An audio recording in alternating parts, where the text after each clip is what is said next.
Welcome to tonight's show. Tonight we have Mike. Hi, Mike. Say hi to the people, Mike. Guest, don't be doing that to me. Sorry? I'm no fucking guest. Don't you be doing that. Mike's gonna tell us what we have on modeling news today. Go ahead, Mike. Your hour is on. No, I'm not. I'm not going to do Sorry. that. The models, and you guys can go find your own fucking news. I'm not doing anything. And remember, I control everything you say. No, you don't.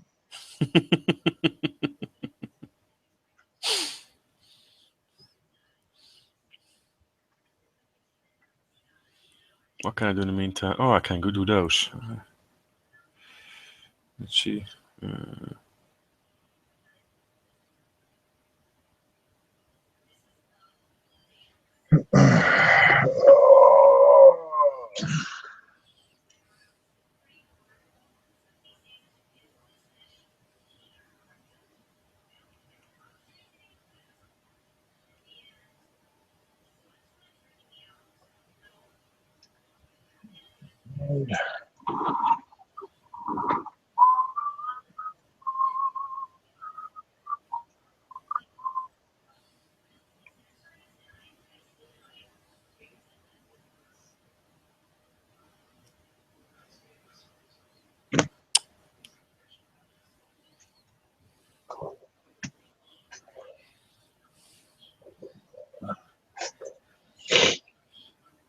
I was trying to convince Jonas today to make more videos. Just seeing his work.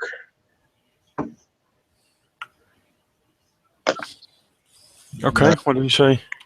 Well, he hasn't had a whole lot of mojo, I guess, for it. And doesn't have a very good camera. And doesn't have a man cave and stuff, so it's difficult. I Yeah, mean, I get that. Jonas is a really good modeler, and I just like seeing his shit. And told him I want to see more of his work. It's mostly for my own use, right? I just like looking at his work. He does really good stuff, and it's different. It's like all over the place. He does figures, he does fucking airplanes, he does armor. I want to see him do a sci-fi piece. That'd be funny. Let's see if my camera survives. Nope. No, it doesn't. Or does it come back on? Yep. Nope. Gonna refresh very quickly.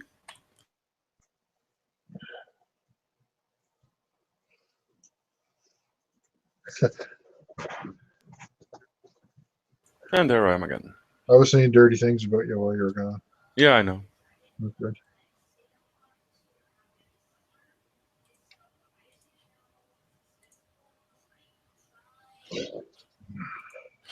We got one viewer. Hello, one viewer.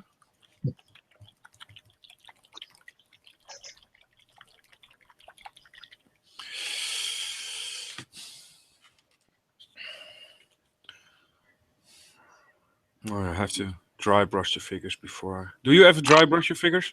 I always dry brush my figures. I cheat though, so my method is not a recommended method. Yeah, I have to dry brush them a bit. Let's see. I have little to no patience for doing figures, so I try to rush through them as fast as possible. I even did slinks on everything this time, on the guns and on the helmets. I know, I saw that. That's going to look pretty cool. You'll notice that level of detail. That stuff really makes them stand out when you do that. I have to dry brush some on the uniforms because they're uniform brown at the moment. That's not good. Usually I'll paint the figures base paints for their uniforms and webbing and all that stuff and gear. Then I'll do a wash, dark wash, to get into all the crevices and do all the shadows. And then I'll seal that and then go over it again with dry brushing. Mm-hmm. And then I'll, to highlight, have a light color like Miggs Wood or Tamiya Buff, or I don't know, maybe like a life color, one of the life color light sand colors. And then I'll go back over like, for the knees and elbows and the arse of their pants and the back of the coat or whatever with like a dirt color, depending on the color of the diorama I'm working on. Because these guys sat on everything, leaned on everything, and rubbed up against everything. So their knees and elbows and their coats and their asses and stuff are always dirty. I have that magic stuff that Hendrik loves so much. Magic stuff. Yeah, he calls it his magic figure stuff. It's from Mako Productions. I bought one last year on my show. I haven't used it yet. Never heard of And no, it's that one shop near him makes it for his, so it's not very well known. It says here, paint the figures with acrylic colors, dry brush or paint the highlights, and then put paint, color, shade this stuff with a light brush all over it. After 24 hours, spray off with Dill Coat varnish. Done. Okay. So I'm gonna do some highlights. Dry brushing.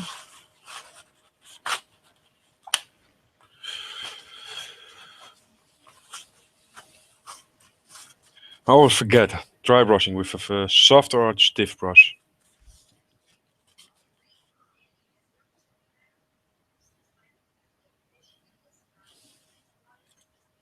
Really?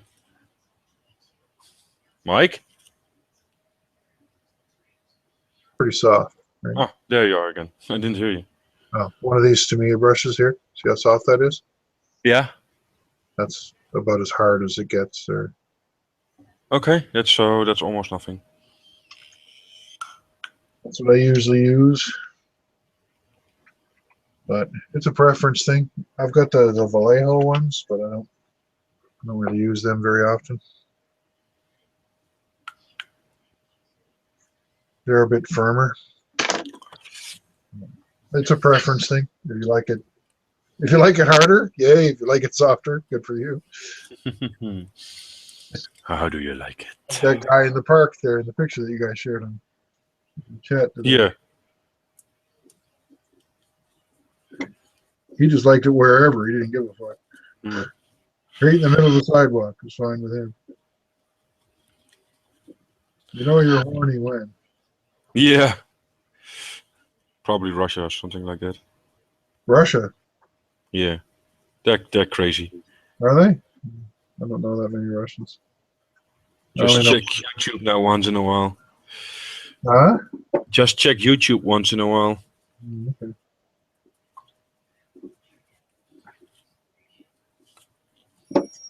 All the Russians I know are scientists, and they're not what I would qualify as crazy.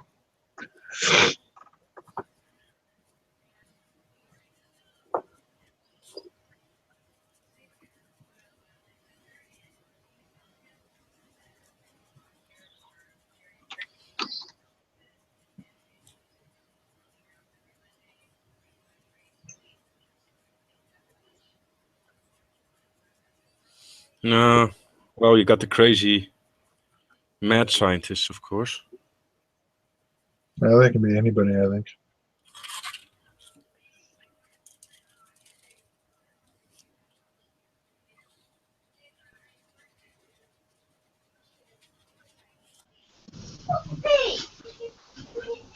Hey, Hello, Nigel. guys. How you doing? Hey, Nigel. Not too bad, yourselves? Yeah, good. My holiday starts today, so I'm perfect. I've got 2 weeks until I go on mine. I'm always on holiday. Now you're We retired. need to rub it in. I burned him with that today, so.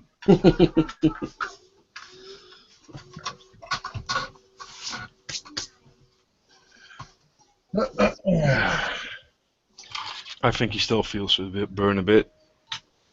No, I always walk with a limp. Wherever you go to in your spare time, Mike, Look at him there, exactly where he is now. This is where I am in my spare time, guys. I don't have a hobby, I have a habit. Well, at least you got back into the habit. You've decaling that you've not touched for ages. You've built a ship and some water and stuff. Yeah, this thing here, this bottle here has almost destroyed my mojo. Yeah, 15,000 decals. Yep. It's probably been easier to actually mask up and then spray. It might have been. It might have been. I think we're looking Nope. at probably 3,000 decals on this thing. Yeah, far too many. Yeah. How's work on your side, Nige? Still busy? Yeah. Hectic. Still teaching classes? Yeah, still teaching fibre optics and Cat 5 and Cool. anything else they want me to teach. That. So. If you still do it, something you like, it's a good thing. Something I like, but I'm getting fed up with the company. But that's between you, me, and the gatepost. And rest of YouTube land. I was like, and anyone else who happens to be listening. Don't forget them. Sorry, boss. Oops. Shit. We're live, aren't we? Yep. No, they think I should get a life and stop modelling, so they're probably not going to be watching this. You get a life and stop modeling, or you could Yeah. stop working.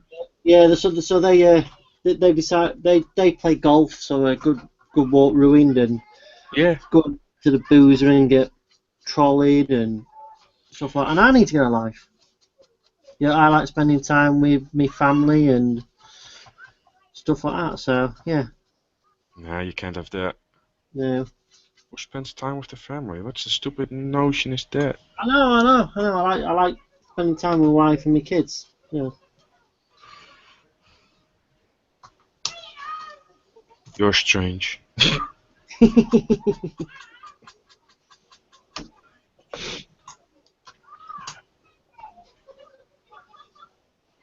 I'm at about 450 kilometers away right now. Camping. Could be further away. They could. You gone visiting? I don't go camping in the middle of July. Fuck that. He rather goes in the middle of December. Yeah. I would, actually. I don't go out of the house if I can avoid it in the middle of July. Popping stuff out in the garden. It's like 33 degrees here. That's warm. We've had it nearly that. It's been nearly that here. You guys have had that too. Yeah. I heard. Really hot. So, It's a little bit warm. it sucks if you're not used to it. I mean, I don't think you guys get temperatures like that up there at all. Not normally, no. Yesterday it was 38 degrees. How much? 38. Wow. I'd be melting. Yeah, so everybody else was too. We were. That's too much. Yeah, the humidity was really high too. Yeah, that's the problem with it most of the times. It's not really the temperature, it's the humidity. Yep. That's the biggest killer. I think it was Tuesday. It was around 36, but the humidity was really low, and there was a bit of a breeze coming off the ocean, so it was. And then that's doable. Yeah, it was tolerable. You could stand it for small periods of time. And, I mean, I was out mowing the lawn in it. I didn't enjoy it, but I was doing it. Well, it's one of them jobs you have to do, isn't it? Yep. I'm the only one who knows how to do it, apparently, in this house. Well, Sam's probably a little bit too small at the moment. Give me a year or two and he'll be behind it. Unless you're getting one of them sit-on ones. Oh, right. Well, I don't have enough lawn to get a sit-on anymore. You don't have enough lawn. Really? He's got about 3 times the amount I've got. You know how much it only takes me 45 minutes to mow that. It takes me 20. It takes me none at all. Well, you don't have a lawn. No, That could we only help. got 2 acres. Now the entire property is only what, 2.5 hectares, 3 hectares. Only. Only. There's Yeah, it's there's a only about small maybe- property. There's only about maybe 3,000 or 4,000 square feet of grass. Oh. I almost feel sorry. Really. You can shut up anytime you want, man. Just I could. I know. uh, But that's the thing you say at least anytime you want. Oh.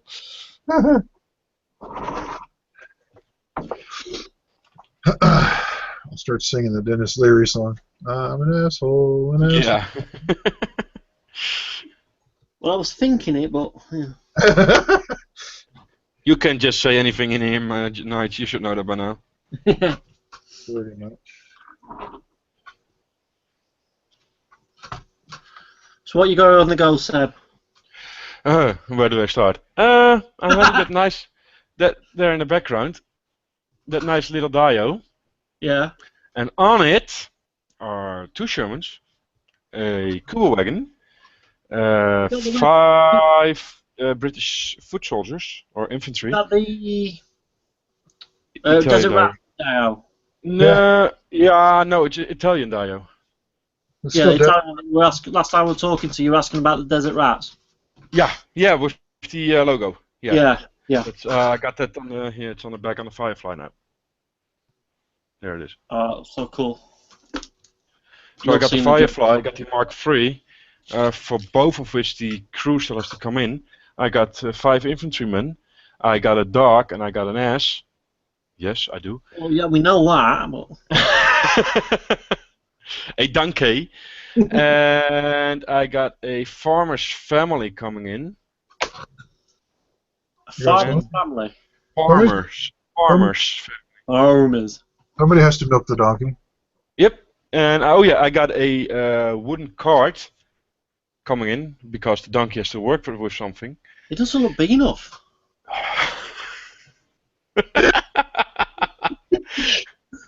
And I was actually thinking of putting some Germans in there as well. You've got room for them. Because the Kuba wagon will be inside the barn, and the closed doors will be almost completely closed. And So you can't putting- even see. What's the point? It tells a story. The British passed by. One of the commanders is hanging out of his on the side of the turret with a sign in his hand. It says Rome with a question mark. The farmer is actually sitting down and pointing at something, like he's putting, telling them the way to Rome. But if you check carefully, you see the Kuba wagon with the Germans inside of the barn, hiding for the British, which makes you think if the farmer is sending the British troops the right way or the wrong way. All right, write a book about it and I might read it. Yeah.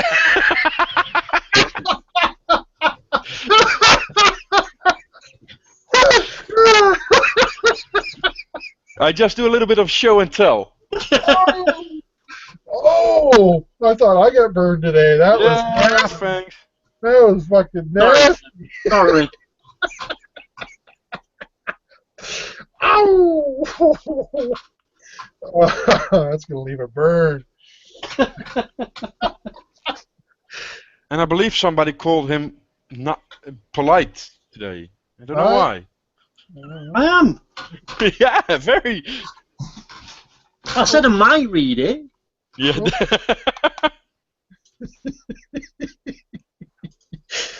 Oh, that was beautiful.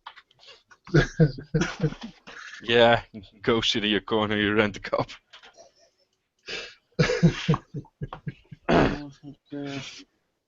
Alright. So, not much then, Seb, on the go. No, Really. no, I got also the Tiger P still sitting there, and I got a train set still sitting there, and I got the Merkava still sitting there. The Turpage is still not painted, probably won't. Ooh, should have forgot you were building that Merkava. Yeah, well, that came to a point that I really don't want to continue it. Because I got 56 ball and change from PE to make. Worse than Merkava balls, man. Yeah, PE Merkaba balls. Yep. Oh, nice. There's a reason why I've never built a Merkava. I don't want to sit there playing with all them balls. Put them balls in your hand.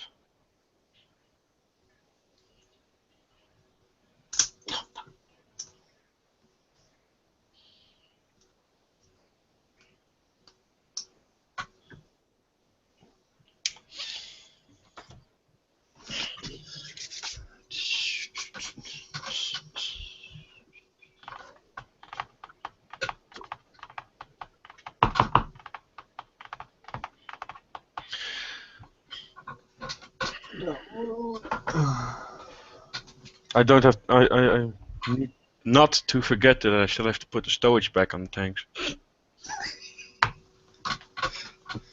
No, you ain't got much on the go at all. Sorry? Said you ain't got much on the go at all. Again, I didn't understand that. You don't You've have. not got much on the go at all. Yeah, I have them painted and everything. And I actually made a picture before I put them I took them off, so I know where to put them again. I do that one. I take pictures of them so I know where they're supposed to go. Yeah, but the problem is the pictures are on my other phone, which is now away for repairs, and I don't know if I saved those pictures somewhere else. Oh. That's Probably bad. will lose those pictures. Yeah, that sucks.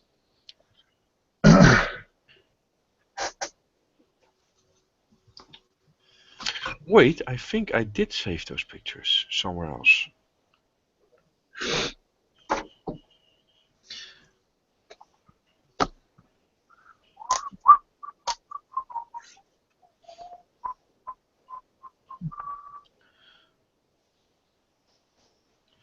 And good old Facebook is very good in putting pictures in chronological order. I was about to say, have you not posted it on Facebook or like Yeah, that? I got the complete album, but there are almost 300 pictures in there. So I've never had Facebook do that. yeah, I got pictures where I saved them. Yay, they're in here. Good me.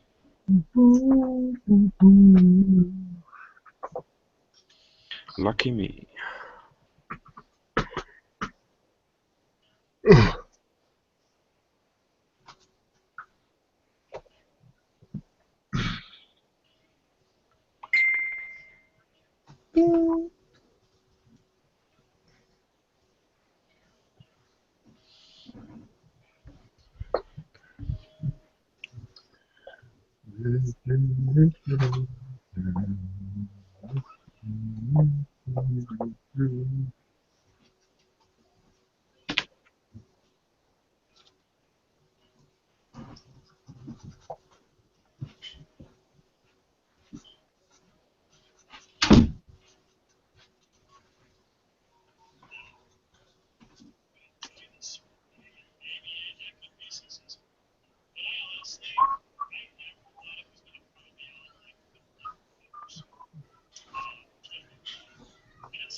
You working on lunch?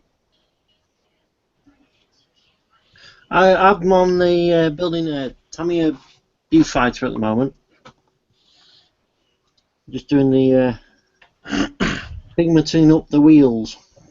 I take it that it's built. You're doing that. Yeah, it's there. Oh yeah, that's big. What scale is that? 48? 48th, yeah. Wow. There's a couple of photos on my Facebook page. Why am I not getting notifications? I don't know. I turned them on, for fuck's sake. Yeah, on my Facebook page, I put a few, just a few, because I think it's on there. It's got the decals and all that sort of stuff on. I've just done an oil dot filter on it. Yeah.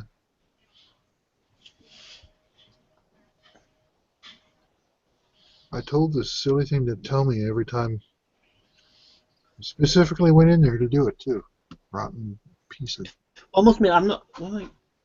Last thing I full build was a Spitfire I've posted. Oh well, okay. If you're not And making. then after that, I put a few photos of this up there as how the state it was in and what I was doing on it and what have you.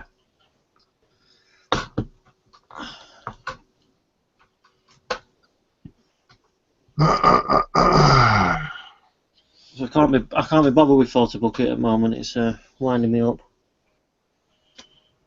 So.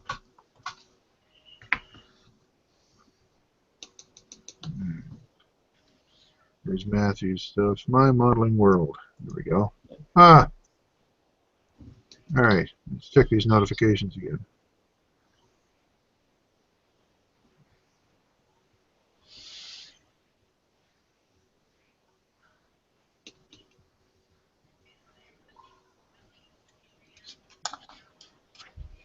I'll see them now. There's the bullfighter.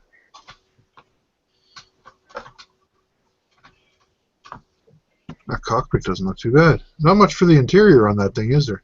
Not really, no. But the thing is, though, you can't see anything. Yeah, it's just enough to give you the idea that there's something going on.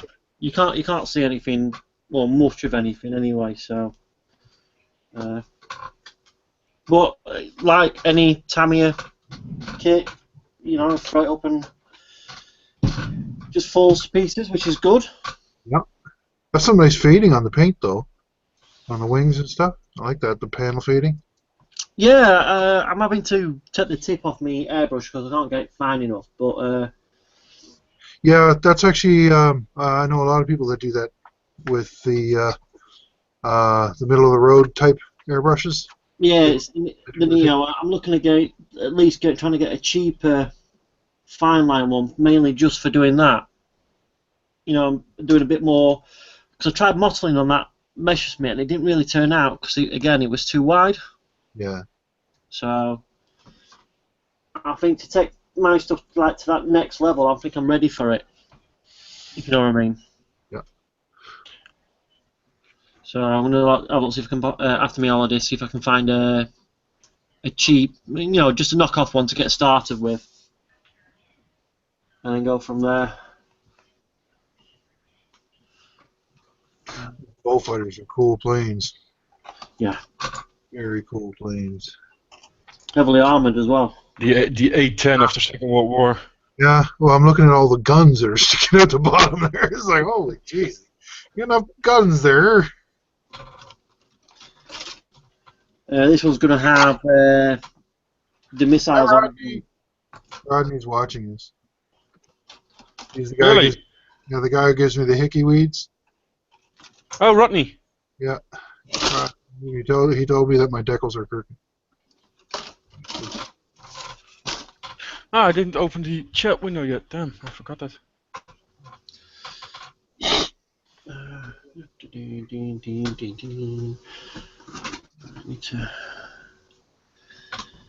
Let's get these.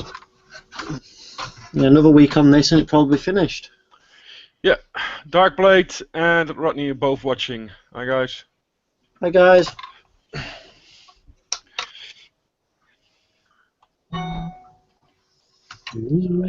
Off.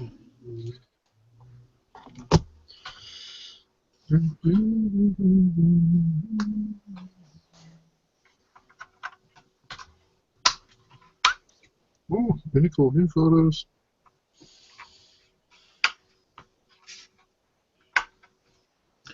Have you ever used that Vallejo metal colour yet? Not the new stuff, no. Not me, anyway. Get it. It's brilliant. Good.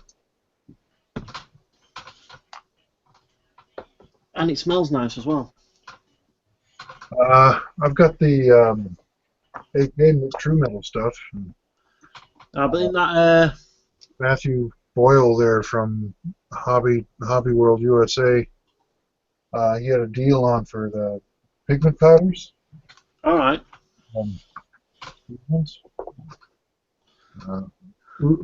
Uchi. I've never heard of that. I haven't tried them yet though. That's the closest I got for metal stuff. I got some Umbral enamels, but don't tell me. These are the water based, and it's quite like they're brilliant. They're absolutely brilliant. Yeah, I've heard people talking about them a lot, and it's a pretty big bottle too. Yeah.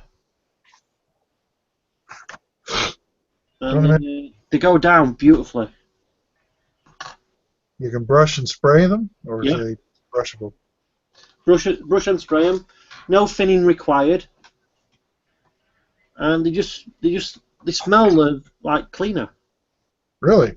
Yeah, they're not. I won't say they're a nice smell, but they don't smell of anything bad. I'll have to see if I can find a source for them. There's a good chance they'll be a little bit pricey for me. I'd have to import them probably from Asia.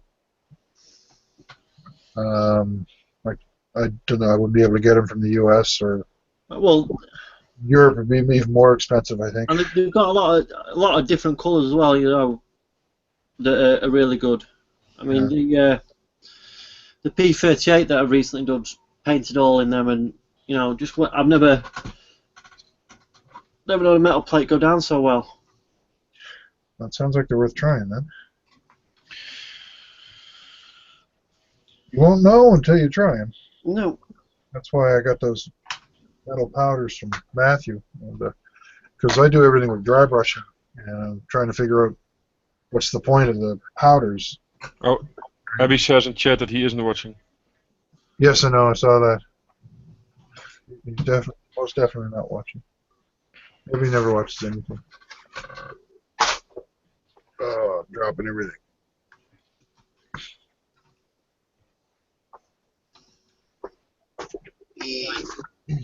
The rings for the engines and what have you, the copper of that, and it just went on so smoothly. I didn't even have to prep it or anything like that. It just, I'm at the moment now that I'm shitting my pants, Mike. You put the dots on a little thick.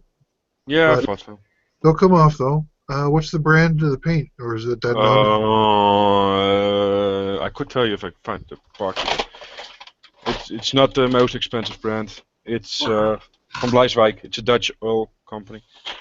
It's not that cheap craft art store stuff that doesn't even have a color on it, is it? Oh no, this one has. It's still cheap, but is that oil paint? yeah. Yeah, that might be a little bit more dots than I probably would have put on. But your colors are good. Those are good colors, and you put them on in a good spot too. Those, like where you chose to put the brown and the white and the green. Those are good spots. All right, you'll get a good fading effect from that. It's just you're gonna have a hard time taking all that off. Those dots are really thick. You're gonna have to go over. You're gonna have to go over it a few times, and then let it sit to see what the effect will be, and it's going to be pretty intense. That's a lot of paint.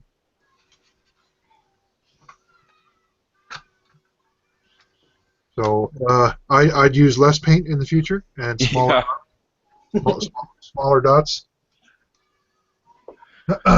Trial and error. I put my dots on with a cocktail stick. Okay. Yeah, then they're a lot smaller. Or a really, really tiny paintbrush. So for the dot filter. Yeah. Yeah. Yeah. I've got a really, really thin, fine paintbrush. I only use the really, really cheap oils as well. Yeah, you got to watch it with them because they tend to be a bit stickier, and the pigment tends to cling really well. Yeah. It's not as well refined. I found sometimes there cannot be as soon as you put the flat coat on anyway, especially because I don't want it too faded like as you do, if you know what I mean. Yeah. Well, you need a lot more control with aircraft than you would Yeah. with.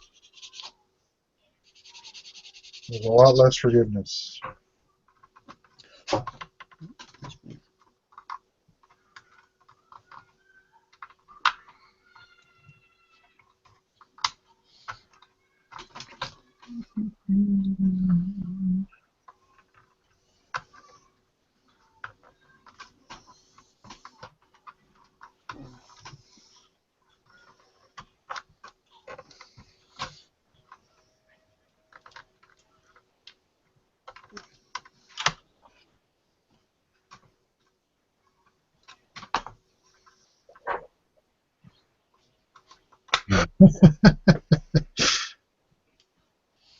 What?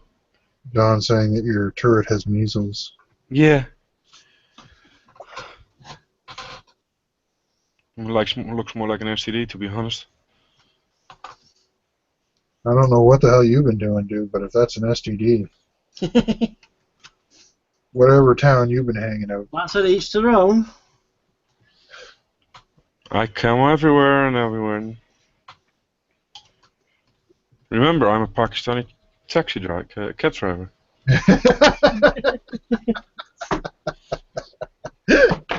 Those curtains of yours are pretty funky, though, man.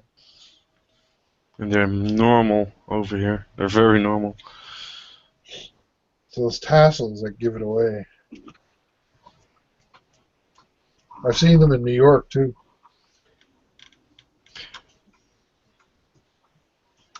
One of the cab drivers that I used, he had them in his. He had this weird air freshener on the dash of his car that was shaped like a crown, too. Oh, we got those over here as well. How many do you want? The cheapest another, chips. another one shaped like a little elephant holding I think it was a pot or something. I don't know what it was. He wasn't Pakistani, though. I think he was Indian. Yeah, don't tell an Indian that he isn't Pakistani, he'd probably kill you. Yeah, he might get a little annoyed at that.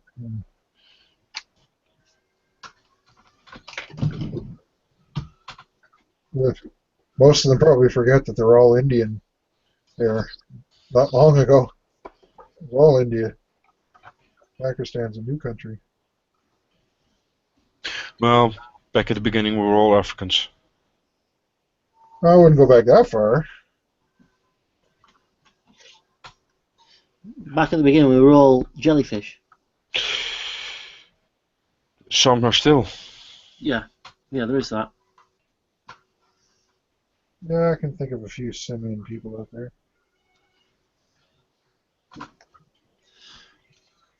A few simians.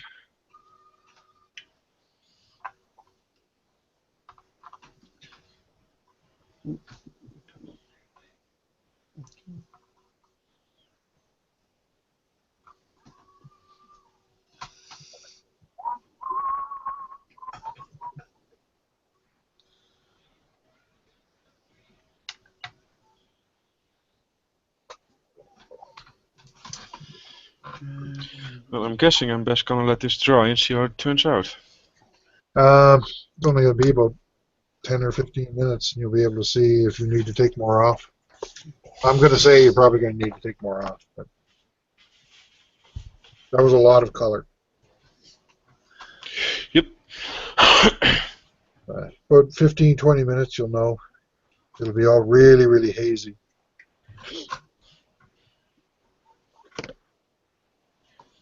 That'll be the first thing you have to deal with is the haze.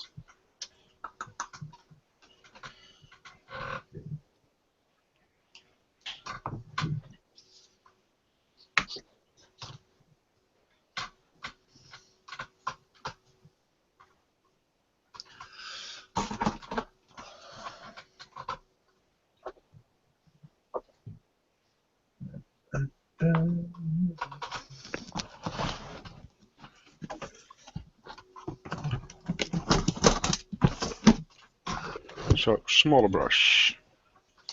Smaller brush, smaller dots, and not quite as many.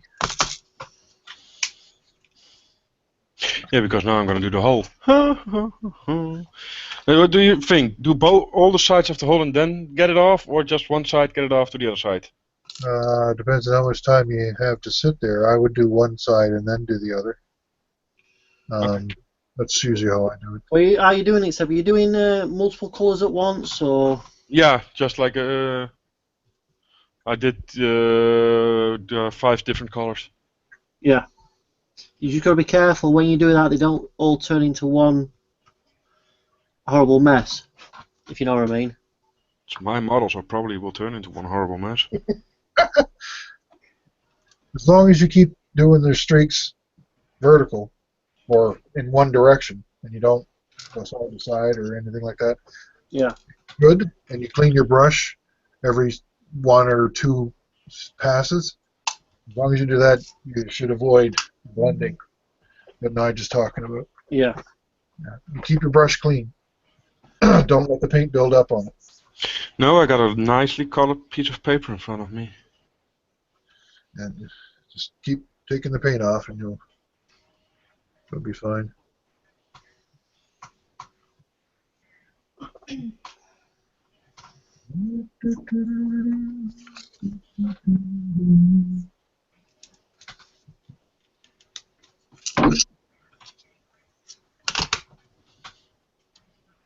Ah, Booker, I took the number.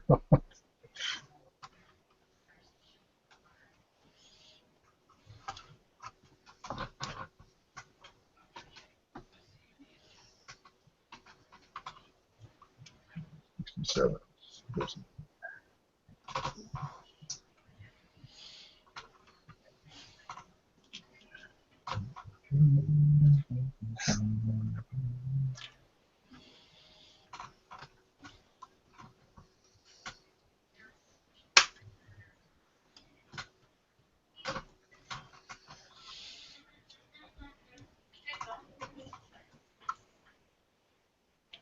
But.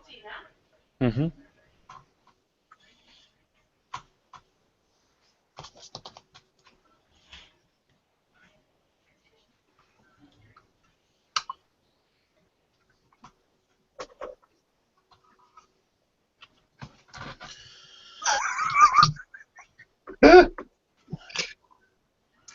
What's so funny? Your joke. Sorry? Stuck your barrel up the wrong hole. Oh.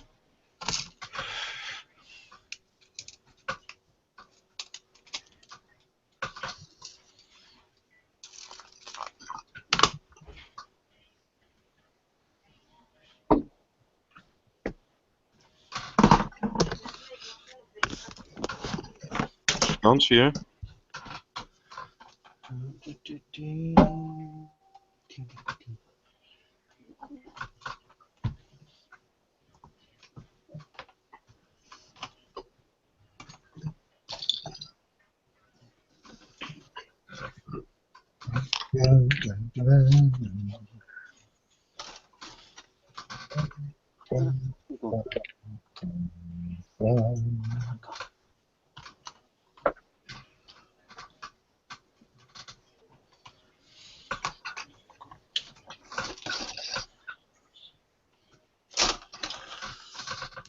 There it is. Naughty.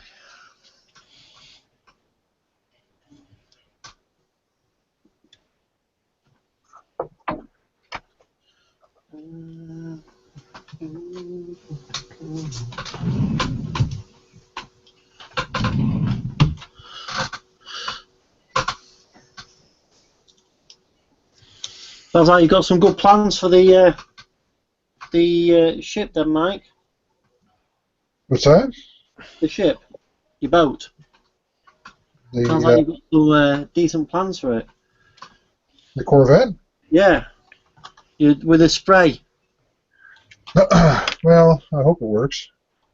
But you know, I don't expect that it'll go exactly how I plan it. Usually everything that I do doesn't. So, but at least I'll learn how not to do it. Exactly. You find something new, aren't you? What? Trying something new. Yep. Always the way. Can you see this? I'm not trying to. No, your camera's. Oh, there we go. I'm not seeing it. Yeah, that might be still a few too many dots there, Seb. But they're smaller. I know. Yeah, the size is good, and it looks like it's a little bit less paint. Oh, Oh there's. yeah, still too much. No, no, that's still a lot of paint. Okay. Yeah, I'd go with like a third of the number of dots that you got on. Okay. It's going to provide quite a bit of color, that's for sure.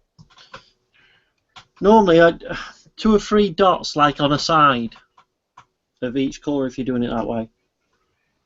Is that all? That's all I do on mine. Yeah, where 'cause you've got.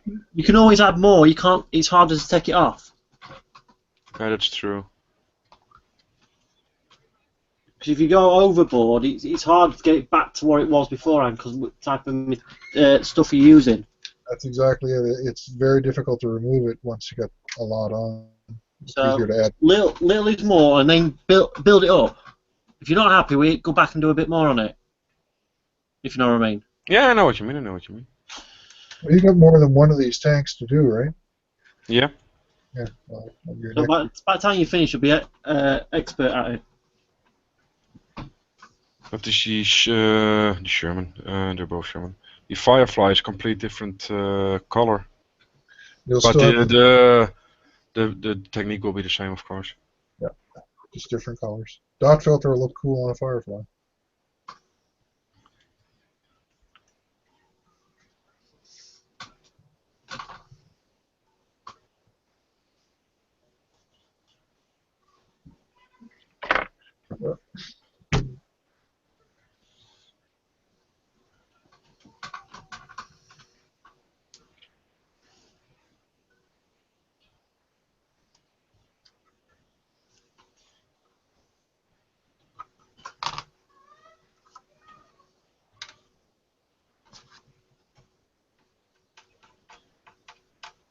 But you can still work with what you got there, Seb. You haven't ruined it or anything.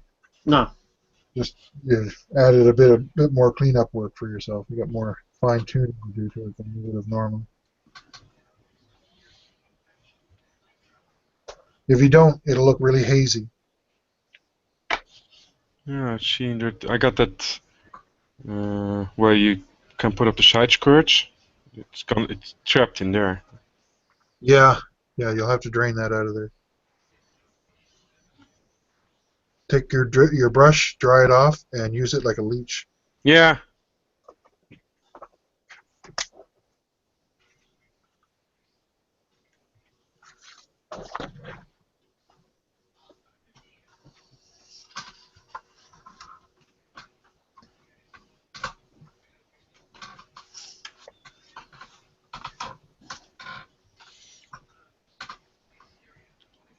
Save most colors. No problem, but that green really leaves its marks. Yeah. The green and blues will leave a really strong result too. Other side. Du, du, du, du, du, du, du. Oh, fuck.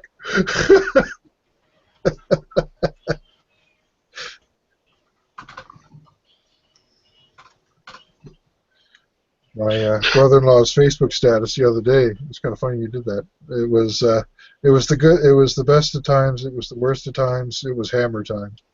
That was his Facebook status the other day.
Give this a try then.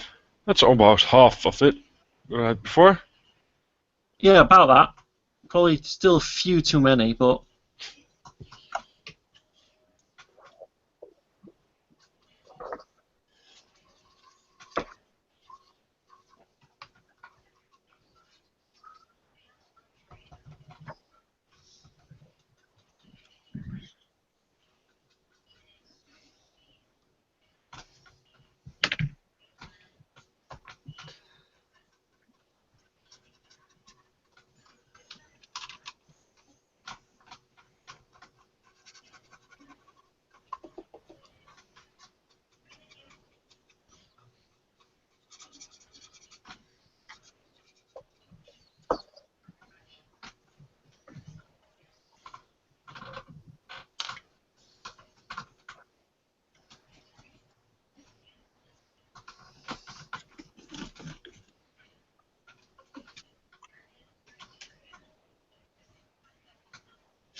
that Enterprise does look brilliant, by the way, Mike. Yeah. Better if I could keep the bubbles and the silvering under control. How are the decals behaving? For the most part, they're okay. They're reasonably tough and reasonably thin. Like, I can work with them. Yeah. But, they're not perfect, and my gloss coat isn't perfect either, so I'm struggling with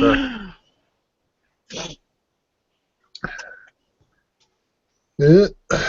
But that's just the nature of the beast. I mean, there's a lot of surface on this thing, so I never expected it to be perfect. What maker kit is it again? Polar Lights. The Polar Lights one. It is the Polar Lights one. I mean, it was a difficult kit because most sci-fi kits are not the easy. Yeah, they're not the. They're pretty rough. Yeah, rough around the edges, aren't they?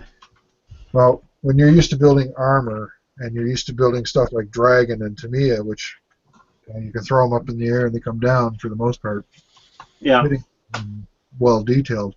And then you go to building one of these things and you go, whoa, what the hell? How do they get away with building kits like this? It can be a bit of a struggle if you're not used to it. Yeah, that's why I found we get Italieri kits on most of the time. Actually, yeah, a lot of sci-fi kits are like really poor Italy kits. They're kind of rough around the edges, and a lot of work needs to go into some of them. But there's good ones and there's bad ones. Well, like any Inter really. Yeah. This kit here would probably be middle of the road, or leaning towards bad. Yeah. Where the Voyager I just finished building was what I'd classify as an excellent kit. Which he was Revel. I think so. Yeah, that's Revell. Yeah. Yeah, I've seen that one about. It's one that's should I, shan't I? The new one. The kit I have is the newest one. Yeah. And it's a decent build. It's been retooled, I think. It's got new styrene in it, so the styrene is like decent quality. All right. Yeah. The fits seem to be pretty good. It's not a bad price, that one. If I remember right. I didn't pay that much for it. I only paid $23 Canadian. Yeah, I don't think it's that bad a price. I got it all the way from France. So, it came quite a ways. And the shipping was cheap. It was only $8 shipping, and it got here in about 20 days, I think. It was not too bad. Oh, it was cheaper than anywhere else I've ordered in the world. $8? I don't pay $8 for shipping anywhere else in the world. Holy crap. And I've certainly never had that cheap a shipping coming from France before. France is usually very expensive. Is it? I didn't realise it would be. Well, France is usually one of the more. That's why I don't really shop a lot in France, because the shipping is so high. Yeah. So, but this was very cheap. The guy's customer service was complete shit. You know, Is it you the one you were moaning about that didn't? There were a couple that I was moaning about. There was that guy, because I bought the kit and then never heard from the guy again. Yeah. I sent him a message asking him, you know, did you happen to ship my kit? It's been like 6 or 7 days, and I haven't heard anything. Got no notification that it shipped or anything. Nothing. He never replied. So I sent him another one saying, look, if you don't reply to this and tell me you shipped my kit, I'm just going to assume that you're not going to, and that you ripped me off. And I'm going to wait another 10 or 12 days, and I'm just going to ask for my money back. Yeah. And he never replied. And then I forgot about it, and then about 2 weeks later, it just showed up. So I was like, yeah. So I gave him a bad rating on Like you would. eBay because his customer service was shit. You know, you need to do more than just sell stuff on eBay. You actually need to be present, right? If you don't do that, I'm sorry, you're not going to get top marks from me, right? There's more to it than just that. Yeah, yeah. You can't be bothered, then don't expect good reviews.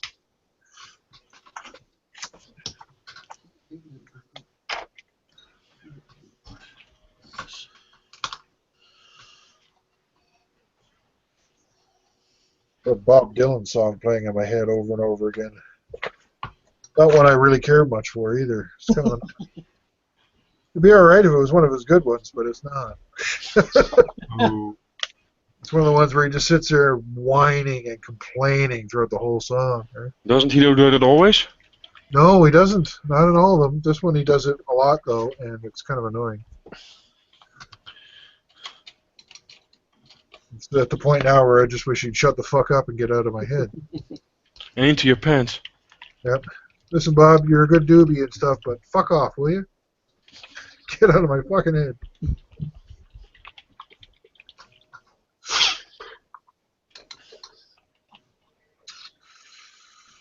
Oh my god, there's so many decals! I can't stand the decals anymore. I cry. Make it stop. They're underneath. Are you hanging it from your ceiling? I got nowhere else to put it. This thing's so big. If it'd been me, I would have started on the bottom. I would have forgot about the top. So because you're just looking from the bottom. Yeah, I wish it was that easy. It's not. It really isn't. But I finished the pain in the ass decals. That's the what do you call them? As a company, what are they called? What are you called? Aztec? No, yeah, they're Aztec decals, but they're made by A Creation Models. Never heard of them. That's who did the decals for it. And I'm done doing those. That's the aftermarket ones. Now I'm doing the kit decals. Yeah. There's not as many of them. There's still a lot, but nowhere near as many. I mean, the entire surface is covered with these Aztec decals almost, right? And more than 90%. I've got two jets waiting for paint. They've just stalled because I know I'm going to have to put all the decals on. Yeah. I hate decals. I can't stand them. And then I do this thing. Just not helping me not hate them anymore, that's for sure. I thought it would help me get over that, but it didn't. You're joking, aren't you? I still hate them. I still hate them. I still hate them. No, it's one of those things where you confront your fears and get over it. It didn't work. I still hate them. If I ever find the guy who came up with this idea, I'm going to kick him in the balls. Which idea? Decals. Aztec decals. Oh. And Aztec plating on sci-fi models. Yeah, it Well, looks. that would have been Gene Anderson when the second film when the first film came out, because he didn't have it on the in the series. Aztec decals. Gene Roddenberry, sorry. The during the original Star Trek film series, he didn't have any Aztec detail on the hull. Didn't do it at all. It was just on the studio models for the movies. Yeah, that's the only time they were on there. And it was So done with paint. That was all painted on. Yep. Crazy lunatic buggers those guys are. well, no, to be quite honest, I would have probably painted them myself. I would have. It would have been faster, and you'd have more texture. You can even buy the mask set for them. There is a not. I don't think there's one for this kit, but there's one for the JJ Enterprise that I have up there. I know I've seen them for the all the other Enterprises. Voyager, there isn't one. Is it on Voyager? I actually contacted Berman, the guy who's the modeler for he built the model, the Yeah. 5 studio model, Rick Berman, and he said there was no Aztec plating on it. Yeah. Studio model. And he said, but you can put some on there if you want. I was like, Yeah. Let me think about that one. no, I think I'm gonna pass. Thanks, but Thanks, but no thanks. yeah. You can go ahead and do it if you want. No.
You know the moment when you smell something, it smells very familiar, but you just cannot seem to figure out what it is.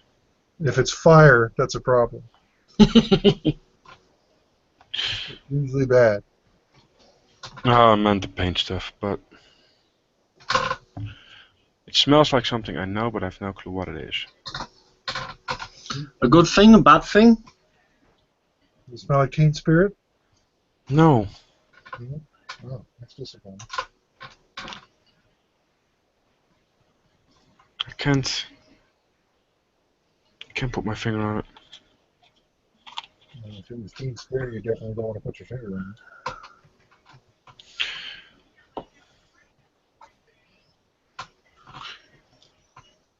Okay, don't mix it with water.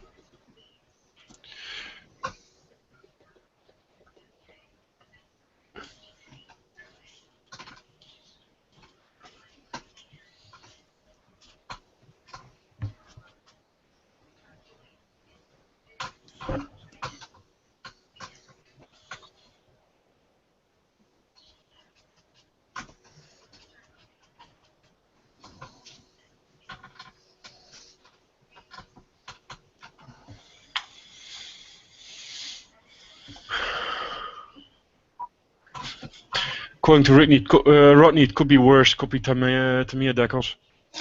Yeah, that's true. It could be. Well, actually, these Tamiya decals on this one actually behave themselves. They were just thick. If these were Tamiya decals, I would have eaten Rodney's beard by now.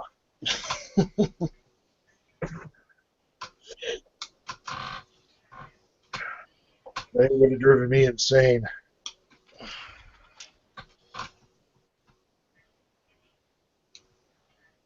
Or I could have just had a picnic on them. They make great tablecloths.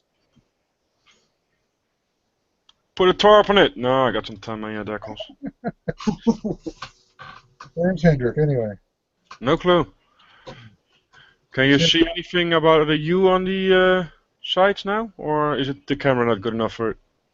What? Oh. No, What? shit. Too blurry, dude. Yeah, I thought so. Need a better camera. Yeah, I think even if you had a better camera, I don't think it would work. Take a look here. You got some pictures here, see? Blurry ones.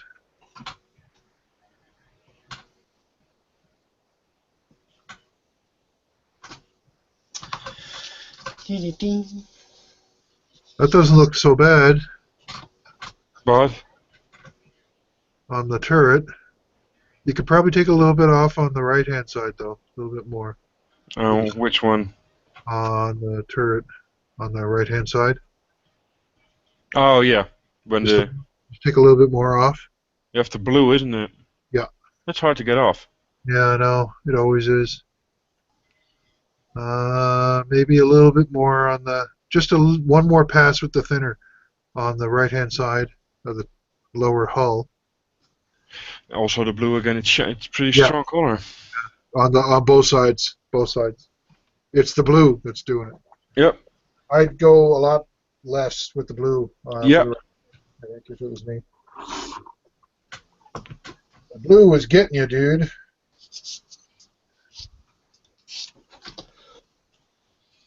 It's not really responding to my. It will if you. Thinner of choice, to be honest. It will. It just takes more time. It takes a different brush than this one. Yeah, stiffer bristles will help. Don't scrub. You'll pooch your paint.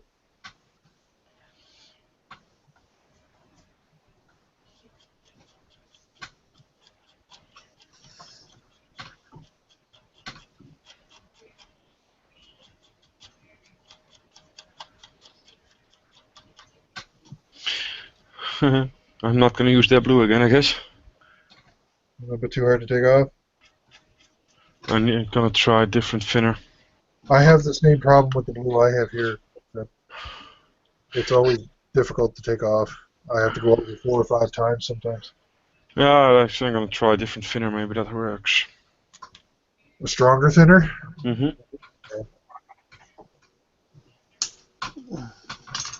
An enamel thinner. The Wilder one. You got a gloss coat down, an acrylic gloss coat? Yeah. Aqua No, gloss? flat coat. What'd you use? What did I use for the flat coat? Vallejo. So it's an acrylic. Yeah, under the also I grew acrylic. Okay, you should be alright. Just don't scrub. Acrylic flat coats are very delicate.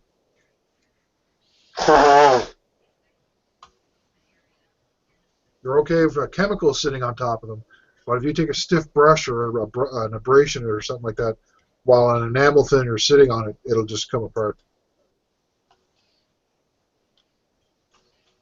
Just don't scrub.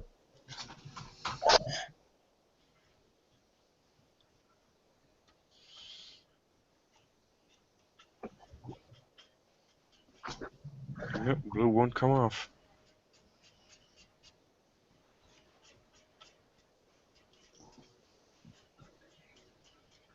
That blue won't come off anymore, so have to be very careful with that one. You could probably lessen it by going over it with another color.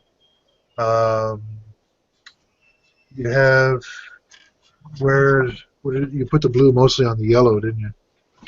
Yeah, and on the bottom. If you have some the yellow that you're using for the dots, and I go got some yellow, or I could even use some ochre. That'll just look like dirt and probably accentuate it. I would use either the white or I would use the yellow to try and dull it down a bit. Yeah. The blue is too strong for its own good. It's yeah, it's the cheap paint doing that. Like I said, I got the same problem with the stuff I use here. I keep meaning to replace what I have here every time I go to the art store, but I keep forgetting to do it. My own damn fault.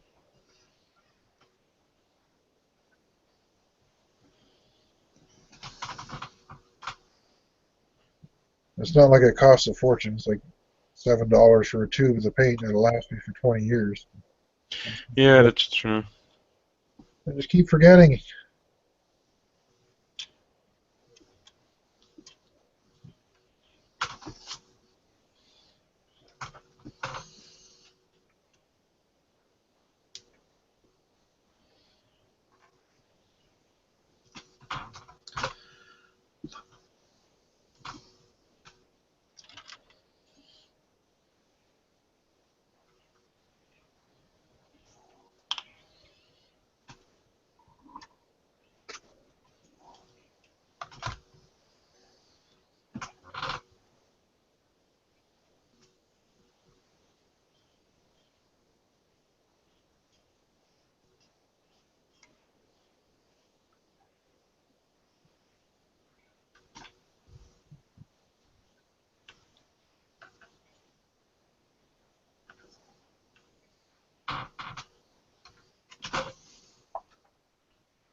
These Polar Light decals are pretty easy to use. Sorry? Cool. These the decals that came with the kit, the Polar Light ones, are pretty decent. Whoever made them didn't do a bad job. As sci-fi decals go, that's not bad. It's bizarre and strange. That comes with the territory, I guess.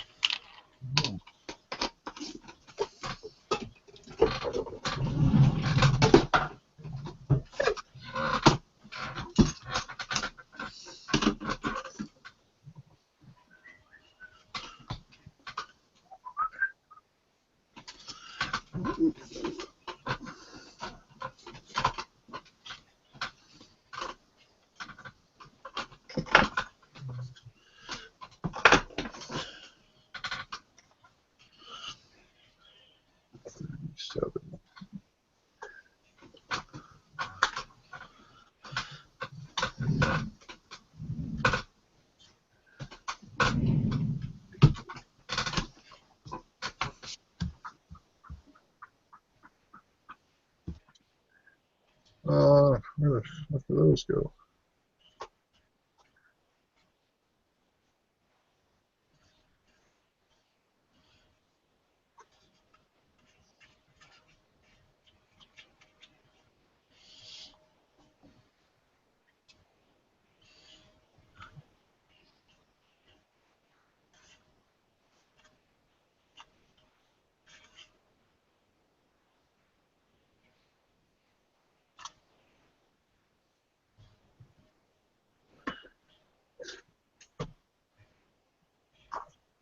Hmm.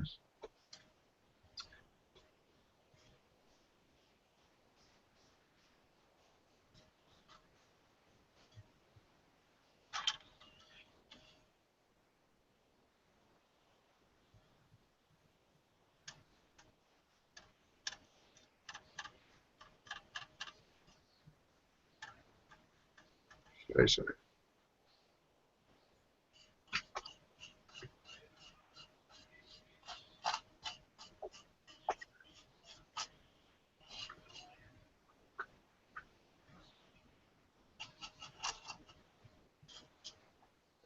I don't know.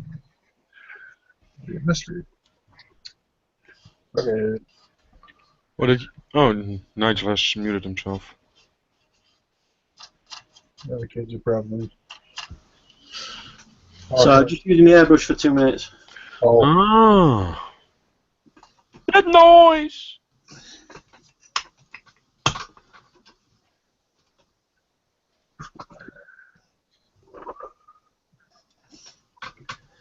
Back in 2 takes.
let's get someone to get that.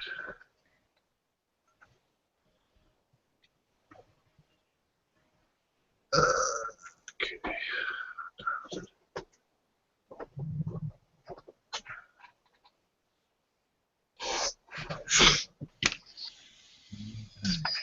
Yeah.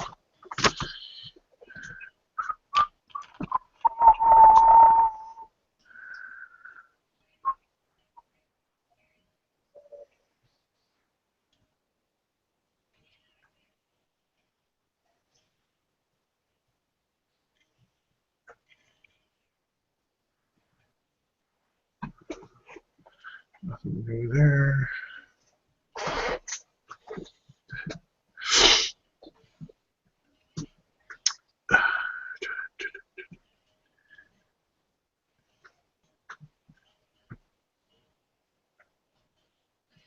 There.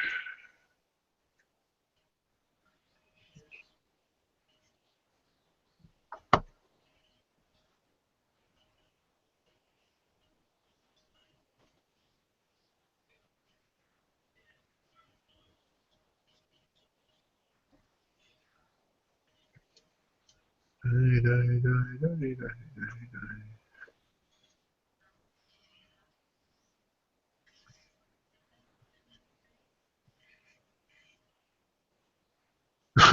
Okay.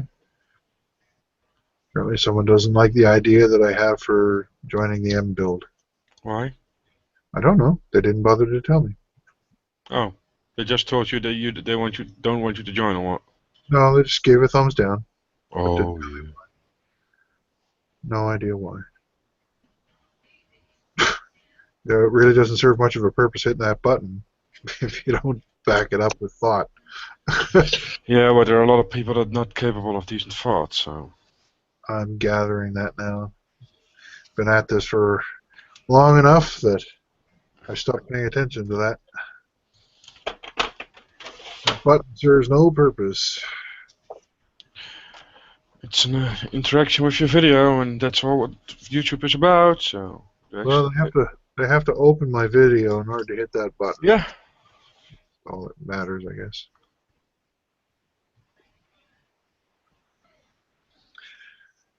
All they are is a blip on the radar.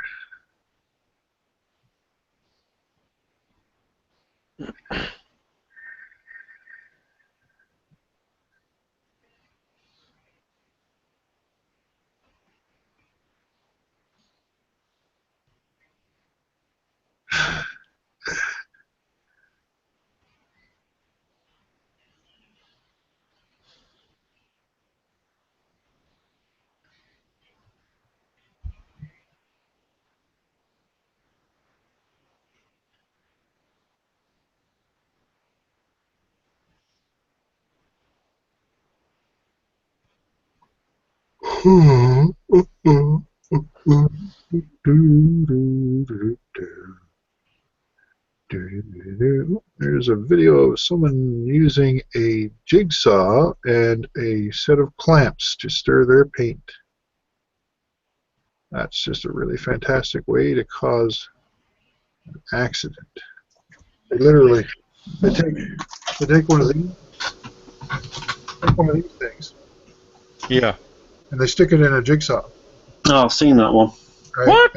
And then they put a bottle of paint in here, and then they turn the stupid thing on.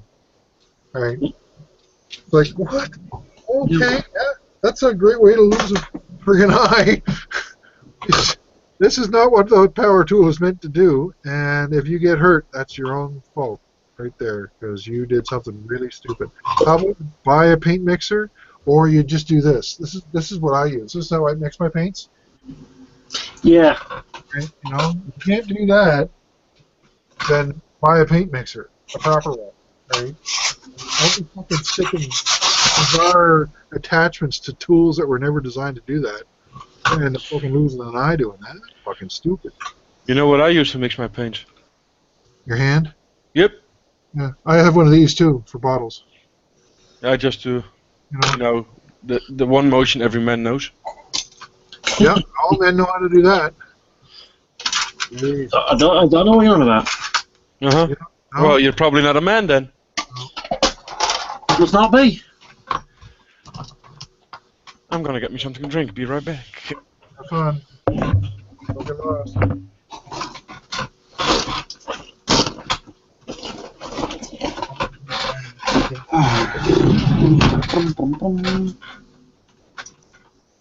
This is an accident waiting to happen. People are an accident waiting to happen. Well, yeah, that's true. That's why they put a, well, they used to, I don't know if they do it anymore. They used to put a sticker on Steel Chainsaw that says, "Warning, do not stop chain with testicles or genitals."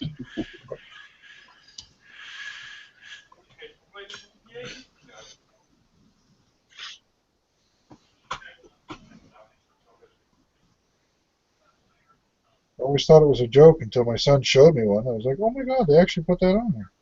It's amazing. In order to justify the expenditure on the money for those stickers, more than one person had to have done it. Yeah, somebody's got to have thought, oh, I know. That's a great idea. I'm going to try and stop this chain with my genitals. There's nothing bad could possibly ever happen. No.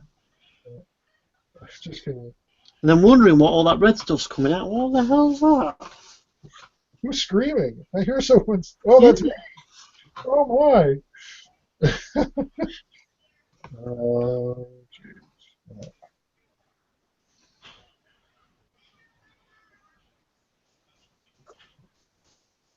We live in a crazy, bizarre world. It's Yeah. like putting a sticker on a hot coffee cup that says, "Warning, this could be hot." Well, fucking course it's hot. It's coffee. What did you expect it to be? Tea. You ordered coffee. No, tea.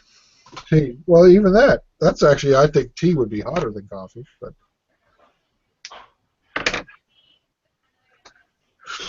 I think real men don't put milk in their tea. No, I'm also not a real man then. I'm not a real man either. I put milk in my tea. I'm a complete pussy.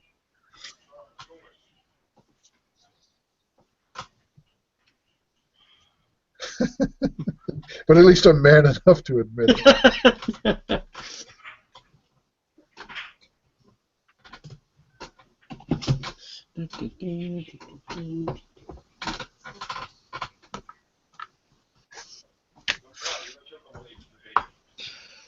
So how long are they all away for then? They'll be back on Sunday. What I'm told. My mom sent me a Facebook message.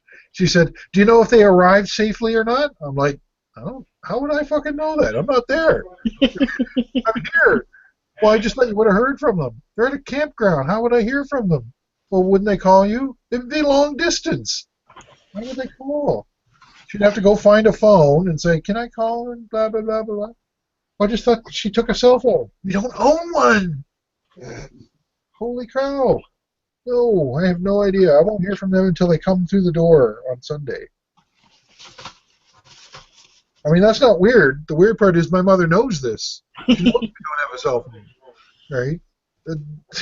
It's like, you know that.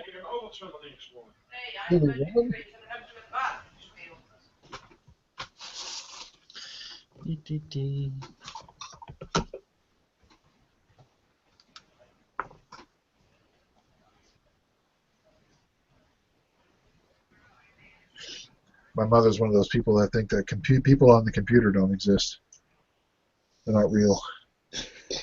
Only people that are in front of you or on the phone are real.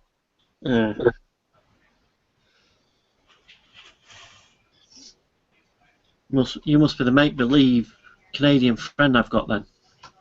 No. I'm just, a figment of your imagination, don't you know? You have a Well, really... if you were, I would have given you bigger tits. You don't like my moves? Dude, I'm hurt. My moves are not enough. I have insufficient movage. I need to go talk to my therapist now. My moves are too small.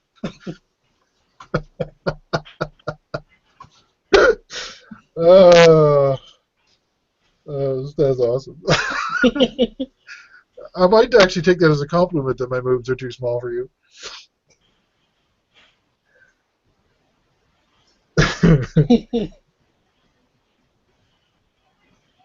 I tell Seb what you said about me. He'll stand up for me. He's my real friend. He cares about me. No, he doesn't. He doesn't give a fuck. Must admit, I do prefer brunettes to Redheads? well, people with hair, without hair. Sorry, to say hello. I'm a ginger. That's what I shave off my head so nobody knows. Yeah, but you grow it a little bit further down. Yeah, I know. Margie won't let me shave that off. You know. She says that I look funny when I don't have it. Well, you can barely see it anymore. Almost all the color's gone. Looks like a fucking weird warped skunk. It looks like a red squirrel. It's got this one red streak left, and that's it. The rest is all... Red squirrel. Yeah, red squirrel. Hit my face at like Mach 12. That stung.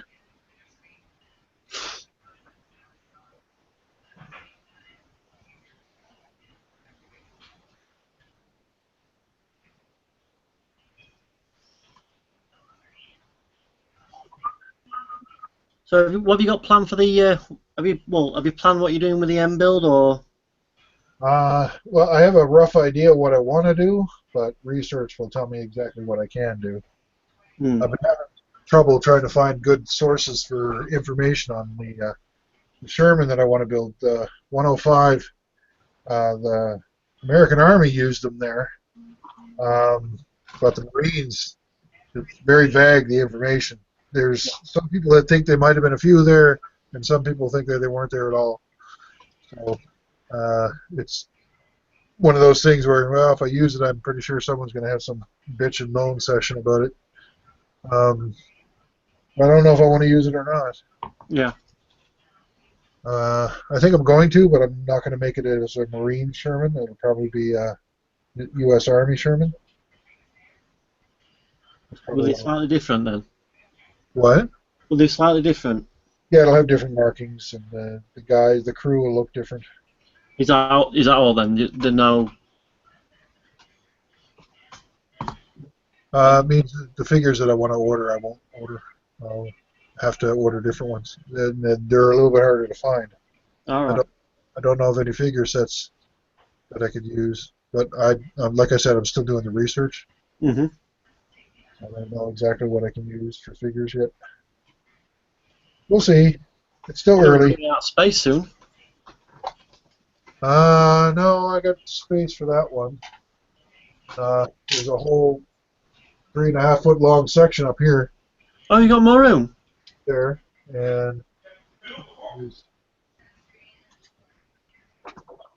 that's pretty much it. 3.5 foot, 3.5 feet right there.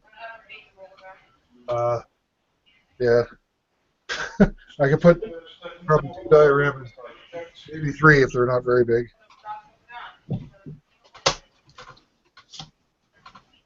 But I'm going to be boxing and getting rid of a bunch more here soon anyway. Once I start the M build, I will have to go through and toss a bunch of bits, Yeah. garbage, or recycle them. I already recycled a whole whack.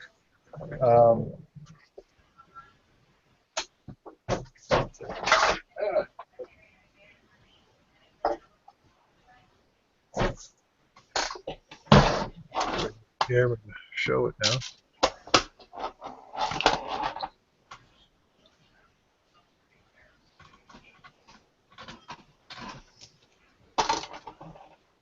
There we go.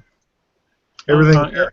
All of these, those are all recycled kits. They're all kits that I've taken down and put in boxes. Yeah. And they're all going to be recycled or thrown away. Right? They all used to be up on the shelves. Right? Yeah. But I mean, the spot that I got. Hi, how you doing? Look, there. Right there. Oh yes, yeah. You've got You got a little bit there. You got a few more shelves. Not new. I just brought in some tables and Yeah.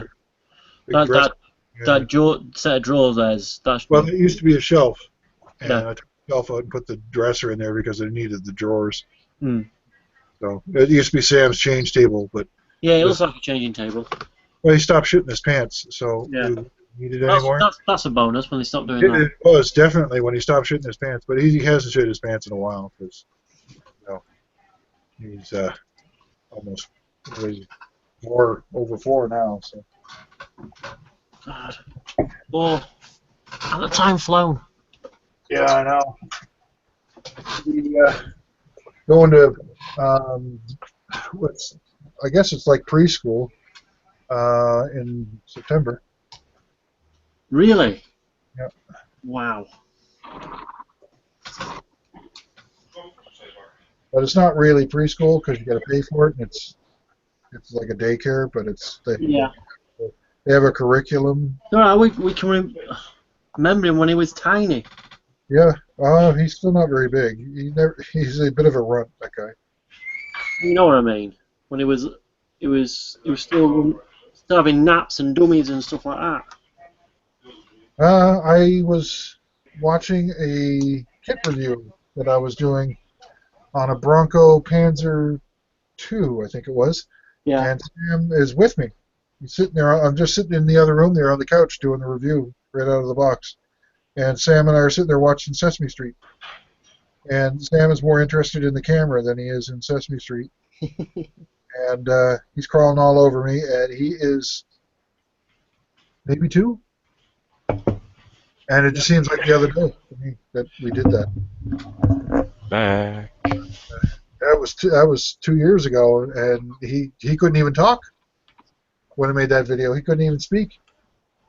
Oh, fair. So, yeah, man, time really goes by quick. It has, hasn't it? It's flown.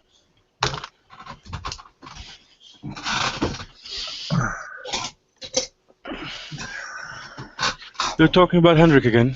No, we were talking about Sam and shitting our pants. And Cohen needing bigger boobs. And and that I said that my boobs weren't big enough. I told him I would tell you, and you would stand up for me, but then I realized that you wouldn't, and gave up on it. Oh, I need to. Okay, Nige, you cannot say something like that. Bad man.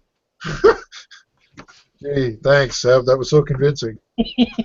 Yeah, I put all my soul into it. Yeah, it Oh, sounded damn, I don't have one. like you were reading cue cards, for fuck's sake. And I don't even have a bottle opener here. That's a bad thing. Mijn fles opener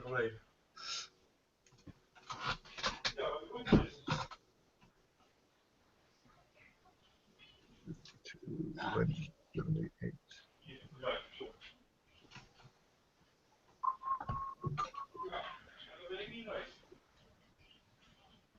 Ja.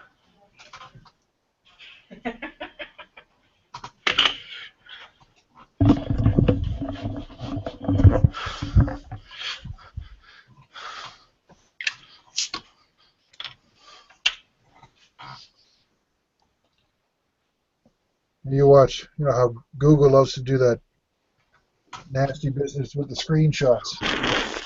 Hangouts. Mm-hmm. Oh, yeah. Screenshot for this one's going to be me doing this with my moves. That'll be great.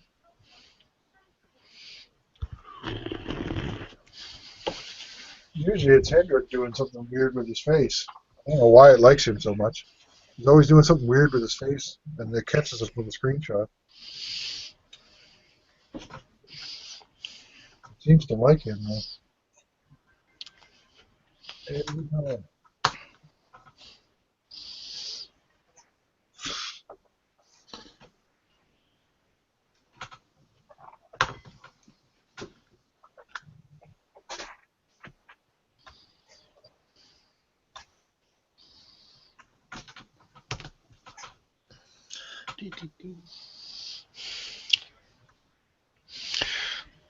The thing with Hendrik is, it's not very hard for him to do something with his face.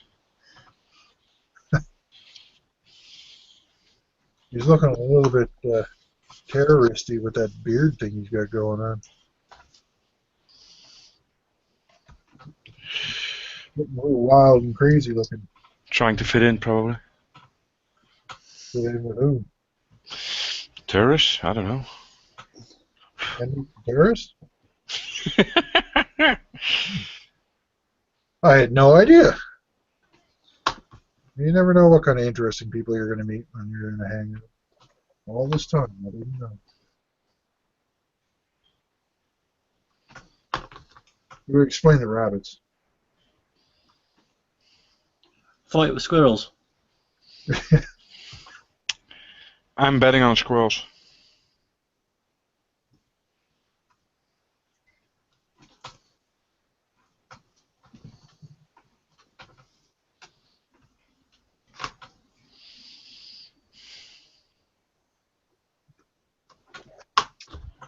Da, da, da, da, da. John was late today. Yeah, he said he was gonna. He had something to go to or something, didn't he? I don't know. I wasn't really paying attention. I haven't seen Ian is quiet today.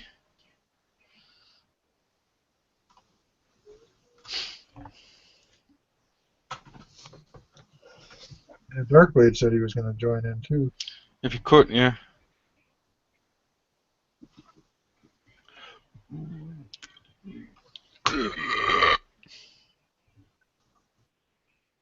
That was a blast in the past. See him last week.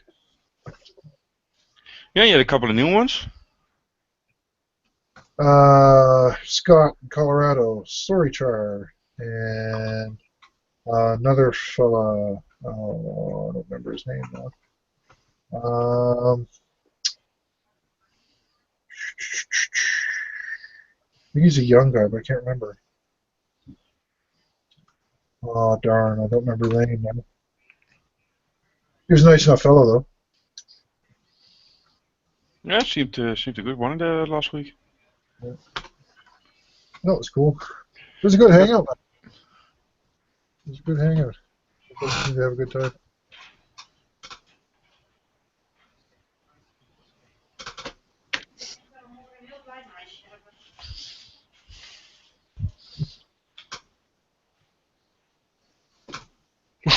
Die is wel een beetje groot, niet? Leuk hè? Ja. Je had er al zo'n lange jurk. Mhm. Ik had alleen die grijze en ik had nog bij het stal gecheckt of ze nog een andere teller ligt. Dat was er niet meer. That's easy for you to say. Yeah, very easy for us. You know it. Dutch. Yep.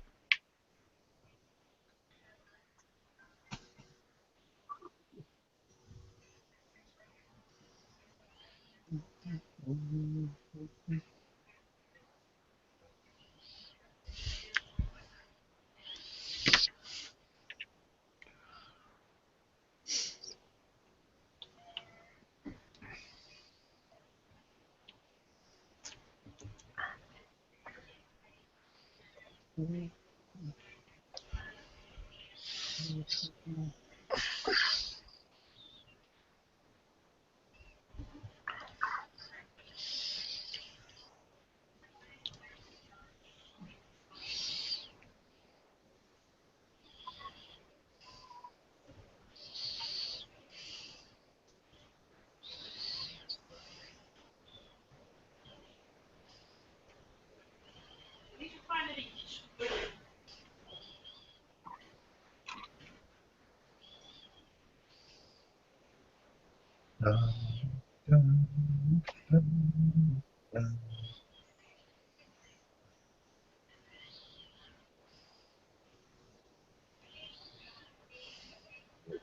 Shit. Uh-oh. Uh-oh. I didn't do it. It's just shit, so that probably doesn't. No, I'm just about to add a bunch of really irritating decals to this. You've not had enough irritating ones then. I so want to say it's the wrong thing now. There are less irritating ones, but you see all these little dots? Oh! I have to add all of them, and they're all individual. And that's just some of them, because there's more here. There's all of them. I have to go on there too. Tons of fun, I tell you. What is fun is auto dentistry.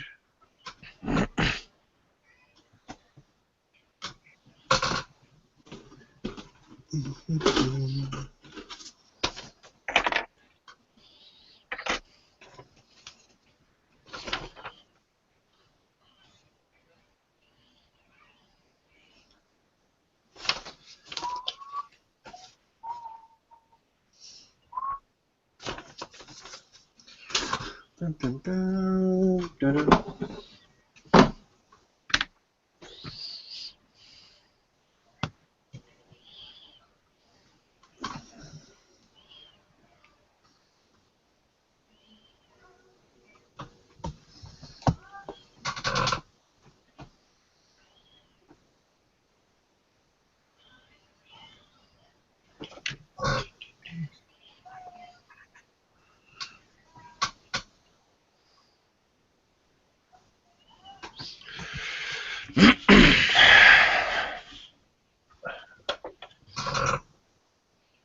Alright. Let's start out with these crazy things. Oh, damn. Oh, Break. I just saw the other side of the third basket. I didn't wipe enough paint off there, that's for sure. Oops. I forgot that. That'll learn you.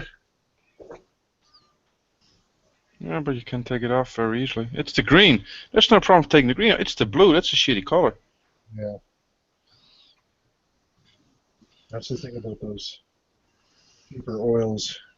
They have their uses for certain things, but they're not very reliable for that. I've got like pretty much the same things here. I still use them. Like I said, I'm just old and stupid to go buy the new one.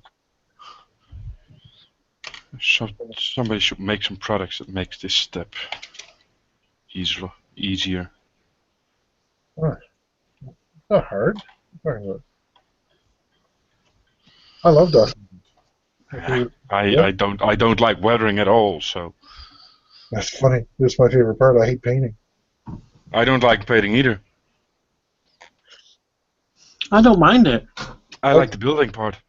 Yeah, I like the build, and I like the weathering, but the like doing the base paints and the detail painting, wow, no. I'd rather do detail painting and base painting than weathering.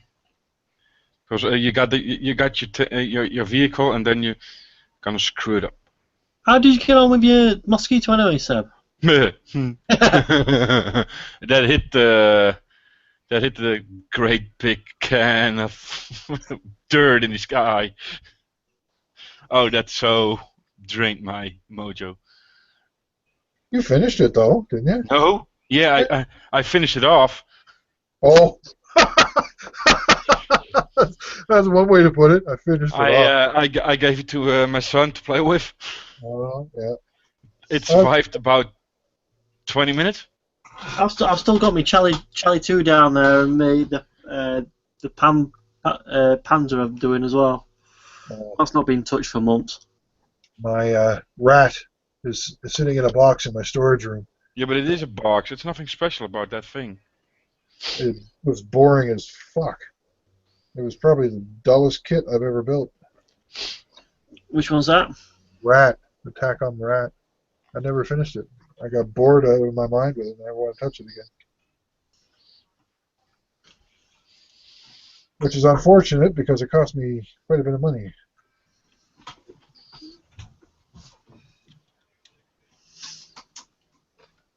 So it makes me a little bit leery about this new Takom King Tiger that's coming out. Well, don't you think there's enough King Tigers and Tigers out there, though? Yeah, but not one with full interior. No such thing as enough. Tigers, King Tigers. You be quiet, you. This King Tiger has a full interior, and there's none, I think, in 135. There's no kit out there that comes with an interior for King Tiger. You have to buy it. It's got a full interior and all that sort of stuff, then. Yes. It does, yeah. Right. But that's somewhere Abby's correct. Both the Henschel and the Porsche are both all in Zimmerit, and most Henschels didn't have Zimmerit. That's not true. There's about half of them had it. Really? I know that the Porsche had. All but a few. But the thing, they don't give you an option to build one without Zimmerit. Yeah, they might, I don't know, further down the road, but Takom's not like Ryfield where they just listen to what people want and then make it. So, well, people have been asking about King Tigers with interiors for a long time, I think. Yeah. Nobody said something at that point. Probably nobody said something about Zimmerit. Well, I've been asking for a decent Lancaster and B17 in 148 and they haven't been out. Yeah, that'd be nice. Or do dust like John do the B24, 135, 132nd. Oh, God. Yeah. I know there's a B29 and a B17 in 32nd by Hong Kong Models. Oh, B17. He's getting the B17 145th. 132nd. 42nd. Yeah, it's the Hong Kong Models one. Yeah, he's getting that, I think. That'll be a bit big. So a bit. The wing is as wide as my chest, almost. Right, a bit big. Yeah, listen to him. It stands as tall as my son when you stand it on its own. That's a bit big. Well, yeah, they need to fetch one out in a decent one out in 48 because that one the you did for the Revel was terrible. Oh, that's an old stinker. That one. It, And the Lancaster, the only Lancaster I've got is the Tammy one, and that's all raised panel lines and whatever as well. they need some updates. Hey, Nige, just a question. I don't know if you saw it on the pop page, but in about 3 weeks we're doing a 2-hour build, 142nd, so 72nd or 76th. Depends on what I'm up to. Cool. If And I'm it's up any model, just those sizes, and you can throw anything at it that you want. There's no restriction on whatsoever. Right, okay. I'll have to see me son and see if he's got any 72nd ones I can have if I'm going to do it. They can be aircraft. It can be. Yeah, anything. Yeah. Sci-fi figures. There are only 2 restrictions. It's 2 hours, and you have fun. Yeah, it's fine. I think the fun that's automatic, but being able to. So I'm not going to build anything new. I have 2 kits right there that I'm going to use that I already built, and I have a diorama base right over there that I'm going to use, and I'm going to try and build a diorama in 72nd scale in 2 hours. Oh, that would be cool. That'll be really fucking hard, Yeah. but I'm going to try it. See what happens. I think I'm going to have to find a tank, so I don't think I'm going to be able to do an aircraft. I have a 76th Panzer II with a little dio with it from Revell. I think you got to just pick a kit that you don't care a huge amount because it's more about. Or was just very cheap. Yeah, it's just more about building for fun than it is building for a good build. Right? Well, that's the thing. The only 72nd ones that I've got in are all Harveys. So if I if I nick them, he'll not be happy. So I'll have to go finding out. Did you say 2 weeks? 3. You have to gonna check for the date. The 17th, I think it was, wasn't it?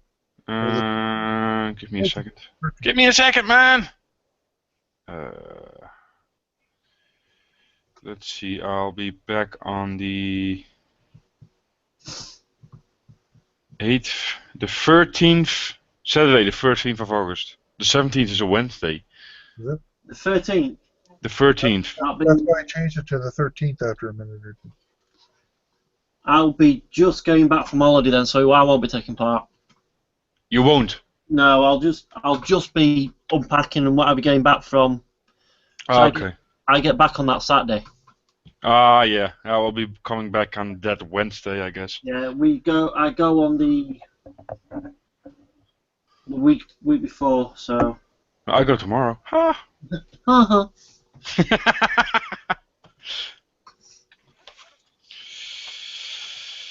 The dark green for the Firefly. Should I do a red?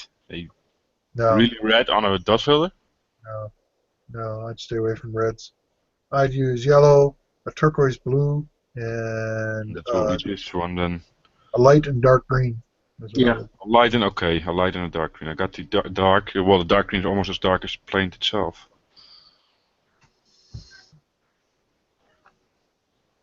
Come on. Oh, it's not that dark. A mustard yellow works well on there. Okay, it's called ochre on my, so Yeah. that's probably the one you need. You use the yellows for the top edge, the top side. So Yeah. no whites. No, I wouldn't put any white on that. No, not on green. Too much. Unless you want it to look like it's been sitting on a beach for a while. No, it will be pretty new, won't it? See, white works well on some aircraft like out in the sun or aircraft carrier ones because they get a lot of bleaching on the upper surfaces. Bleaching and salt. Whereas Bird shit, it's good for that too. yeah, Birds love to shit on tanks. yeah.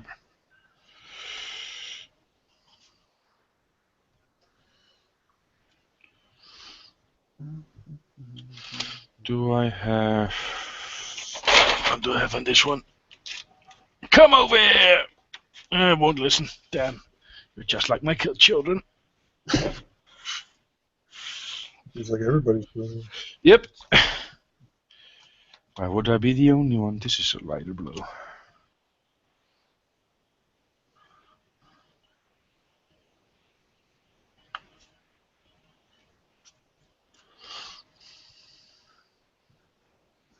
Right, guys, I think I'm gonna knock it on the head. There's some new photos up on my Facebook page of the viewfighter. If you want to go and take a look. I don't think I'm on your page. What's your page called? My Modelling World. Yours. Yeah, Ah, My Modelling World. there it is. I see them. Because I've got the settings probably turned on. My modeling world. I'm actually following you. Yep, so am I. Holy shit. You did that tonight? Most of it, yeah. Didn't have the... Holy crap. Share. You were busy. God, I didn't see you do half this stuff. Wow. Can you see the bleaching on that, Seb? Give me a second. Yeah. Oh, wow. That's the type of bleaching you're after if you, because that's would have been it's Coastal Command. So a lot of wear and tear and stuff like out to sea Really Yeah. good coloring. I and that love- sort of stuff. Man, that fading is nice. And you're- So wow. that's I have a Hey, lot that's to for the- learn. with paint and with oils. I so- can't. I've been doing oil filters, a dot filter tonight as well. So Okay. I have a lot to learn. Wow, the canopies are so clear. Are you calling that done? more or less. It looks really close. I mean, I would call that finished if it was me. I might like do some soot and stuff. What I'm waiting for Natural Light tomorrow to have a look at it. Yeah. And see- Exhaust stains, gun stains. The Yeah, guns that's about look, the only thing. the guns look too clean. No, but the gun stain. There's no gun stains. I don't know if you can see them underneath. Oh, they're underneath. Okay. Yeah, Yeah, those rocket pods. they're rockets. So Oh, okay. Sorry. it's all right. Guns would be in the nose, wouldn't it? Yeah, they're in the nose. Both You can of just- Yeah. you can see them there. Yeah, you got glare. Oh, now I can see. Yeah, you got glare on it. These, Cool. Take some pictures from underneath. Put them up if you I want. will- If you- yeah, I'm if you- going to. Yeah, that looks really good, Nige. I really like that. That paintwork is nice and subtle too. It looks Yeah. really good. That fading is nice. Well, I said we've you saw it. The pictures before with the airbrush, and then just adding some oils, some whites, and some blues, just to get because I wanted that sun bleached look. If you know what I mean. Yeah. Yeah, it's like it's been flying through salty air, sea salt air, and then it dried and bleached. Yeah. It looks really good. Thank you. Well, yeah. So that's The- what I've the been thing- up to tonight. It's that good that I know what you trying to get, and I'm not a plain guy. It's been great talking to you. Probably after I get back off my holiday, probably next time I'll try and catch up. Yeah, no problem. You know where we are, so. Yeah, well, I'll be you know where I am now. I will be gone the next 2 weeks myself, so. Where you going? Anywhere nice? Hungry. Hungary. I won't be hungry though. How many times has that joke been told? Every time somebody says I'm going to Hungary. Yeah, that's true. And Mike, we'll have to try and catch up soon. All No right. problem, nice. Good to have you. See you, nice. Yeah, mate. Yeah, it's been nice nice talking to you both. Always. Stay safe. No, we will. Have a nice holiday.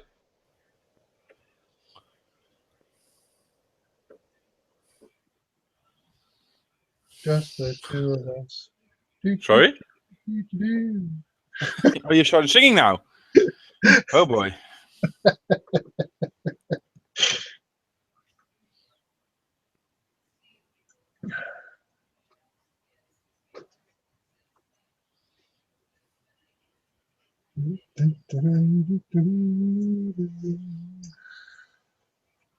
He did a really good job on that Bullfighter, though. Yeah, it looks very good. Yeah, I can't do that to airplanes. I've tried on several occasions to pull that off. I just quit that sentence with "I can do airplanes." Yeah. I've come close a couple of times recently, but it's just I don't know. I find aircraft really hard to do. I have to be honest. I am gonna get that 132nd or what is the 136th Corsair from Revell. Really? I'm gonna get that again. I have I read multiple reviews on it, and I got it on this book from IPMS. They do Yeah. a review on it. I pitched Let me myself. see. I gotta go to the conclusion. Is it this one? I think it was this one, wasn't it? Yeah, it was this one. And they do a review on it. It's the one I built. Yeah. And in short, they say, la la la la la. The guy who reviewed this one is the 132nd. He also built the Hasegawa and the Airfix, and the Revell is by far the most detailed. Oh, I didn't know that. Well, if you ever see this one, and I built that, yeah, in the last two I built. Yeah. It really is a very nice kit. The strange thing, it's white here. It's white plastic. That's weird. That's difficult to paint over. Well, oh no, it fell down. I think I threw it away. I had it on my light, but I don't have that light anymore, so I don't know what I did with it. But I really enjoyed that one. It was the last two I built. From the old pub I joined before we all had to drink and stuff. It's fun. And I really like that little. And maybe that's the. No, I really don't have it anymore. The scale of planes that if I ever want to build a plane, I have to go to that scale. There could be. And it was only €6 or €7. You can buy like 8 of them. Mm-hmm.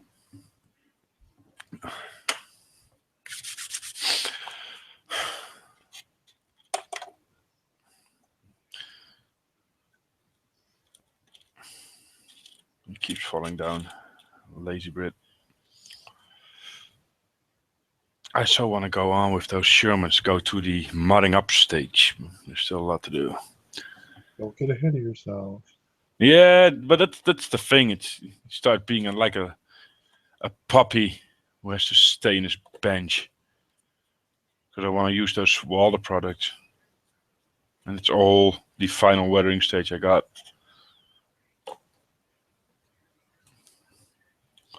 Have you actually tried any of those yet? No, I'm not. Until now, I didn't get to a stage on a model that I could use them. Well, I guess you're going to find out. Sorry? I guess you're going to find out. Yeah, but it will be after the holidays. I don't think I will be able to do that tonight still, because I did the dot filter, next is rust, oil, fuel. You've been told to bring any modeling stuff with you? No, I'm not. No, it's too warm over there. It will melt. I don't know what the heat will do with my glue. I don't know. Or the next thing I want to do is the winter diorama with the Pens 4. Oh, yeah. Which I also have a shitload of figures for. Yeah. I don't know why I do that to myself. The same reason I probably do. I hate myself, I guess. No, they just look better with lots of figures. More story. Yeah, write a book. I might read it. Damn, that was a burn. Yeah, he got you really good with that. Holy that was really good. He's like, that's going to sting for at least a week. Yeah. That was a good burn. Didn't see that one coming. I sent that glue guy another email. Oh, who? Oh, the guy from Simply Glues. This is all the Tetrites have left. Oh, yeah, you need more. Yep. And the problem is, it takes 3 months to get here. Yeah. What you got there would last me probably about a month and a half or two. Yeah, so it will be a year for me. Especially in the summertime.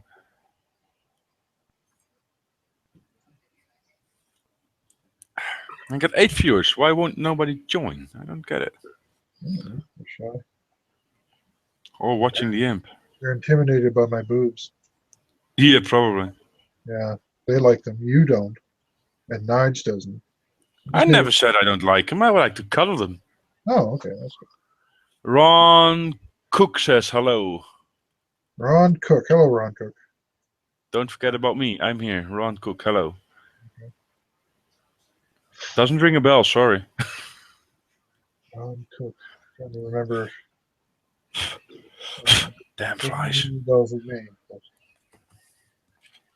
That doesn't mean anything. No, I it forget- doesn't with you. I forget stuff.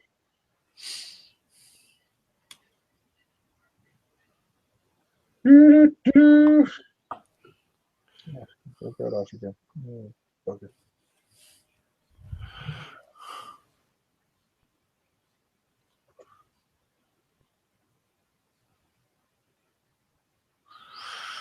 Yeah, the dial won't be done for a long time.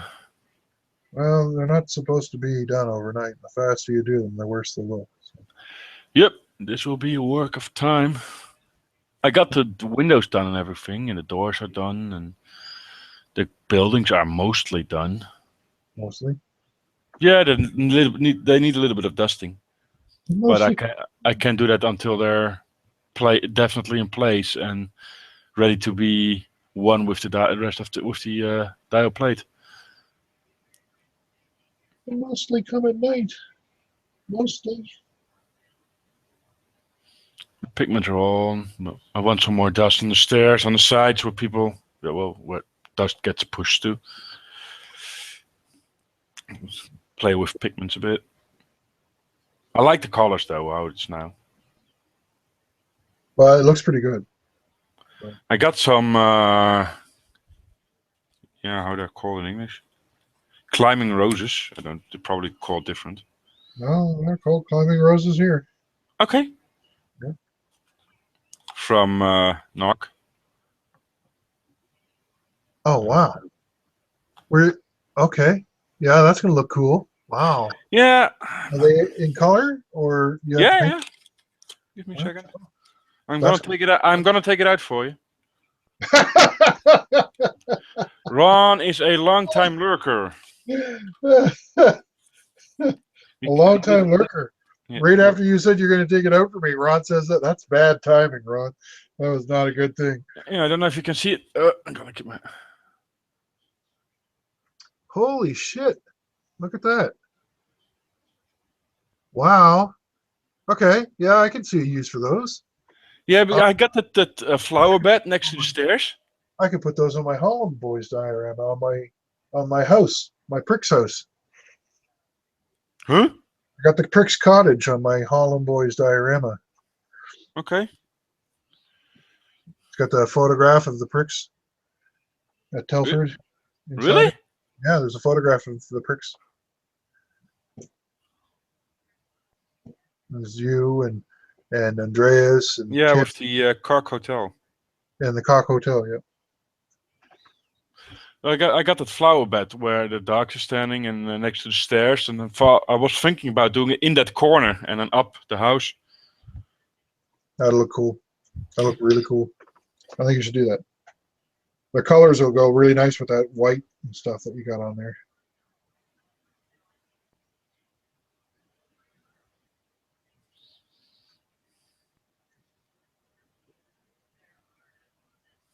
It'll really pop out with the green and the white. Look good.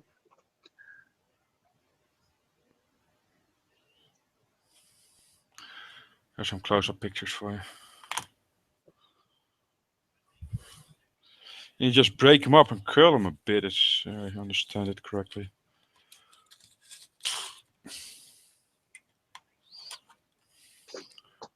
Yeah, I saw it at my local hobby shop, so I'm gonna try that.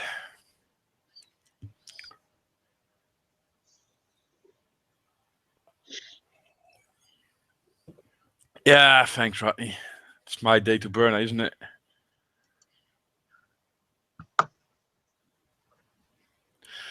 To be honest, Rodney, I haven't really went into any garden shops to look for them. I know I got the page saved on my phone, so I can go for them anytime. But my thumb is as green as the So- color that I drop in the toilet. So That made me print off what those things are actually called too.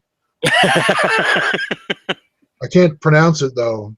Novarian something Yeah, like that. amazing. It's still be. It's still be. Astleby.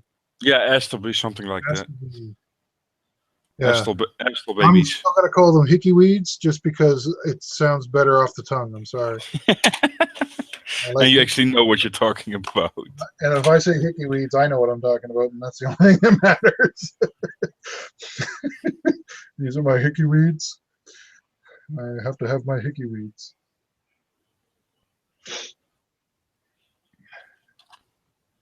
Yeah, I like this better. I've done this better.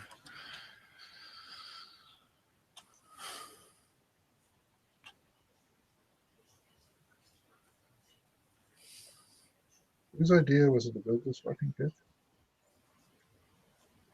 Yours? I wanted to blame it on you.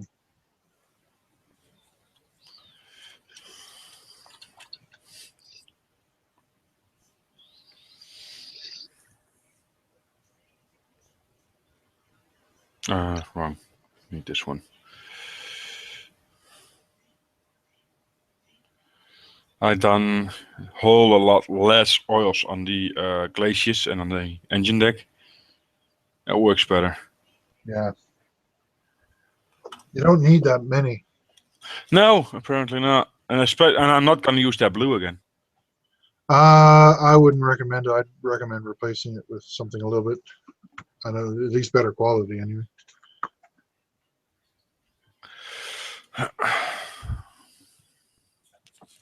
I'll try those oils on the. Where did I put that? Back in here? Yeah, here it is.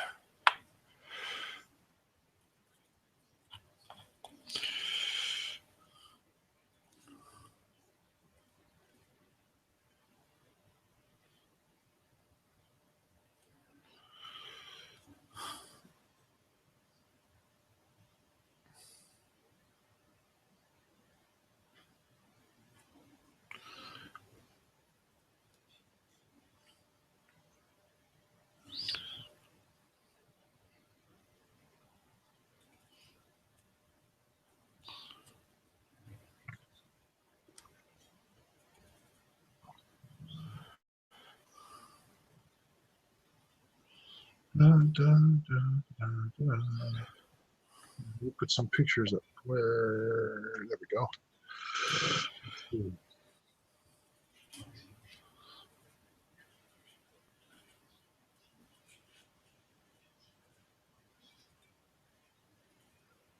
There's those roses. Oh, wow. You're gonna have a little bit of work trying to shape those into a realistic. Yeah. shape. Well, the paper's pretty thin, so you probably just curl it up. Yeah.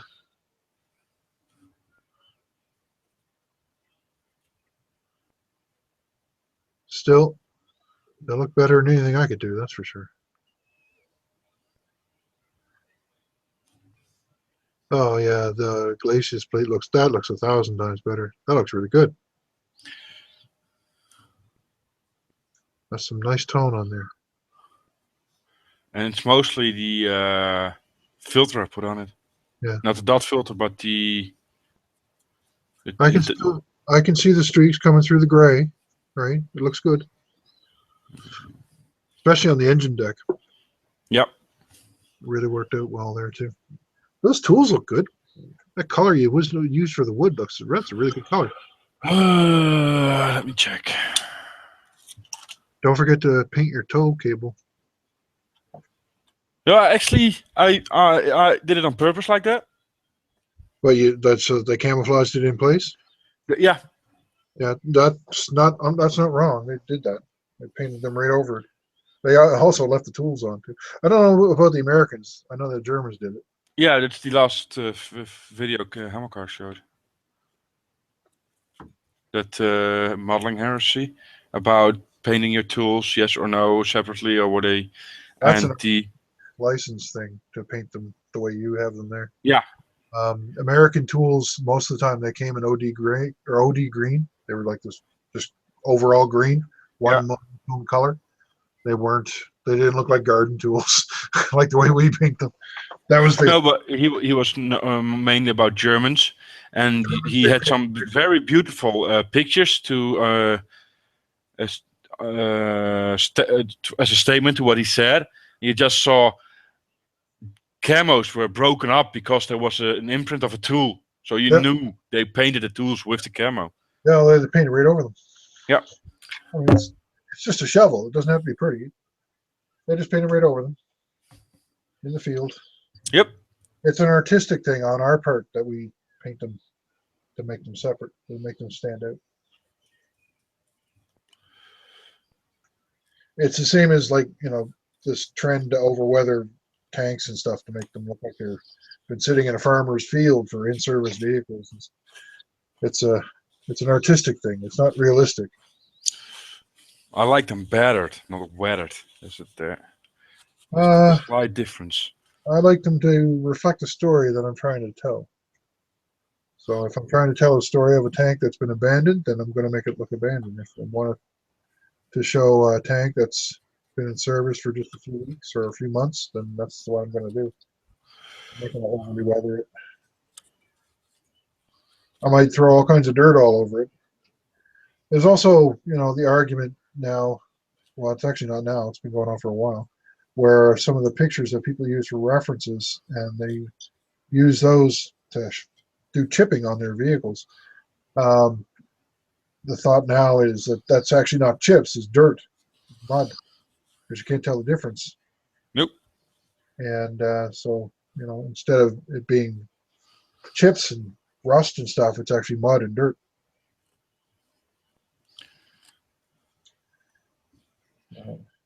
All of it's open to interpretation. Yeah, but you know what that is mainly?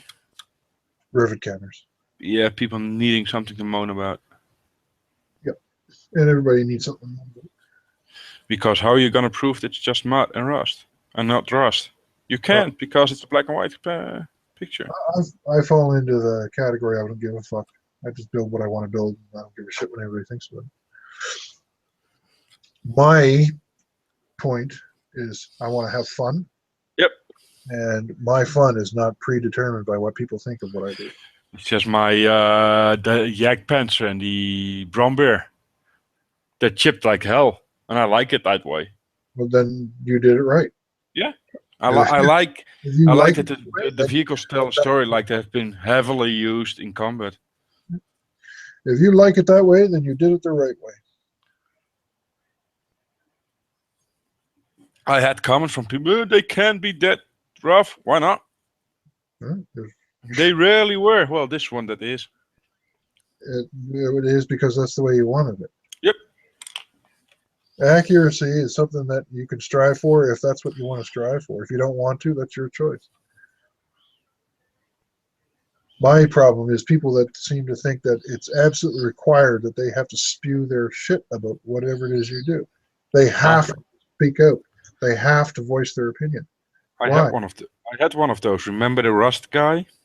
Rust. Oh yeah, I remember him.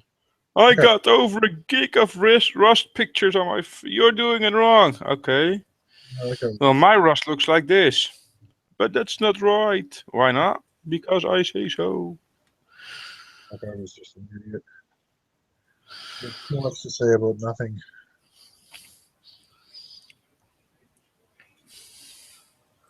I actually wondered how that guy goes to sleep at night. I don't care enough about him to think about things like that. If I cared more, I would probably worry about it, but I don't. Oh, I don't worry about it. Oh, my Rust. My beautiful Rust. And then he falls asleep with a sticky tummy. Oh, that was an image I don't think I needed right there, but thank you for that. That's great. Now that I have that. Didn't want to take that away from you. You could have. Yeah, I could, but I didn't want to. I'm a sharer. Yeah. Yeah, that's what the doctor said when he prescribed you the cream for chlamydia. Don't share. No, then he said, don't share this. Don't be a sharer.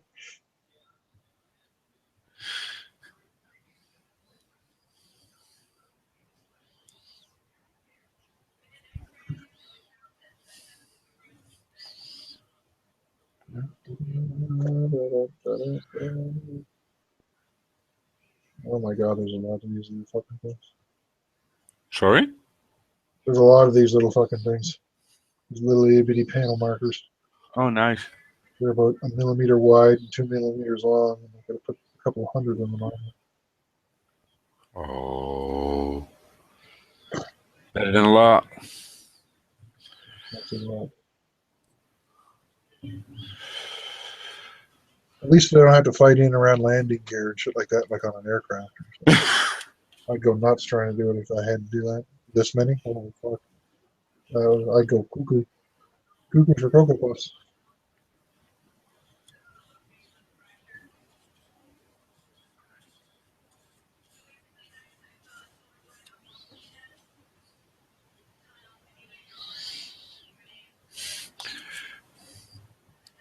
I was thinking about maybe trying to do something like a build video on a Panzer IV.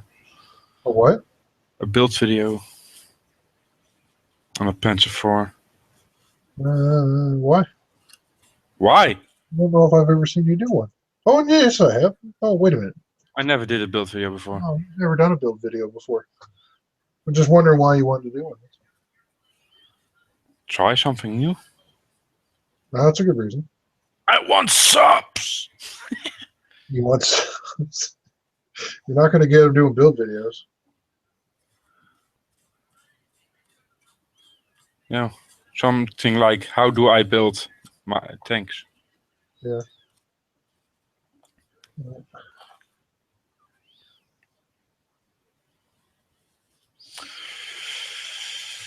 I still got 2 reviews to go, and then I'm out of new stuff. What? Yeah, I'm through my stash then. Jesus. Are you slacking off on the shopping? Sorry. I haven't bought a new kit. The last new kit I bought was a Klingon bird of prey. I still have to do the Panzer Spearwagon. I got off Nige, Polsmade, together with the Bison. I did the Bison already. I got the Panzer Spearwagon to do, and I got the Jagdpanzer 4V. I still got to do. Huh. The short barrel 48.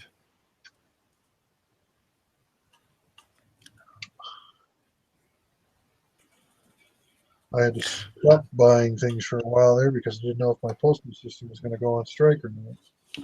Yeah, but then you save. Now you can buy all sorts of stuff.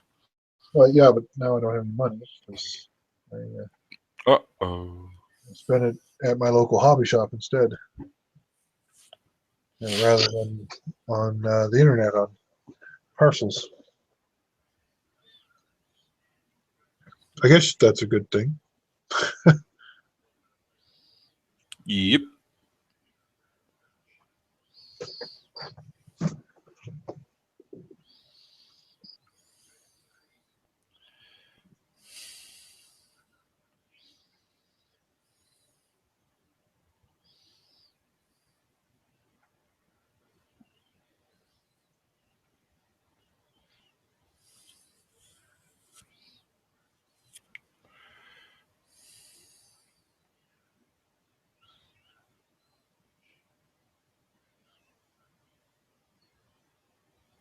Hey, mosquito. Once was alive, now is dead.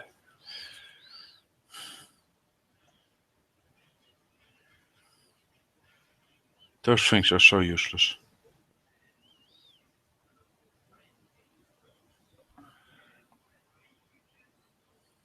Oh, Mike is gone. I'm talking to myself. Oh, you're there.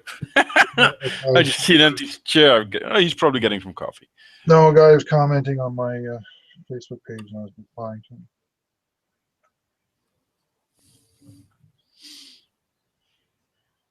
apparently there was a huff over my 1/16 Tiger over the turret numbers. Really? Didn't know that. I don't know why I won't get a huff in. It's a fictional tank. There's nothing wrong with the turret numbers because it's not even a real tank. Yeah, but you can't do that. You know that, Mike. Yes, I can. It has to be real. No, you can't. It has to be real. I'll bite my ass. A fictional tank. No, it's a tiger. They're not fictional. They're real.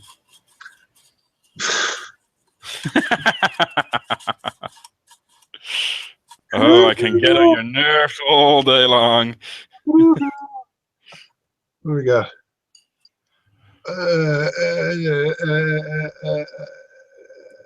Ron Cook says he's a nasty bug and we can't get rid of him. Yeah, because he got kicked, but he just came back.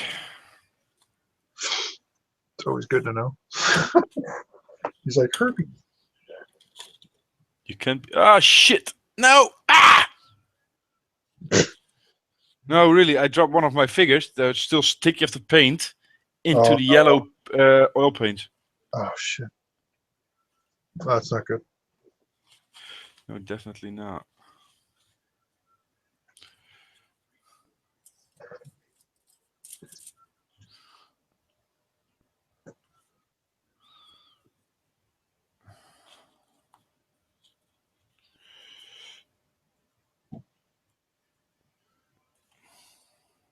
Oh, and it dropped in the blue as well. Nice. Oh,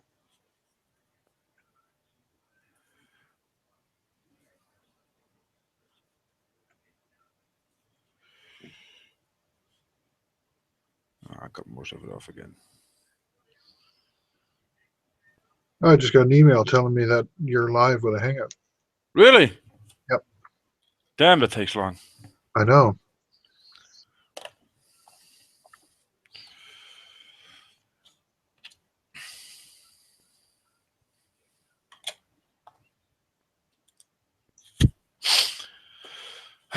I hate this.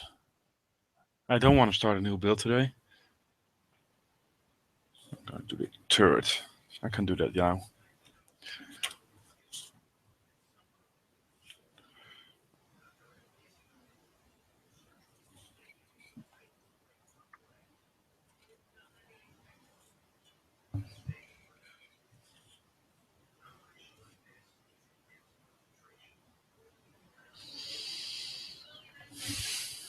I remember that now.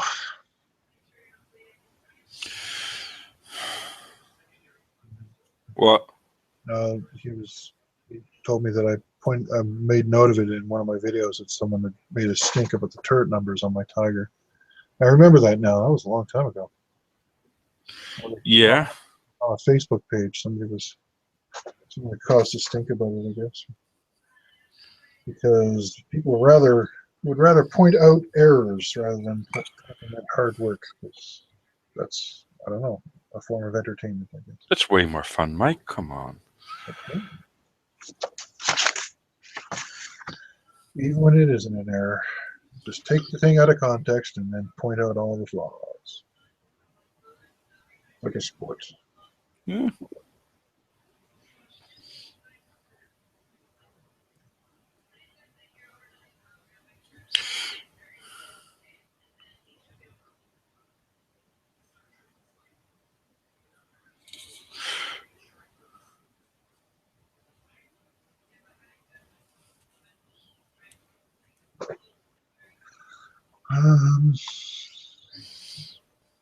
Does that ever end? Will it ever end? Nope. Okay. Just checking. Quit your whining while you're ahead. Be a man. No thanks. Be a woman. No thanks. You can play with your boobs all day. I play with my boobs all day already. Herpes is for lovers. What? What the fuck? Where did that come from? That's Ron Cook. Oh, that was like a random thing to say. What the fuck was that? It was like, what the hell's wrong with you? Why would you say Yeah. that? That was funny. You caught me off guard with that. Meow. Well, you just lost your mind or something there for a minute. Nee, naast mij.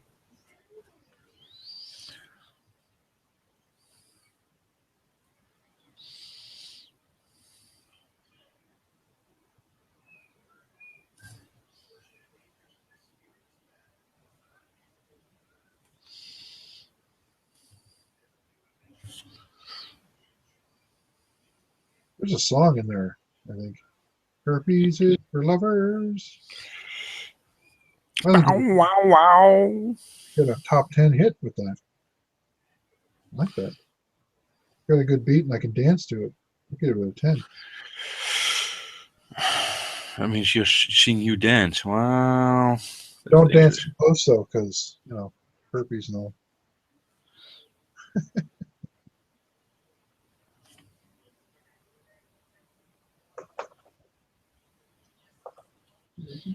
For lovers.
I'm getting that herpes is for lovers in my head. Thanks, Mike.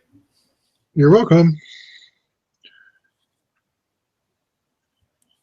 Like I said, got a good beat and I can dance to it. I give it a 10. Hopefully nobody got beat to it because it means we would see you dance.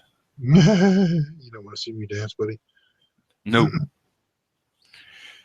As what's his bucket there in Mission to Mars described as shuffling my feet and grabbing people's butts. That's me dancing. What? What's his name? What's the fella in Mission to Mars? Tall fella, beady eyes. He was in Shawshank Redemption too. Mission to yeah, good. He was married to Susan Sarandon. Fuck, I can't remember his name. No clue.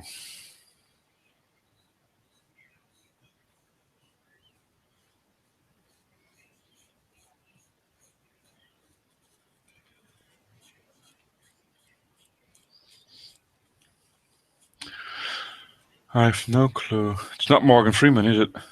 No, he's a white guy. Yeah, I'm not so into movie stars. Can't remember his name.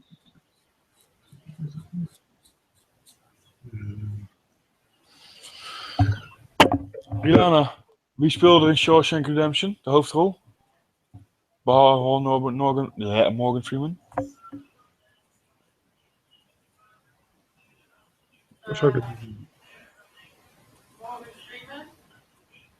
No. She doesn't know it as well. Tim Robbins. Tim Robbins. Who? Oh, Tim Robbins. Tim Robbins.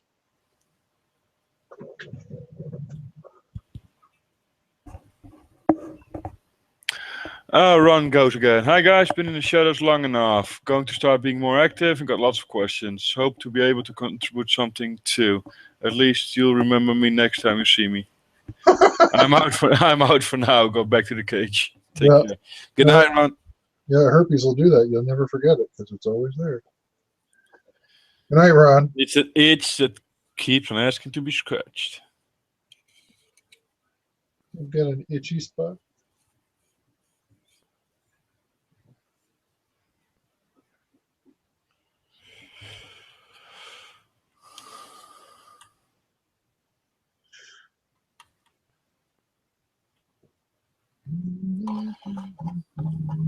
Itchy and scratchy.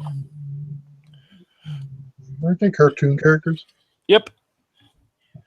Sounded familiar.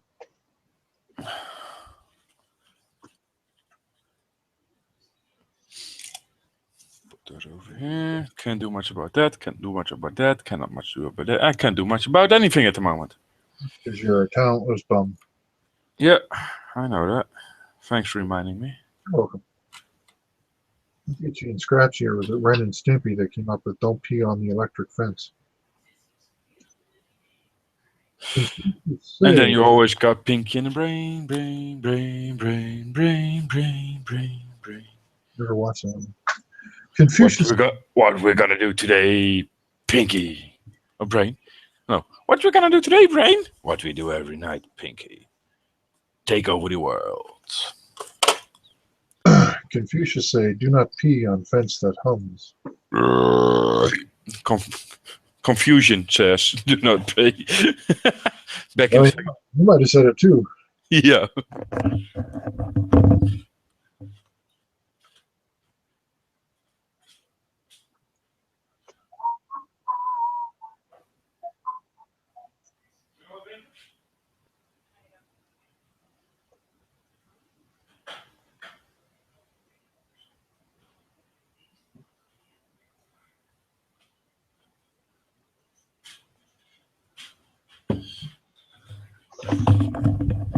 Well, Confusion probably said, "Don't pee on fence that hums." I would probably say, "Nah, have to try anything at least once." Well, you might only get a chance to try that one once. Getting electrified through your penis is probably not a healthy thing to do. I know it hurts. It does? I've never seen it, so I'll just take your word for that. But that was not a. That's one of those cow fences. I thought you had a loose connection in your anal intruder. No, wrong group. Oh.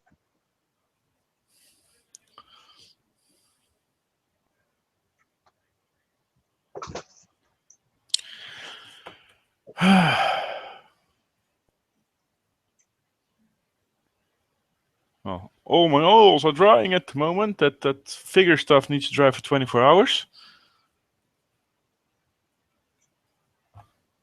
So, what's the time? You should see about getting yourself some liquid. It reduces that time from 24 to 4. For the oils. Yeah. Yeah, I know where to get it. It's kind of expensive over here. It might be cheaper over there. I think it's made over there. Don't know, to be honest. I don't really want to start a new build at the moment. Stuff I use is made by Winsor Newton. Yeah, I know where to get that stuff from Winsor Newton itself. Now I got the got here a little big. It's whiting out. You can see it with figures. These are all resin figures. Wow, where'd you get that? eBay? No, it's at Alibaba site. Oh, that AliExpress. Yeah. I got the entire crew giving the tank a winter coat. Yeah. I got 2 guys carrying a bucket. Then I got 1 incoming. I don't have it yet. That's still incoming. Commander, and it's infantry commander going over some plans. And I got 2 or 3 infantrymen sitting and waiting in winter gear. Oh man, that's going to be that's for the Panzer IV. Yes. Yeah, that's going to be quite the diorama. Yeah, I was thinking about doing that half track, unloading barrels. I'm guessing that would maybe get too much. I don't think it'd be too much. Diorama would be getting a lot bigger than if you only got the figures in the Pens 4. Well, yeah. You're going to run into size or space problems too. Oh yes. You build them like the one you're working on now. You're gonna have troubles.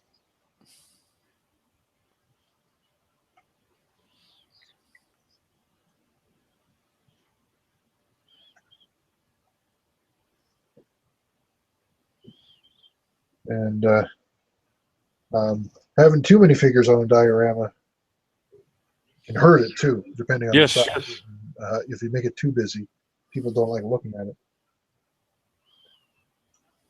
I find my Hollow Boys diorama has got too much going on. I keep trying to find ways to improve it, and because it's the weird angle that it sits at that makes it difficult to look at. But it's still one of my favorites. Oh, I love it. I like that one. But the Sheevel's Nashorn one and the Hero of the Soviet Union are also the favorites of mine too.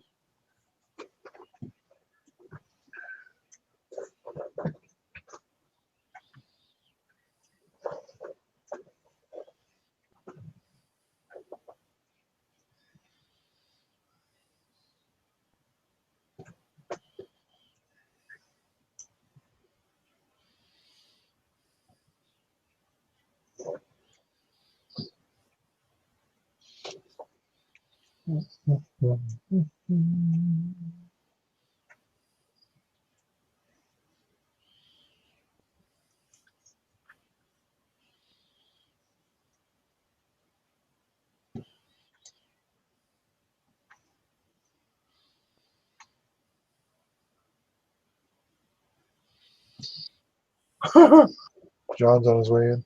Yep, I saw that. He said gotten. Sorry? He said gotten. I just gotten home. That's funny. I probably would have said the same, to be honest. It's a East Coast Canadian thing to say it. Okay, I've just gotten home. Yeah, I would say the same. No, it's just got is sufficient. I just got home. Gotten is Yeah, if you say I just got home, or I have just gotten home. No, you would say I have just got home. Okay, I would have done that wrong then as well. That's all right. You're fucking up my English now. Thanks. Your English is already fucked up, but that's okay. I'm allowed to. You're allowed because it's not your first one. Now, if you're fucking up not your even Dutch, my second one. you're fucking up your Dutch. That's It's bad. not even my second language. No, German is your second language, isn't it? Yep. Yeah.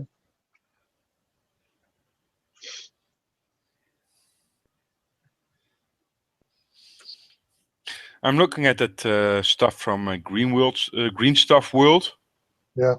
Now they got a semi-automated corrugated metal thingy. Really? Yeah, but This is where I got the punches. These things. yeah, I shared this on. I think I shared. I think I shared this on. I'm gonna share it again. I'm not sure anymore. On the pop page.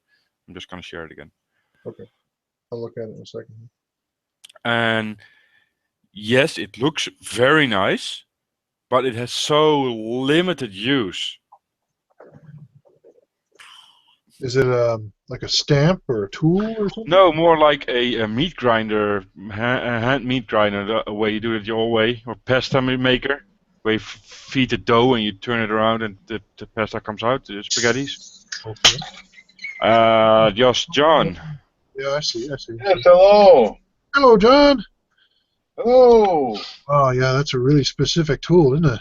Yeah, it looks very good, but Right. there's so little use for that. If you're going to be doing a lot of garages, yeah. you're going to be building like a 32nd scale aircraft hangar, right? I mean, a 32nd scale aircraft hangar would be the size of John's desk, right? True, but then you only built one hangar. You Bigger don't need to build more than one. I mean, 30 seconds is huge. It's the size of a small tent for a dog. But if you're going to, that would be to save your hands. That's the tool that. Oh yeah, most definitely. I mean, how much is it?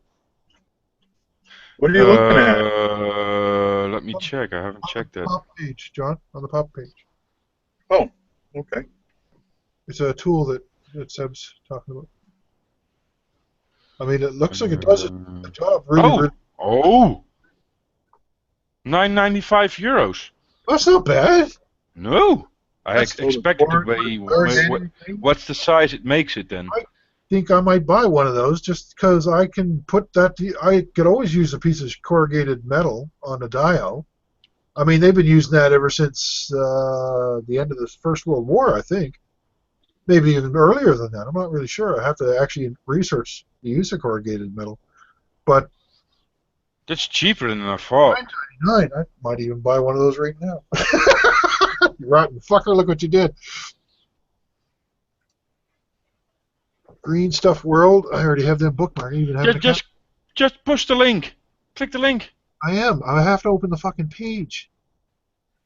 That's with those. Leaf punches. Oh, those leaf punches went up in price. Okay, it costs $11.14 US. That's cheap. Those leaf punches went up in price.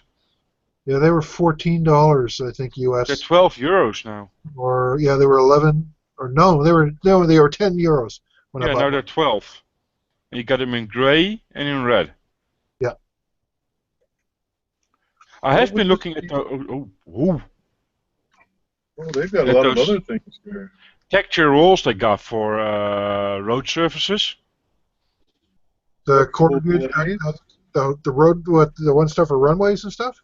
No, for textured rolls for cobblestone bricks, triple axles. The leaf punch is great. Oh my god. I've got 2 of them here, John. What scale are those? They're like 16th scale, but you could probably get away with them for 35th. They're too big for 48 though. I mean, that's one right here. Look, right? They come in Yeah. Right. maple leaves, elm, aspen, oak, birch. Oh, okay. So there are 4 different types of leaves. Oh, that's cool. Different leaves on it, right there. Right. I find them useful. Right? A hole punch, right? They're made of really high density aluminum. My wife is she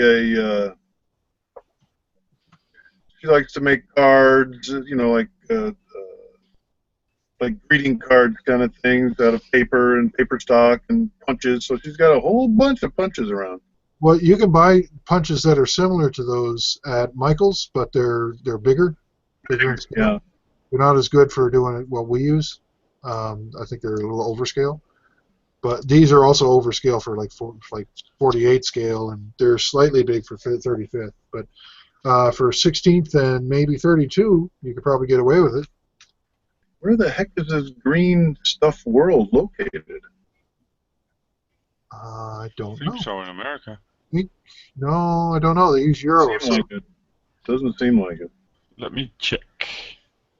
Oh, they've got Kolinsky brushes there. What the hell? Look at all the basing materials they have. Holy Spain, cow. Alicante, Spain. Ah, you see? That's a very nice Kolinsky brush, number 1. Yeah, how much do they want for that?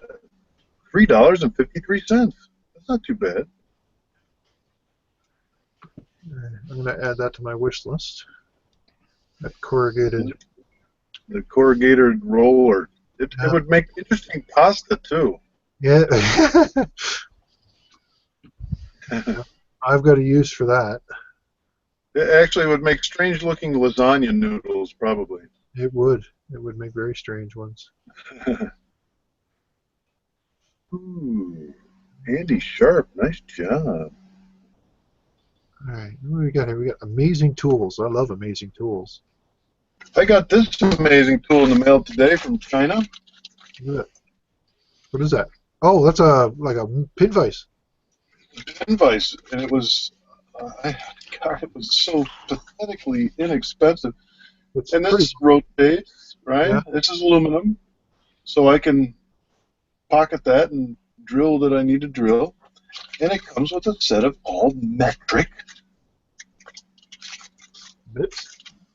Are they? bits. These are steel bits, Well, aluminum, Okay. how small? aluminum pin vise, and steel pins. How much? Oh gosh, you'd have to ask me that. Of course. Sad you It was don't cheap. remember, John. It was It bad. was very inexpensive. Let me find out. I can find out real quick.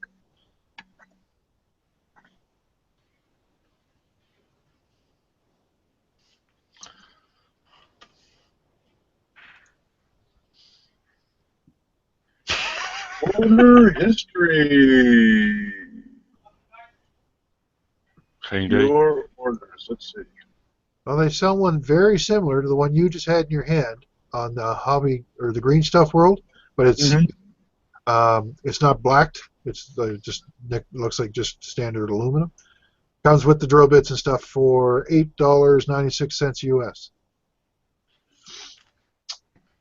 I'm guessing you paid less for yours.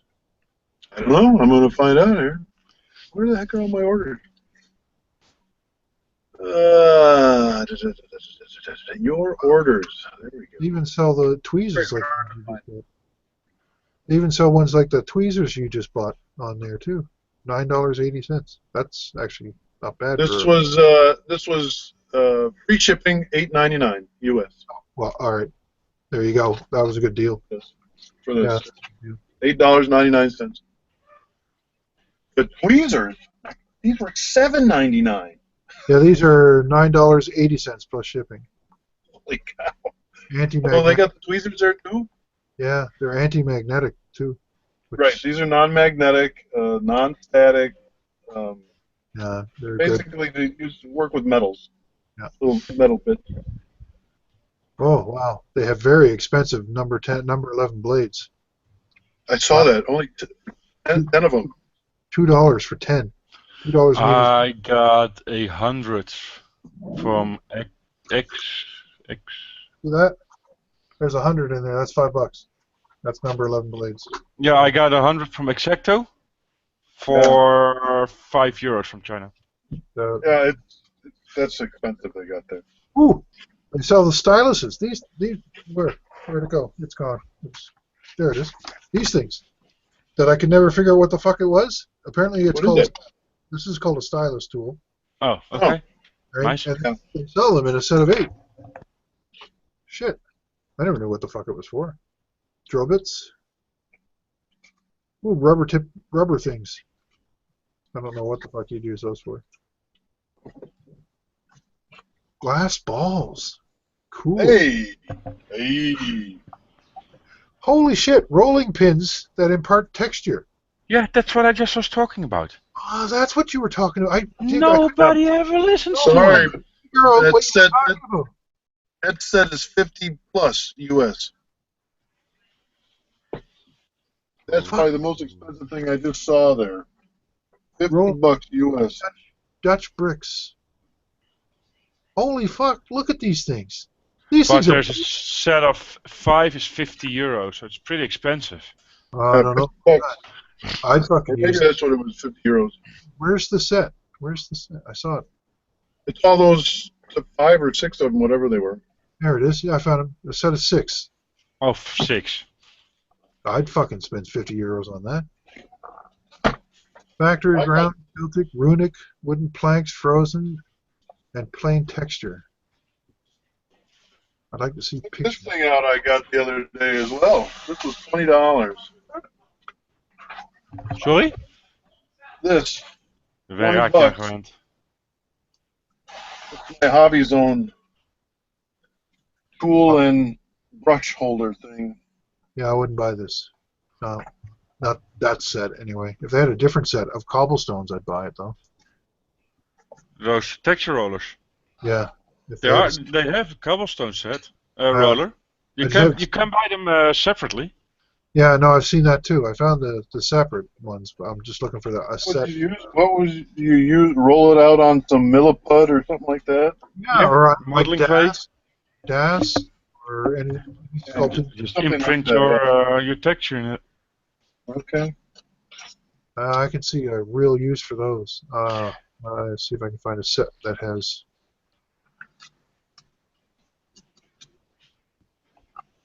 You guys are shopping. Oh no, I'm not. I don't have any money. I don't have any money right now, but I will next week. Okay, you're window shopping. I'm looking at what I'm going to spend all my money on next week. I would call that window shopping. Unless you've got something that I want there, John. But What's that? unless you've got something that I want. Yeah, where's your list? All right. Well, Jesus, I just got freaking home, man. Get the fucking shut up. You just get your fucking shit together and put It's weekend already. You should have done it yesterday. whining and complaining like an old woman. Lazy cunt.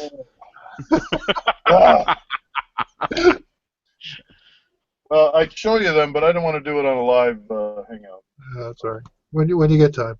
Oh, here's the set of the cobblestones. I'm gonna add that to my wish list. I might get that too.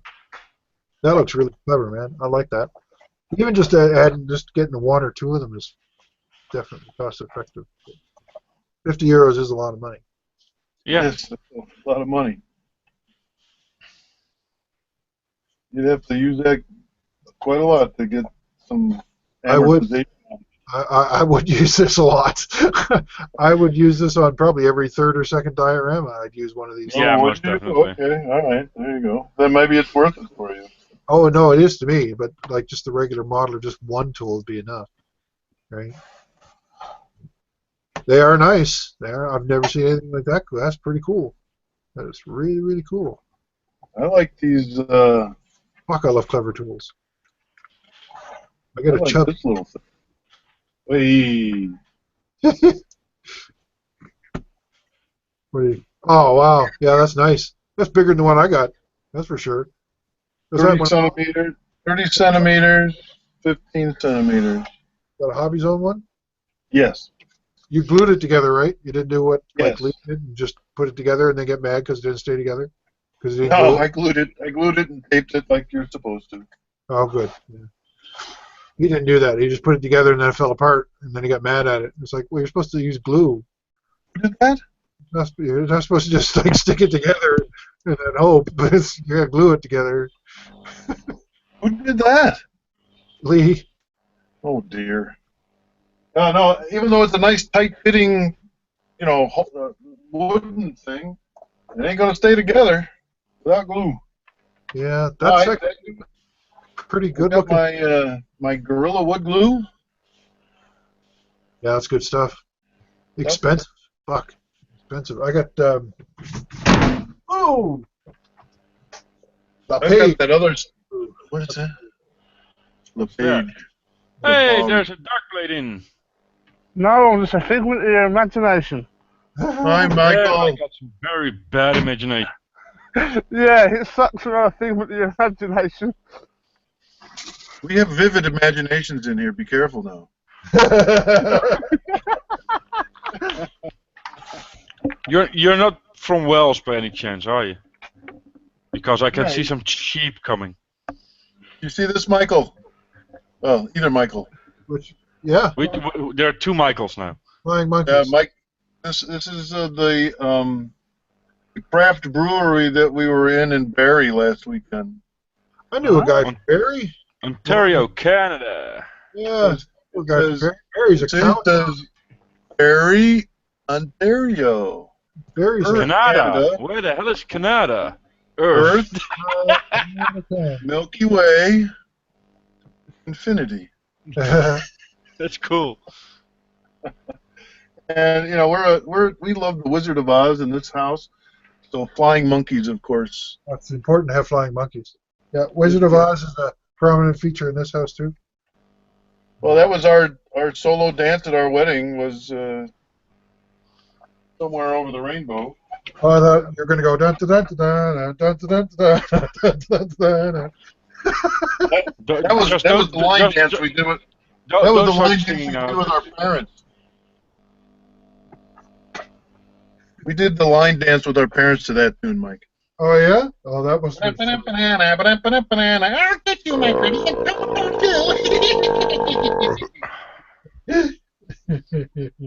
I just overruled you there. I That's know. a, That's fine. El Joe.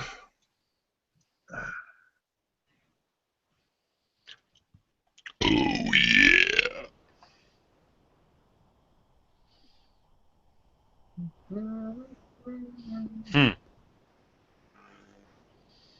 Will the next trick be belching the alphabet, Sev? I will probably get to N before I run out of steam. really? That's impressive. You should put that on your resume, buddy. Yeah. The definite skill set. Skills, I can burp till N. I can burn all the way to end. Wow. I might have to invest in this Tamiya Mosquito. What a Which model. 30-second one? Yes. That's a hell of a build, dude. I've seen a couple of shots of that. That's Yeah, I was just looking at the one that it's more meat than days my ago. Yeah, what a, oh my gosh. That's more meat than my potato. I don't know if I could build something. After building that Mustang that I got up there, that was a fucking intense thing. It's a It is beautiful, intense. no argument. It is. It's absolutely gorgeous to build, but wow, it's a lot of work. Lot, no doubt about it. Right. It's just involved, right? Like it's not hard. It's just involved. You got to be paying attention. You can't be like, fucking around or on a hangout or anything. You're gonna fuck it up. And that 30-second scale one, no different. That thing looks like it's a beautiful, beautiful kit, but whoa, Oh yeah. don't look away because it'll run off with your wife or something. Well, maybe.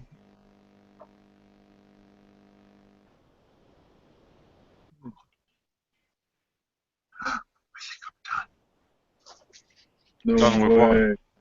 I think I finished it. Oh my god. No, That's you not missed the the- sheet. You missed the sheet somewhere. That's not that scheme I saw on that other one. Schemer. I did it. All the fucking decals are on there. Yay. Now burn it! Burn! Now I gotta On! seal it all. Yeah, I gotta wait for it to dry first. Fuck. It'll be a long time before I do anything like this again. Got a giant can of fucking that next time I go to do something like this. What?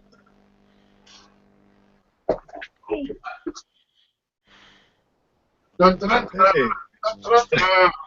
Better than that Bob Dylan song I had in my head all afternoon.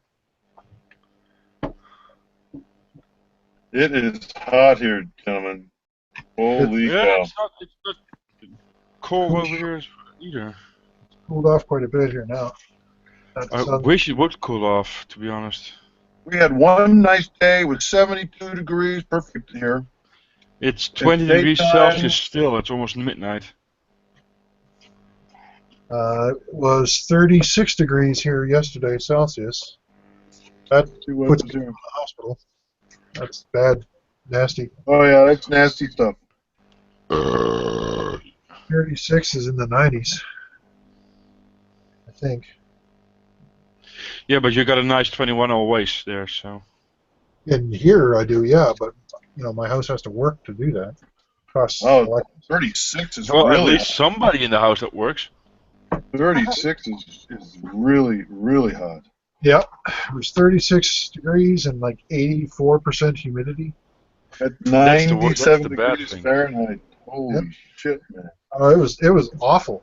You went outside and you actually felt like someone left an oven on. Yeah, Yeah, well, It was like you went, whoa, fuck, what the hell, right? it's 35 here right now. It's hot. Yeah. It's the humidity that makes it bad. Oh, and it's very thick right now. Yeah. God. So what they say is that heat index that combines temperature and relative humidity, all that, is well over 100 degrees Fahrenheit. Oh, it's like in an oven. It really is. Yuck. Just yuck. Quite drying and hot. So I'm in air-conditioned loveliness here. I'm actually in the basement, so it's even cooler than the rest of the house. I don't have air conditioning. I have a heat pump. Heat pump, basically, It's taking like same idea that 7-degree constant temperature of the ground at a certain depth, right? no, it doesn't use the ground. It's based on. There's two different kinds of heat pumps. There's the heat pump that uses like geothermal, and then there's the heat pumps that work like the same idea that's used to heat your pool. And that's the other one. That's the one I have. And it's also the same thing that heats the house. Thermal energy. Very clever idea of recirculating air and taking the heat out of air and removing moisture. And very complicated, but very effective. But it's very old technology. It's been around for quite some time. Long time. That is a big model there, Mike. I know. That Starship. Every inch of it is covered in decals.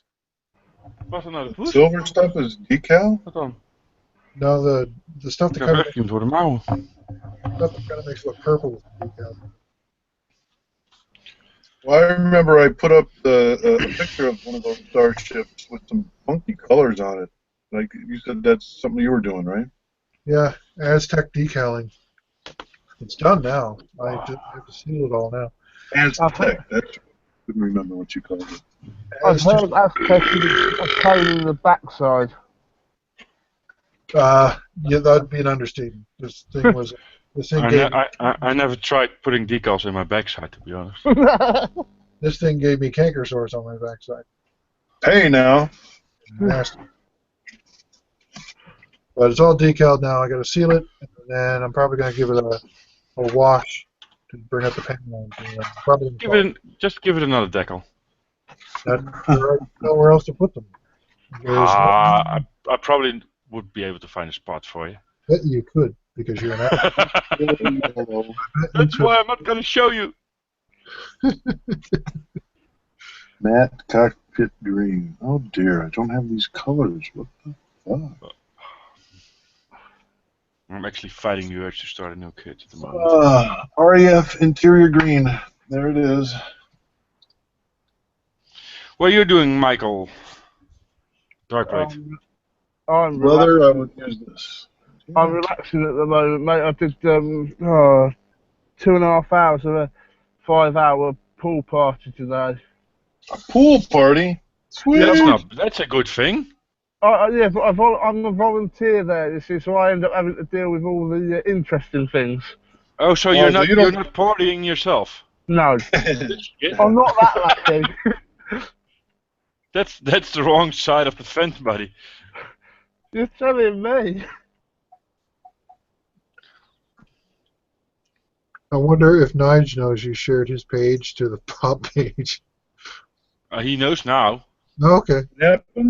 Was that My Modeling World one? Yeah. What happened? Oh, God. How do you think you would mind? Somebody posted another video of that odd couple. Fuck. Oh, the woman? Captain Asshole and his idiot. Yeah, that was me. Now, this time he's asking for a tuna steak. I was like, what? You can't be that stupid. People cannot be that. If she actually is gonna...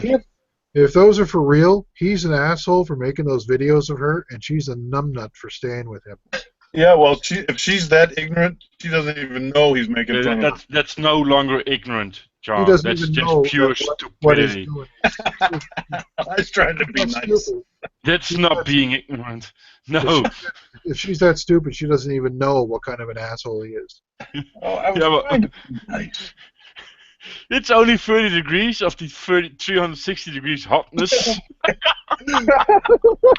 That's pretty funny. The referendum one cracked me up now, and especially the way she said referendum.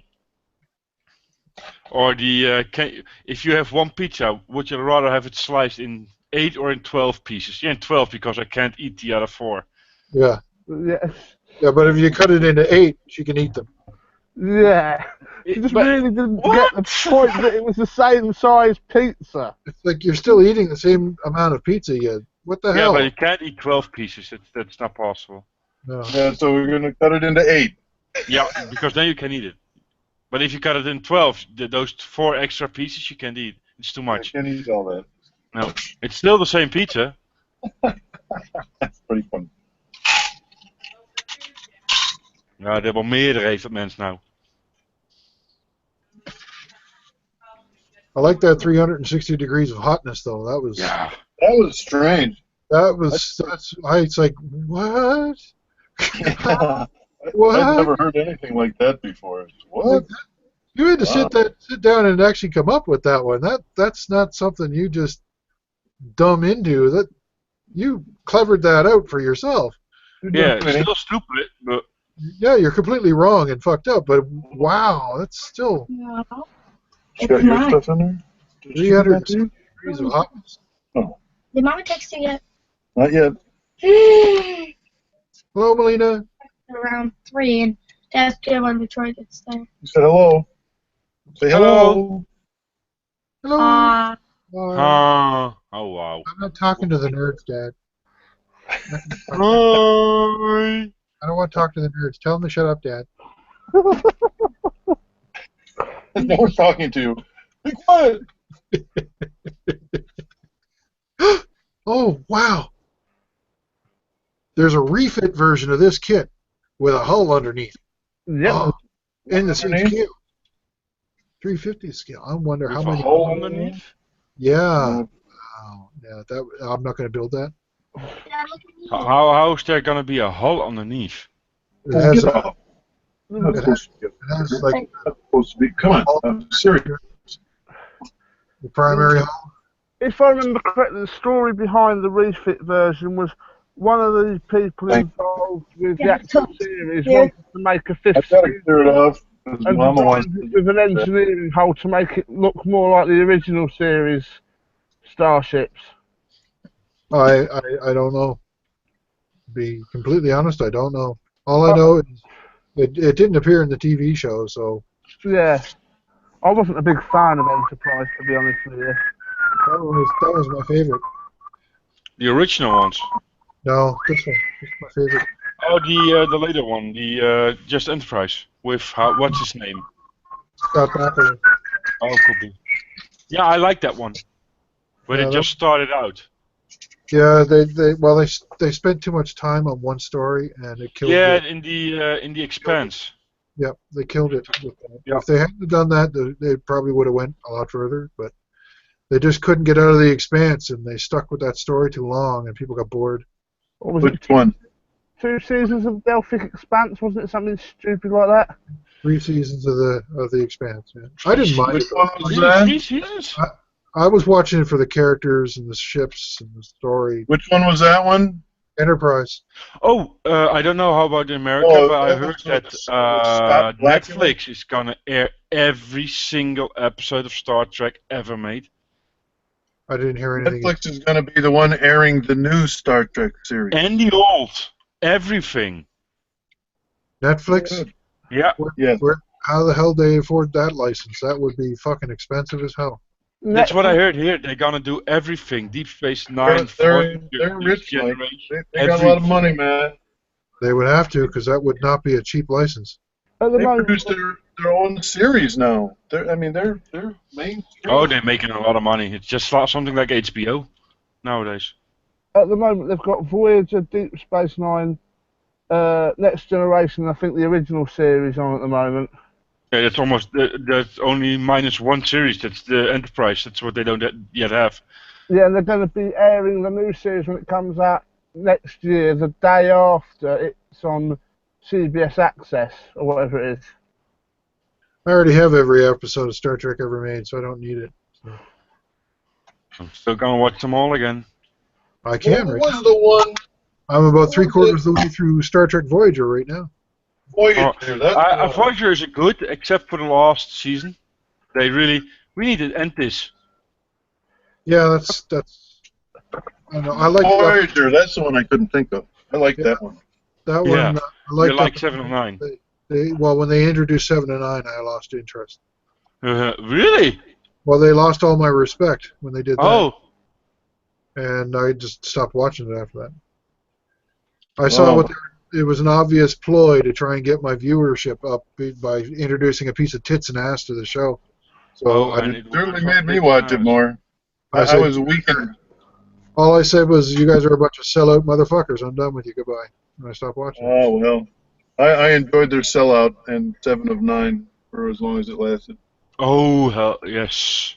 Huge woman. That woman was huge and scary looking. Give me those tits. That's what I thought. You just throw a flag over her head and do it for old glory. Oh no, Jerry Ryan would take it with head. Pun intended. She's a blonde though, so she doesn't do anything for me. She did in that series. Other things she's in, she doesn't do anything for me. Yeah. It's because she's old.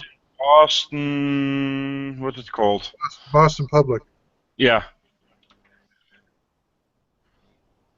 That's where one of the gals from the Viking series was on there. Oh, Lagertha. No, not Lagertha. The one that drowned. She's very tasty. Oh yes.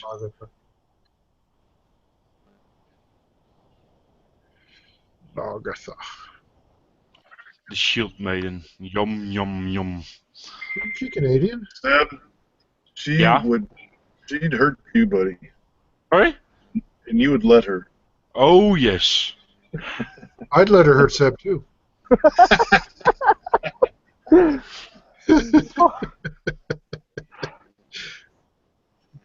Yeah, I wouldn't be complaining.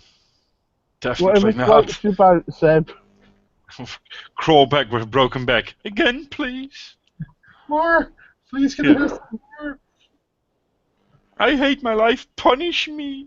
My spleen still functions. I can go on. Yeah. I'm not completely broken She yet. doesn't need my spleen. Come on.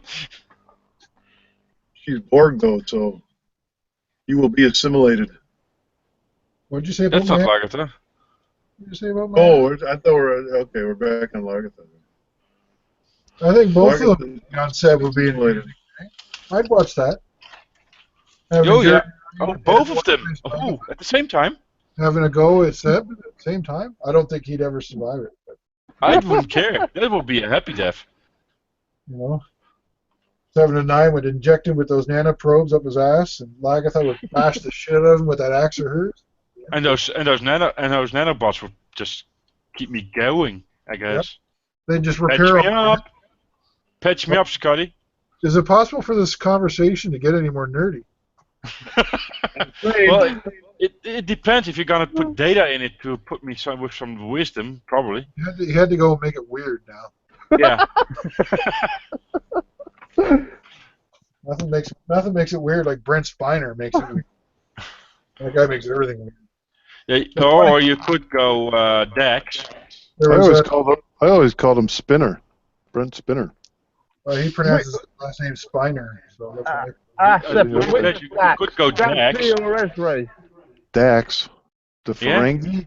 No, not Dax. Frankie is not Dax. Dax was Phil. Are you officer. or are you talking about the girl? Not the girl. Because the girl, she was pretty hot. Where's that? What was that? Deep Space Nine. Yeah, Yeah. Jadzia and Elizabeth Dax. Yeah, Dax. She had a worm in her. Yeah. That would like. You really want to reply to that one? While having a worm in her? Easy.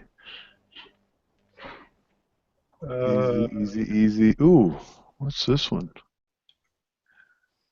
I think her name was Dax. His name was something else. The worm's name. no, Well, his they name- always called him Old Man. But her name was Jadzia, yeah, Jadzia Dax. and they called the two of them Jadzia Dax.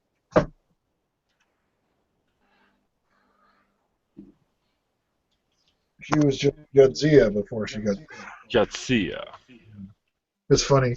Well, I was up at my mom and dad's trailer one night, and Margie was there, my sister was there, my brother.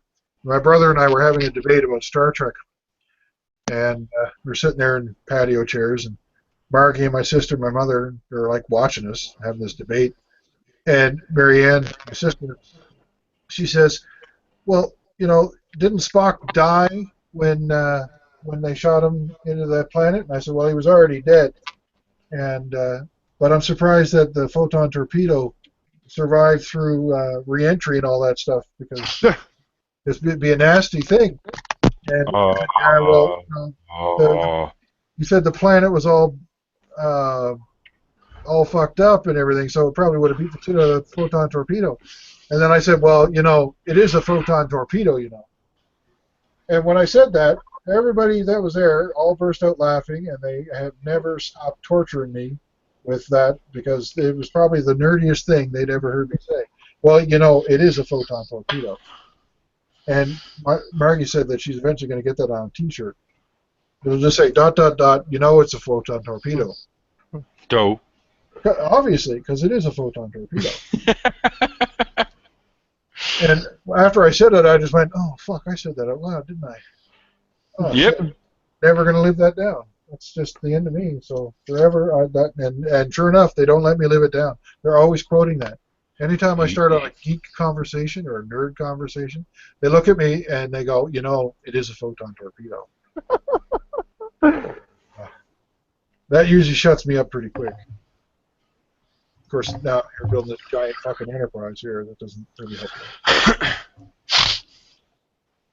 Yeah, that's something they will always remind you of. Yeah, they do. But maybe. No. Definitely. It is a photon torpedo. That's the thing I like about the Enterprise series, that they actually work with I think the rocket-propelled torpedoes to start with. You actually see them growing in the technologies. In the new Star Trek? No, the Star Trek Enterprise, the series Enterprise, the one you just built. They don't start off with photon torpedoes. No, they actually have like actual regular old-fashioned like ship torpedoes almost. Yeah, I guess they're rocket propelled or something like that. Yeah, they're not photon torpedoes. They're just. Oh, that's the thing. You see them growing in technology and everything through the years. Wow. Yeah, you get to see them develop it over the time. And that's cool. They didn't have any real shields. They didn't have any armor on the ship. No, they got polarized plates or something. Yeah, polarized the hull. Yeah. They polarized the hull, which is kind of like, I guess, there's an episode of Voyager where there's a character in there, his shields, he called them lightning shields. That's what he called them. They were lightning shields. And it was Captain Proton. And they had lightning shields because that's what his shields were. They were made out of electricity. I guess it's the same thing that they'd use on this thing. They're just electrical shields. I have no idea what purpose they would serve, but I don't think they would help you much. No, probably not. Captain Proton. That was Tom Paris's holodeck thing, wasn't it? It was. He loved Captain Proton. And Queen Arachnia and Chaotica. Dun, dun, dun. Basically a twist on Flash Gordon. Which, I'm sorry, you can't. Flash. Flash Gordon is awesome. Flash. The only thing I really know of Flash Gordon is the 80s movie. That one there is a bit of a stretch, but Flash.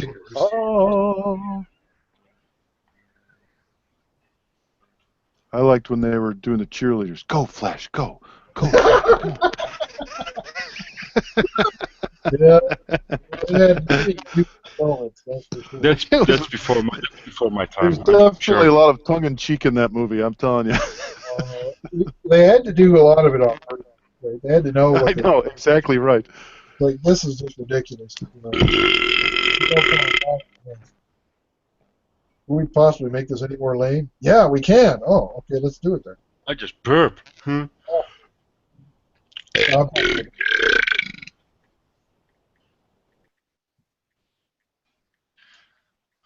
probably be how they call it, vulgar and something like that. Oh dear. That boy's a P-I-G pig. Oh yeah. You know what that line's from, right? Nope. Animal House.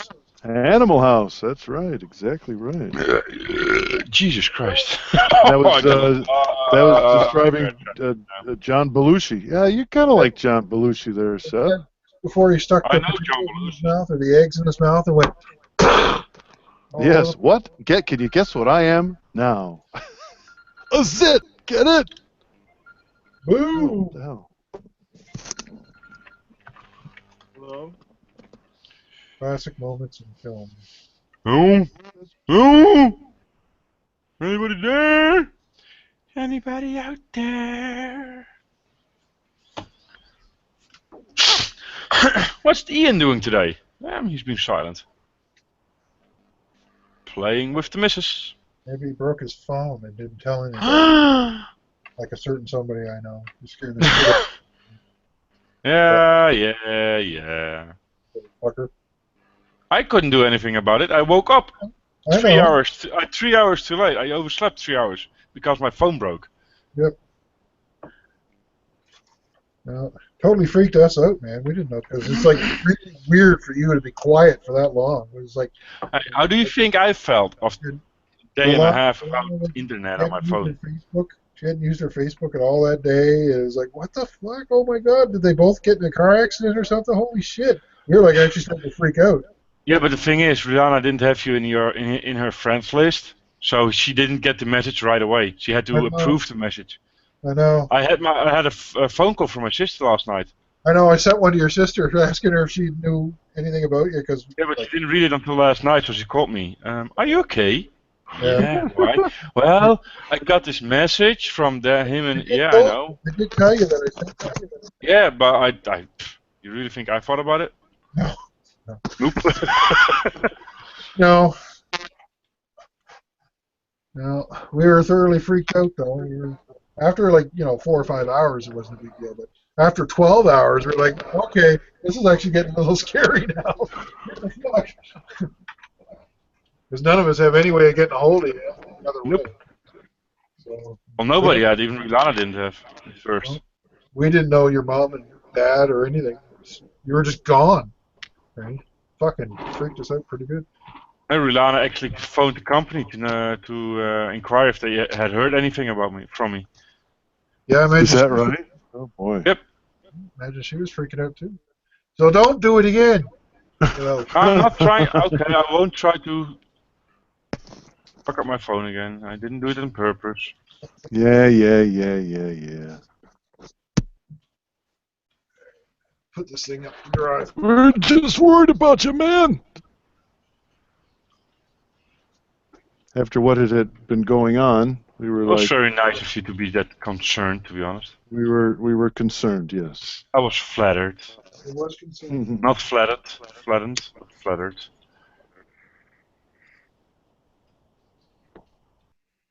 Oh, I think I'm going to go and get some supper. Where are you gonna go get it? Upstairs, out of the freezer. It's called pizza. Oh man, we're having Duff's chicken wings, man. Ooh, that sounds good. Duff's is the restaurant's name, and chicken wings is its game. There's actually in where was that? That was Vaughan, Ontario. It's a suburb outside Toronto. There's a Duff's in Vaughan. I was like, what the hell? There's a Duff's. The original Duff's are in Buffalo, where Buffalo Wings originated. That was at the Anchor Bar, but Duff's has been doing it almost as long. Anyways, we went up there to drop Melina off for camp, and we were, looking around for something to eat, somewhere to eat afterwards. And we're like, Duff's? Yeah, let's go to Duff's. No, let's not go to Duff's. We can have that at home. I was going to say, why would you do that when you got it at home? There's another disappointing trip I made when I was working for another company. We went up to a place in Wisconsin, and apparently, and it was near Green Bay, and of course the big Green Bay Packers, the big football club up there, and Vince Lombardi is the legendary coach of the Green Bay Packers up there, Well, Vince Lombardi's got a steakhouse run by his kid. It was 3 miles from the hotel. And where did these guys want to go? They want to go to Texas Roadhouse. I go, my God, we can have that at home. What are we doing? Yeah, but it's not so nice, Daddy-o. I got out. Oh, dear, look at this. Oh, my. There's a Go new window shopping again. Season 7, The Walking Dead.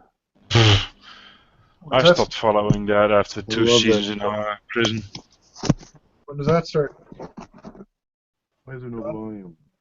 They say they give a date on here.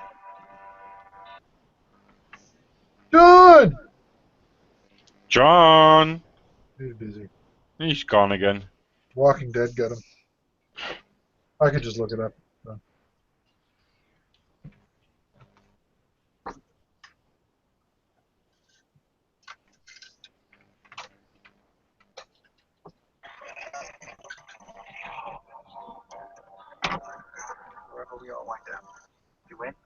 I can't get enough of The Walking Dead. And on the very last show of the last episode, or last season... Who do you think got to meet Lucille? Who met Lucille, yeah. Who do you think it was? There it just showed Lucille. I think it was, oh God, what's the guy with the mullet? Dale. The hillbilly? Dale? The hillbilly? No, not the redhead. The Eugene. Eugene, that's the one. Oh, really? I hope not. I like Eugene. I know who gets it in the Also, graphic novel. it could be your army hillbilly guy because he takes a bat at him and this guy's he's a what did he say? He's a trooper or something like that and has to hit him a couple more times. Yeah.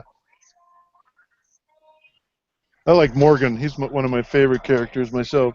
Really? Morgan. He's a little bit too navel contemplating for me. I hate people that do that. He's too what contemplative? Navel contemplating. He's too busy thinking about the good and the bad and the ugly. Oh yeah, he evaluates things. He's not coming into full grip to the situation that he's actually in, and this is the end of the fucking world. How about you grow up here? You get with the program. This is about survival of the species. It's not about rights, wrongs, morals. It's the species is about to become extinct, you stupid fucker. Stop thinking about yourself. King Ezekiel. Who? Oh, and a tiger. A big, good CGI tiger. As in a tank or in a cab? I know Negan is going to get his, for sure. Well, someone's going to make him have a very bad day, I think, for what he did to whoever it was he did it. You know who's going to make him have a bad day already. That's Rick. Of course. Rick is going to splatter that guy like nobody's been splattered before. Rick has been keeping his cool for a couple seasons now. He's about to fucking tweak. When Rick goes, everybody's going to fall. Right. Right. He'll be the last one standing. I'm telling you. Just the way the books go with him, he's the last one standing. Nobody makes it but Rick. It's a story of him. So no one else is going to survive it but him and his kid. I didn't know there was books. Yes, there are storylines that they're actually pseudo-following here and characters that exist in these stories that they're... And Negan is one of them. And some of us have been waiting for him to appear. He's a bad man. Yeah. Bad man. I'm halfway through the first massive compendium of Walking Dead. What the hell's that? The first massive compendium. It's about the first 2 or 3 story arcs in a big, big book. Oh, you're reading them. I got you. Yeah. I understand. I thought you were watching them. I go, what is that? No, I've watched them and I'm reading the comics as well. You're reading the comics? How are they? I haven't gotten too far, and they're hard to find sometimes. From what I've read so far, they're pretty good, and obviously they're a lot more in depth than some of the storylines that they've used in the series. Right. As far as I can tell, Mike and John, it's the 9th of October, the first episode of season 7. 9th of October for you? Oh man, that's a long time. Well, you get it before we do then. Because it says here, watch the world premiere trailer, season 7 premiering Sunday, October 23rd at 9 p.m. on AMC. Well, actually, no, you probably get it before me because I live in the UK. I have to wait till October 23rd.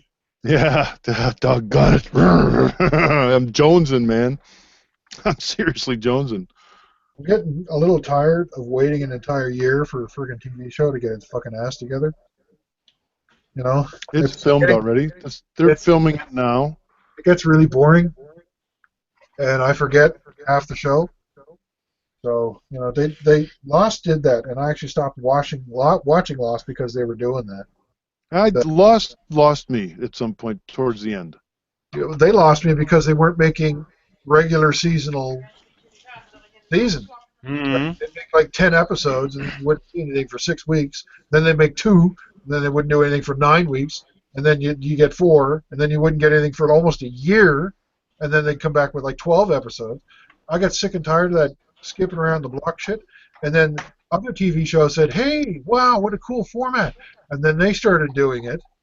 And that's when I stopped watching television.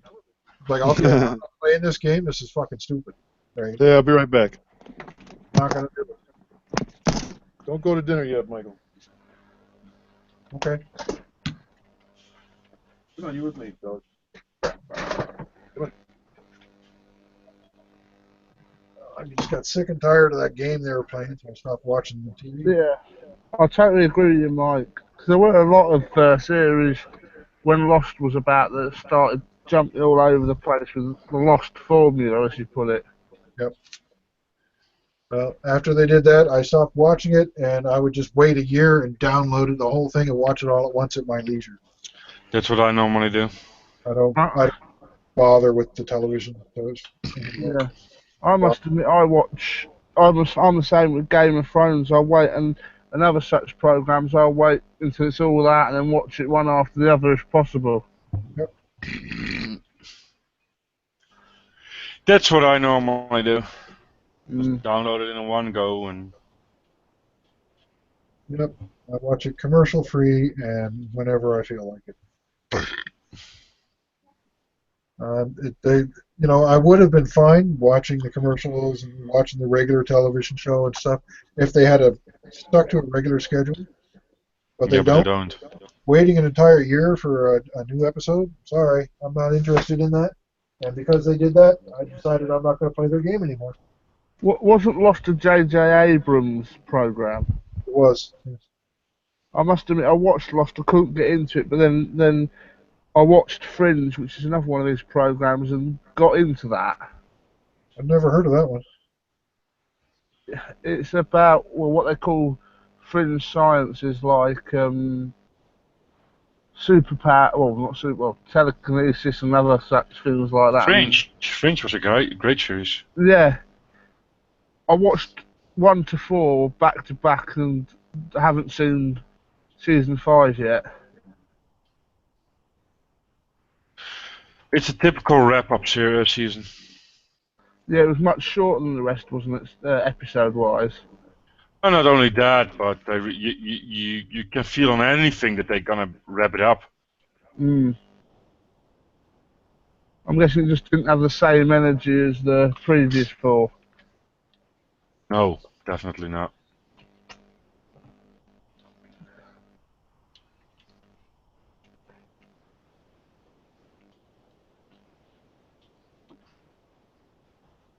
But I think season endings-wise, 2 of my favourite season endings has to be the final 2 episodes of Star Trek Next Generation, the final 2 of Voyager, because they wrap it up pretty cleverly, at least with Next Generation, in my opinion. Next Generation had a fairly decent closing with All Good Things. Yeah, All Good Things Part 1 and 2 were brilliant. Yep, they were good. I don't remember Voyagers. Deep Yeah. Space Voyager was bad. Endgame Part 1 and 2, if I remember correctly. Was bad. All of a sudden they were back. Really? Mm, Deep Space Nine was okay. I I liked can't remember the end of Deep Space Nine. I liked that they, took care of Cisco, because I didn't want him to ever come back into anything ever again. Done with him. I must admit, Cisco had the best way of dealing with Q, in my opinion. Avery Brooks was as crazy as a bag of cats. Oh, was he? Probably best for everyone that he never comes back.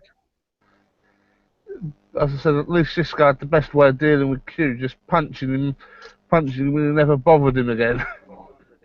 Yeah, that works. Yes, I know, Kieran. I've started my brother off quoting what Q said when blooming Cisco punched him. That fucking hurt. No, it was, you punched me, Picard never punched me. No, Picard doesn't punch people. No, Picard is very much the diplomat. No, he's the sermonizer and the lecturer. Picard is. He likes to deliver sermons and stuff. Mm. That's one thing I don't get, is when people try and compare all the different captains to one another to who is the best. Well, that's silly because they're all different people. Yeah. That's like comparing me to Seb. That's silly. He's a totally different person to me. You can't compare us. Yeah, but it's easy. What, comparing you to Mike, or comparing comparing the starship captains? Yeah, for some people that's easy. Okay. I think. So that's true. Some people just think, I think that, and that's rule. That's easy. Opinions are like assholes. Everyone's got one. Some actually got more than one. But the thing about assholes is not everyone wants to see or know about yours. Exactly. People forget that. Sometimes, but sometimes assholes are, well, they're the ones that are talking out their ass. Yep. Well, opinions are like assholes. You keep them to yourself. Nobody wants to know about it. Well, this is an election year, a presidential election year in the United States. You're going to elect an asshole. Everywhere. Oh, there's just opinions. Everybody's got their opinion about one or the other. Yeah. Including myself. I just heard a long time ago that the only opinion I'm interested in is mine, and I only share it with people who about it. Do you see what this line is down here on these cups? What's that? Sorry? See what the line is at the bottom, at the lower part? Brilliant. Reorder. The reorder line. Clever. Isn't that great?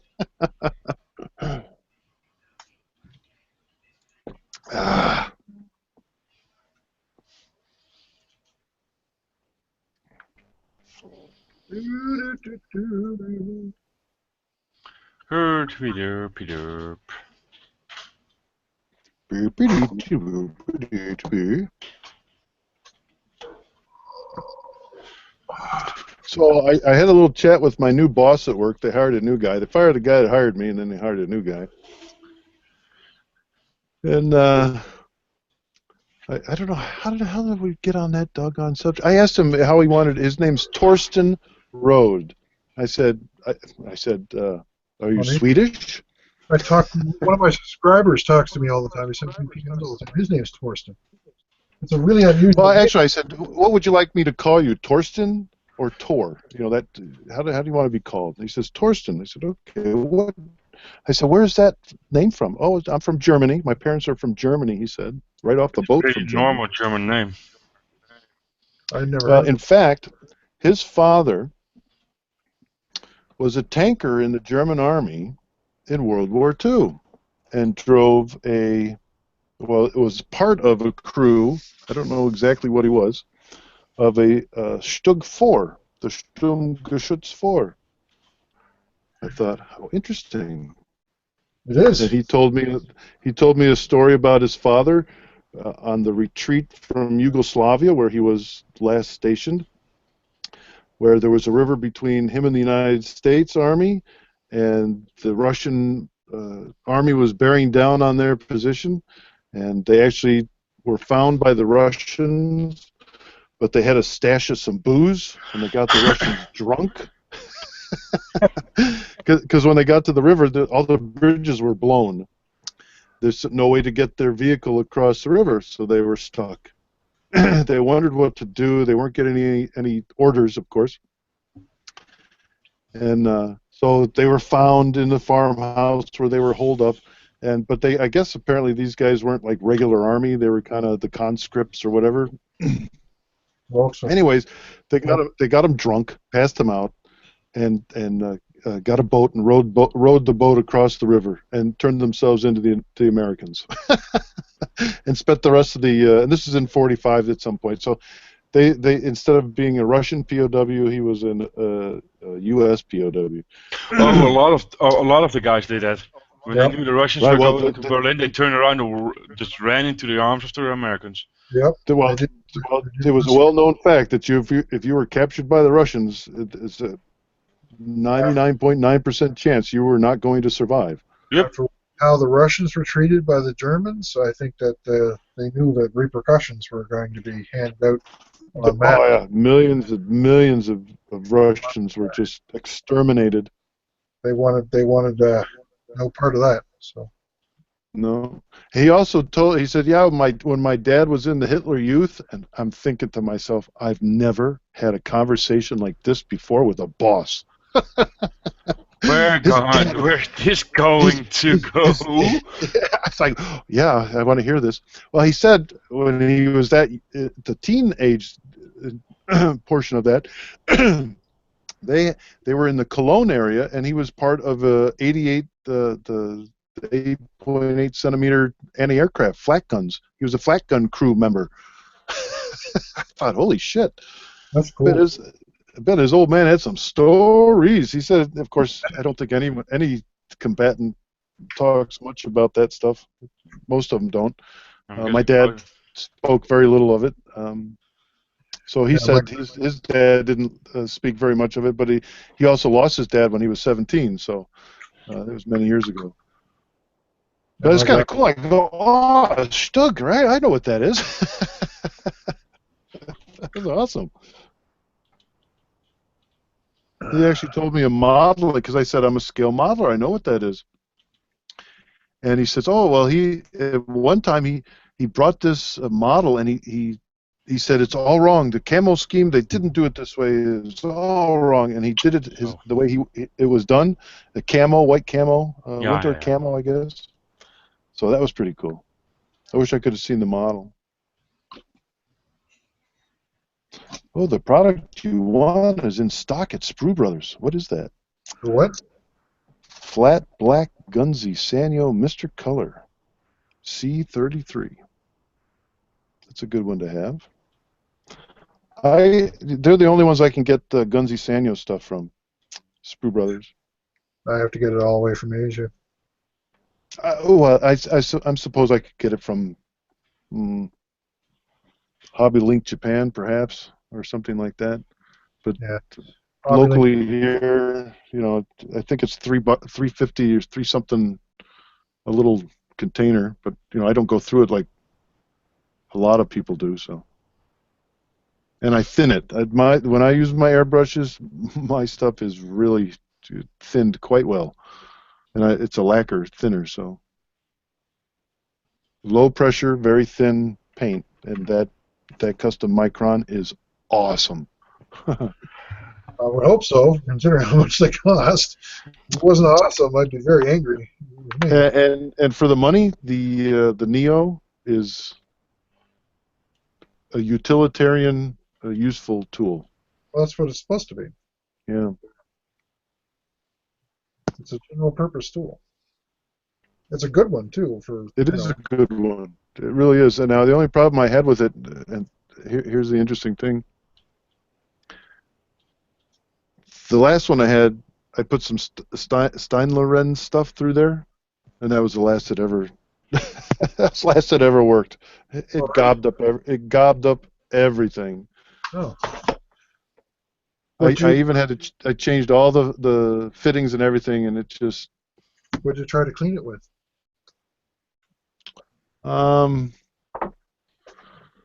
This homemade stuff. Might have had something to do. I don't know. I don't know what you used for ingredient. I tried everything. I tried everything. The 91% IPA, 71% IPA, lacquer thinner, everything to try and get that shit out of there. Lacquer thinner didn't do it. It's never coming out. Right. They're forever and ever. So I got another one. They're not very expensive. They're $50 or something like that. Maybe they're less than $60. If you can find one locally, and so you don't have to pay for shipping and stuff. Right. If you can get that, that's right. I mean, for the amount of time that it lasts and the amount of paint and stuff that goes through it, my goodness, it's almost a consumable. I have my my Anthem 155 that I use for that kind of thing. Ah, yes. Nice. Then whatchamacallit there? Brush you got? The Neo. The Neo, but it's not very good for doing the fine details and stuff like that. Really I can get a pretty fine line, believe it or not, if you keep the needle tip really straight. I can if I really. If I take that needle cap off of there. Yeah, I can too with the Anthem as well. But yeah. I'd rather just take the brush and spray with it rather than fuck around with it. Well, I don't like what happened. I think that the needle cap, that needle crown that's on there, it can cause a lot of problems sometimes if there's a lot of paint that gets built up on that.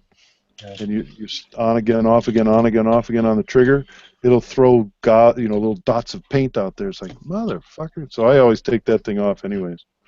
If I take the whole needle cap off on mine, the nozzle flying across the room if I try to spray because it's all one piece. But there's 2 parts to this needle cap. If I can give it a part rebalance. What kind of airbrush? That's your Anthem? That's the Anthem.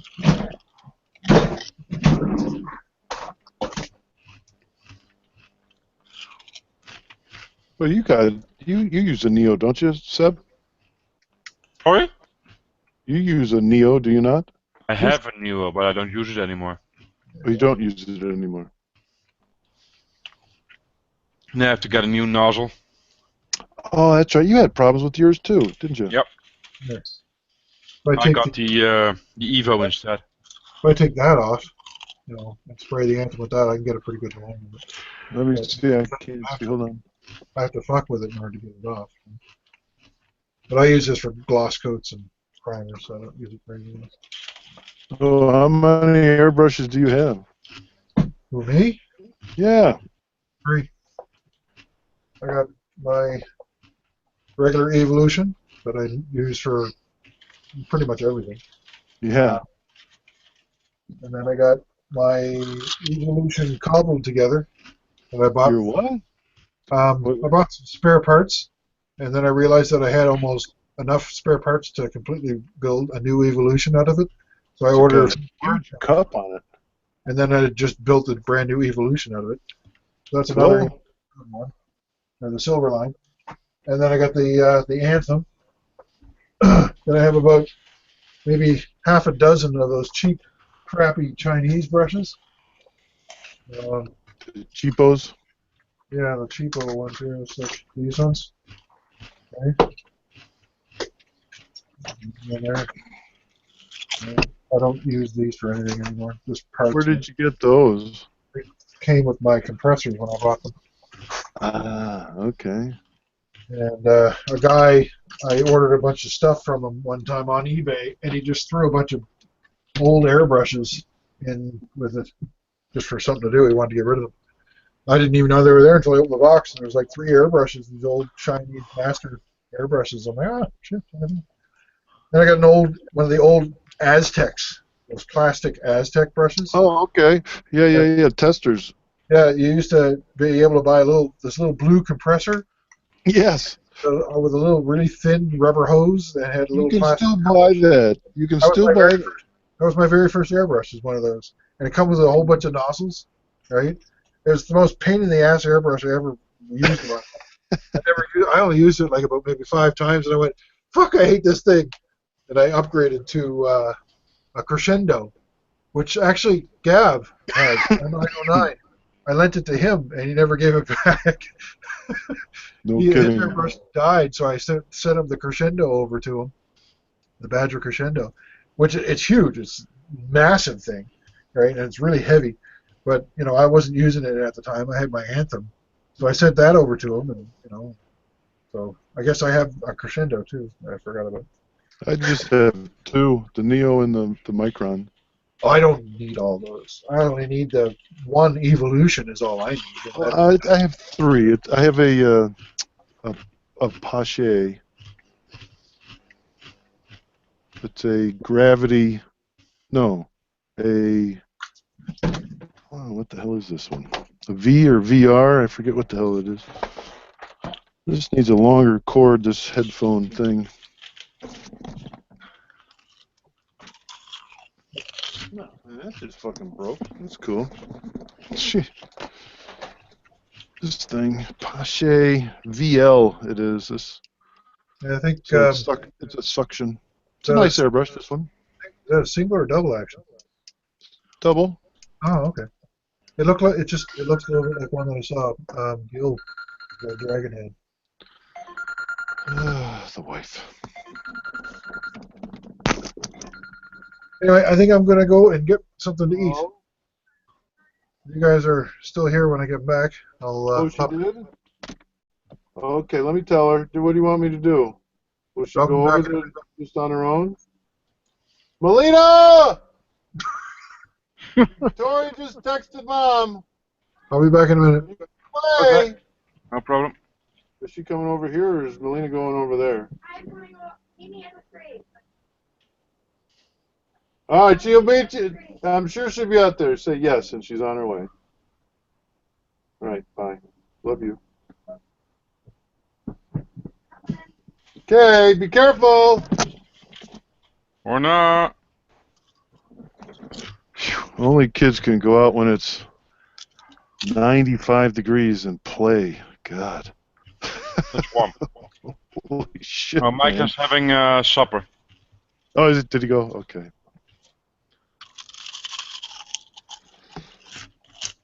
It sounds like you're having a snack. What time do you leave tomorrow, Seb? So whenever you get up and get ready and going? No rush? No. About 8 at night. Or in the evening. Sorry? Okay. About 8 in the evening. No playing in here, though. You gotta go out. Tomorrow, are you? How do you travel there? Do you drive? Yeah. How long of a drive is it? About 16 hours. 16 hours? Yeah. Oh my God. So you're taking a couple days to do that, or what? About 1,000 miles. No, it won't be 1,000 miles. 900 miles, 800 miles, something like that. Okay, that's a long ride. That's not 16 hours. Well, if you got a trailer behind it. Yeah, I suppose it could be that long. Because that'll get me, holy cow, 1,000 miles, that's like one side of Texas to the other, and that's a good day. So, yeah, I suppose.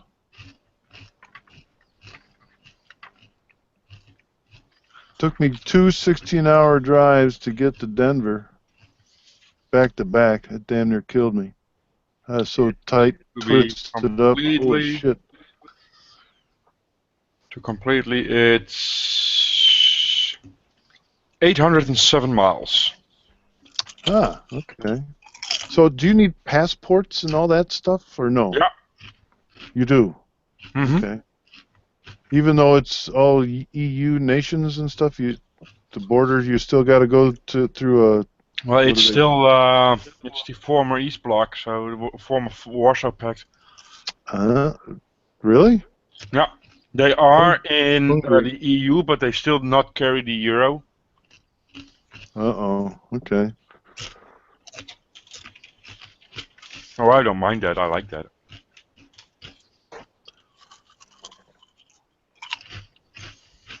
Passports. Yeah, we need passports to go to Canada or Mexico, but not from state to state here. Even our driver's licenses are honored state to state. That's why they all have these magnetic strips on the back of them now. Mm-hmm.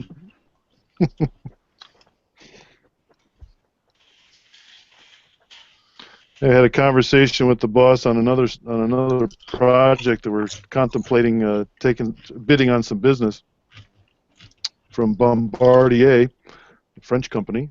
Uh-huh. And they're in Mexico producing what they're asking us to bid on. So there might be a trip to Mexico. Another one. That's bad. I'd love to go there, other places. Just getting back in the United States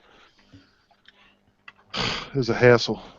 Going through the customs. Normally, they'll route you through a pretty major airport, Washington, D.C. or JFK or something. And you're not the only international plane with U.S. passengers that's landed. So you all of a sudden you get in this queue of like 1,000 people. It's like, oh, I'm gonna be here for fucking hours. Yep. And you are. I missed my plane the last time. So. Really? Yeah. I was like, oh, great. That's just stupid. It's like, God. It's, the train of people going back and forth and back and forth and back and forth and back and forth. It's like, my God, they need more people here. What is going on? I'm going to be late. I'm going to miss my plane. And everybody's saying that, of course. Except the people that have arrived truly at home, their home city or whatever. So, yeah, that sucked. I didn't like that. Oh, I can imagine. And then, if you got to go to the bathroom... into the fucking line. Oh, really? Yeah. That blows. I didn't like that at all. Yeah, I thought so too. And it gets frustrating. Then you give up. It's like, what are you going to do? You can't do anything. Who are you going to complain to? Everybody's bitching about it. What are you going to do? You can't do a damn thing. Nope, can't do a lot about it. But international travelers, they do that a lot. Fine. To go through these customs and these hassles. So a lot of people are just used to it. I did not enjoy that. I don't like seemingly inefficient processes. Probably that's the engineer in me. I just don't like that. If something can be made more efficient, by adding maybe just 2 or 3 more border guys, whatever they're called, border agents. I'm not sure what they're called. To make the line go quicker, by God, let's do it. Yeah, but they don't want to. No, they don't. Efficient isn't cost effective. Well, cost effective. But how can you think about being cost effective? They want cost effective efficiency. And in order to get, you have to be a good debater, and you have to have your proof and arguments, I guess, and answers to all the questions that you can anticipate with your improved process. Sometimes people buy it, sometimes they don't. I mean, if you look at some of the crappy commercials they put on television, you go, somebody got paid for that idea. Holy shit, that sucked. That was stupid. There's all kinds of that stuff. It drives me nuts. I go, wow, someone got paid lots of money for that advertising concept.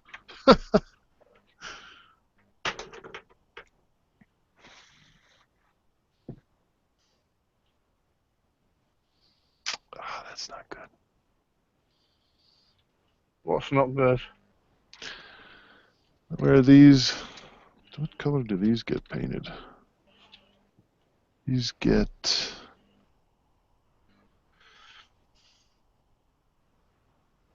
'81 must be pale yellow. Where these... There's... this Airfix kit is a modeler's dream. There's ejection pin marks and really deep ones in the gun bays. And if you choose to model them open, you have to fix them. All the pieces have some sort of seam flash line on them. So, for instance, all these cross members on the wing spar have to be cleaned up. All this cross member stuff in the cockpit assembly, the rounded pieces had to be cleaned up. There's a seam on all these pieces. It's like, what? See, I missed one right here, right on the top of this. I see a seam running right down the center of this one. That's the 124th Typhoon, isn't it? It is. Where did I see that? Yeah, I can see it from this angle. God, right there. And of course, you go after a seam, what happens? You lose detail on many things. So I got these resin guns, the cannons, the Hispano cannons, that have these, I guess they'd be like a cooling expansion joint here.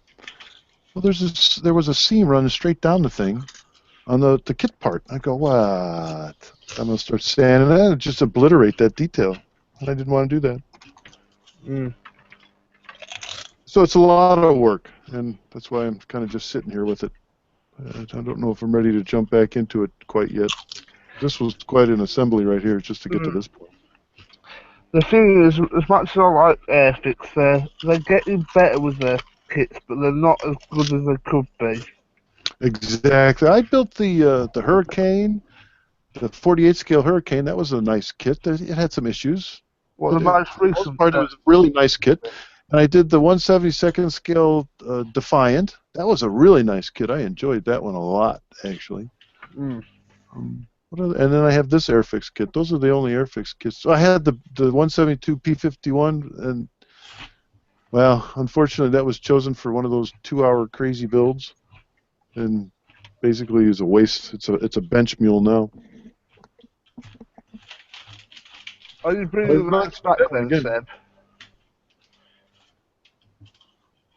What was that, Michael? I was asking Seb, are you actually going to be bringing back the 2-hour builds, or? Yeah, that's the plan. There's one when he gets back from holiday here, sometime in August, right? Mid-August we're planning. 13th, Saturday the 13th. There you go. Thank goodness it's not Friday the 13th. Unfortunately, as was said last week, I've got nowhere to build at the moment and that.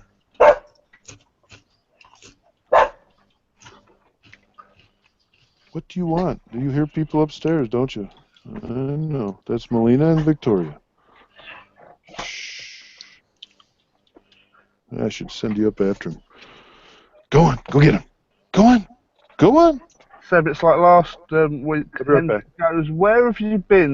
What's been going on? I'm like, have you not watched my most recent video? He goes, yeah. Oh, well, some people don't care. He goes, no.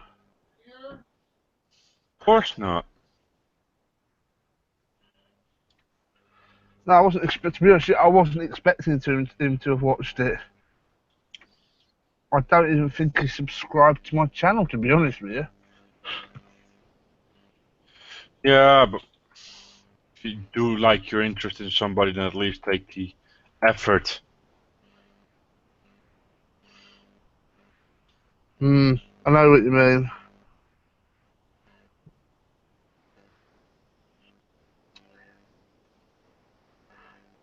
Well, as I said to Mike last week after Hendrik had gone, I said, I noticed some things never change.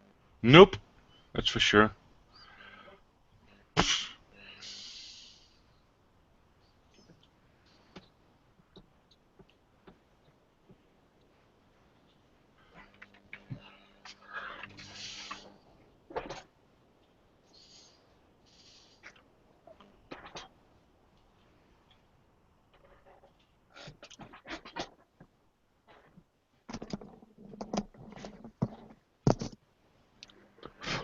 As I said before, don't get me wrong, Hendrick's a nice enough person. He just seems, in my opinion, to spend too much time trying to please everyone. Oh, that's definite. I'm actually looking forward to it. The 2-hour build, if I can get into it. I don't know if there's. I know there's some interest. What's that? Okay, please close that door. The big inside door. It's hot out. Thank you. Hi, Victoria.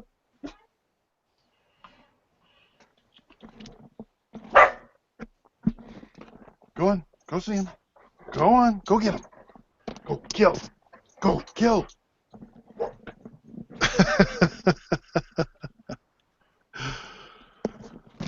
Flynn's coming.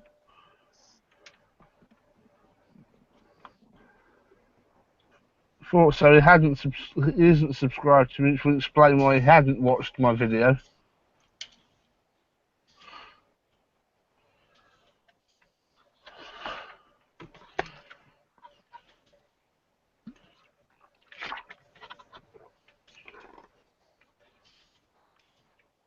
I was watching earlier when Nigel was about. Oh, did Nigel show up? Yeah, he was for a long time. Well, I was intermittently watching because I was sat waiting for the pizzas from the local pizza restaurant, but the BT Wi-Fi that you can get over here, that basically any hotspots I could log into, the hotspot kept dropping out every time you guys said something. Uh-huh.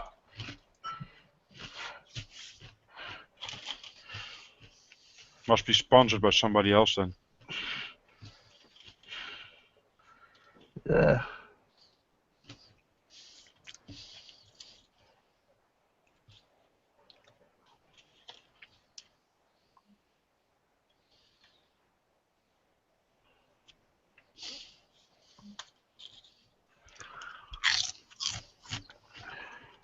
Oh well, can't have everything.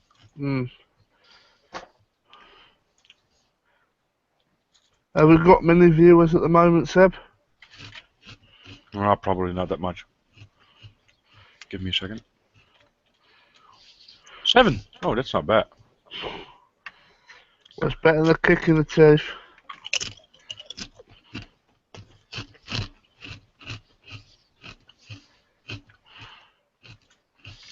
Could be worse, that's true.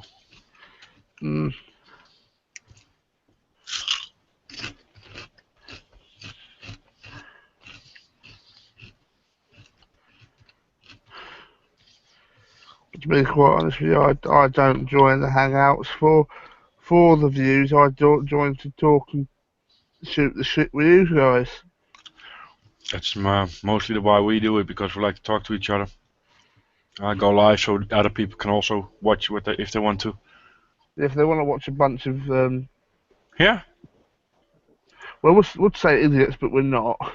Bunch of nutters. I could go all secretly and you cannot see what we're talking about. Boo! No, I don't want that. That's better to be open and honest. Not that we'd actually say anything horrid or anything.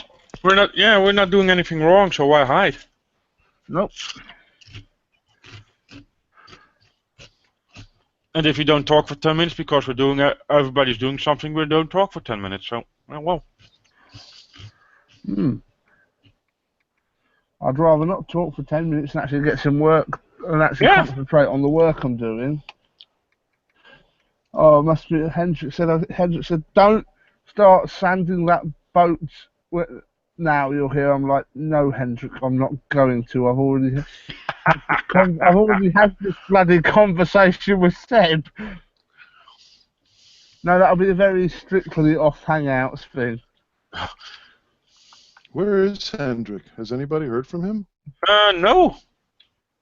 I asked him something in chat before, and he answered me, but he was offline directly after it. He's probably mending his ass at the moment. Was his missus been riding it? No, not his missus. Right, okay. It would be, Yep. yes. Because of the gun stuff in Munich today. Most definitely.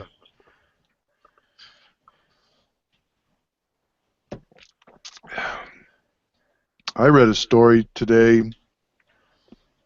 I'm at a quandary about who should and should not be able to have guns over here, because maybe it's the proliferation of just news that's very in the forefront. But there's a story today. I mean, police shoot dog at 5-year-old's birthday party. Okay. You're like, what? So you read the story, and here's a cop that's gone to serve a warrant, a 10-year-old bench warrant on someone they think lives in this house that is a rental kind of house. Right. That guy doesn't live there anymore. This family is having a birthday party for their 5-year-old little boy, and they have some sort of pit bull mix terrier thing, you know. And the parents are inside getting some stuff ready. Kids are outside playing, and they hear 3 gunshots. And so they come out. Well, they hear 1, and then they come out, and there's 2 more. So this guy from outside the property's fence has shot the dog in the head. And his attitude, at least the way the story portrays it, is that he's there to serve a warrant. He has a legal need to be there, so he's not going to let anything stand in his way. It's like, what the So he killed an innocent dog? Well, he said the dog. Well, the story is that the dog came around the corner, got out of the fence. Apparently, from some video evidence, the dog never left the yard with the fence around it. So it just makes you wonder, what the hell is going on in the planet today? Sometimes your country confuses the living hell out of me. It confuses me too, Mike. I'm telling you, I just don't get it. Why would someone do that? I must admit, I look at some of the stuff you post on Facebook and think, yeah, I agree with that. Some of that stuff, but yeah, I try not to pass too much judgment on a lot of that. I'll just throw something out there, some information or a funny story. Like I saw that thing about these guys stuck in the ice or down in Antarctica or whatever, you know, doing the global warming survey. It's kind of a funny humorous title to it. Sod's Law. Right. Well, we call it Murphy's Law here. Well, it's called Murphy's Law or Sod's Law over here. Well, I would just think it's funny, but it's actually misinformation, because some facts about global warming is that some places will be hotter than they used to be, and some places will be colder than they used to be. That's just the way that is. Can you hold on a minute? I told these girls her bedroom or outside, so hold on. Okay. Hey! Outside!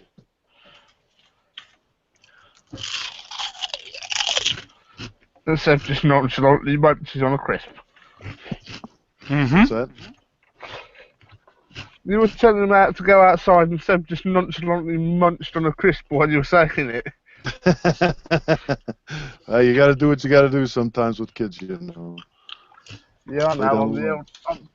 I'm the eldest of 9 children. Oh, you would know then. There you go. Make sure you close the door. Take the dog out. Close that door, please. Oh, for God's sake. Friday nights are no peace for me. Hello?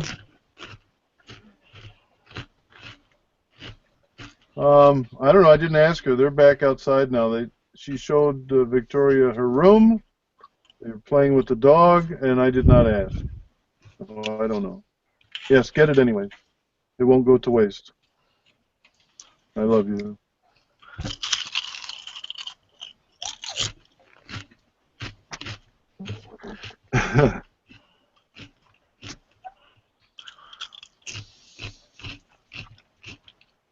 What are you crunching on? I have these things. These are dill pickle flavored potato chips.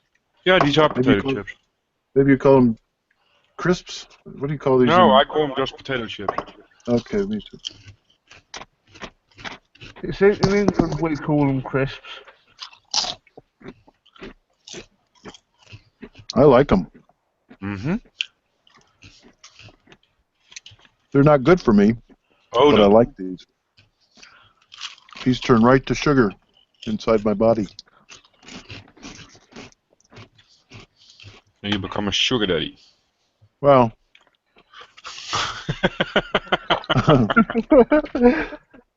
How am I going to... You bringing them down here? Yeah, it's hot out there, boy, isn't it? Mm-hmm. Yeah, water and... Okay, now you get to calm down. Cool off now. Cool off, buddy. That's it. Relax. Good boy. Good boy. Sit. Atta boy. It's another kid. The dog. It's like having another kid.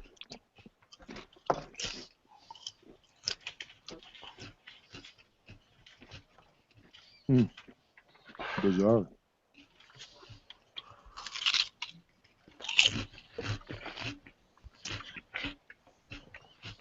Here's a story. I sent it to. Here's it. This is just unbelievable. What this time? Whoa! What the hell's that? That's not what I touched. Oh, I hate these things. This phone is very bizarre. It likes to do its own doggone thing. A family in this town in Oklahoma says that police mistakenly killed their dog during their 5-year-old son's birthday party. An officer whose identity the police department has declined to reveal fired a high-powered rifle through a fence and killed the family's 3-year-old American Bulldog Pit Bull mix called Opie. Unbelievable. So the 5-year-old kid, Eli, and his friends were outside for the birthday party. So the mom said that she heard a bang, and the son called out to her, "There's something wrong with Opie." So, the kids see all this. So the adults at the party heard 2 more shots, ran outside. They found the dog lying on his side inside the fence, kicking and gasping for air, as the mother says. The officer who shot the dog told the family that the dog had lunged at him through the fence. The chief of police stood behind the officer's actions, saying the dog was vicious and had come around the corner of the house outside the fence and charged at the officer. However, this television station said the video from the scene of the incident they reviewed contradicts the officer's story. The dog's body lying inside the fence with a gunshot wound to the head. The officer who shot the dog had come to the residence to serve a warrant to a person who lived there 10 years ago. That was it. The guy lived there 10 years ago. The warrant, he said, gave him the right to enter private property and take whatever action he deemed appropriate under the circumstances. Do you believe that? That's like total invasion of privacy there. We have a constitution in this country called illegal search and seizure. He's in direct violation of that, Fourth Amendment right there. And then the family says they never saw any warrant. So there's going to be a lawsuit here, I imagine. We do that in this country. We sue. Oh, yeah, you do that a lot. We are the most litigious society on the planet. That means you sue for ridiculous amounts of money.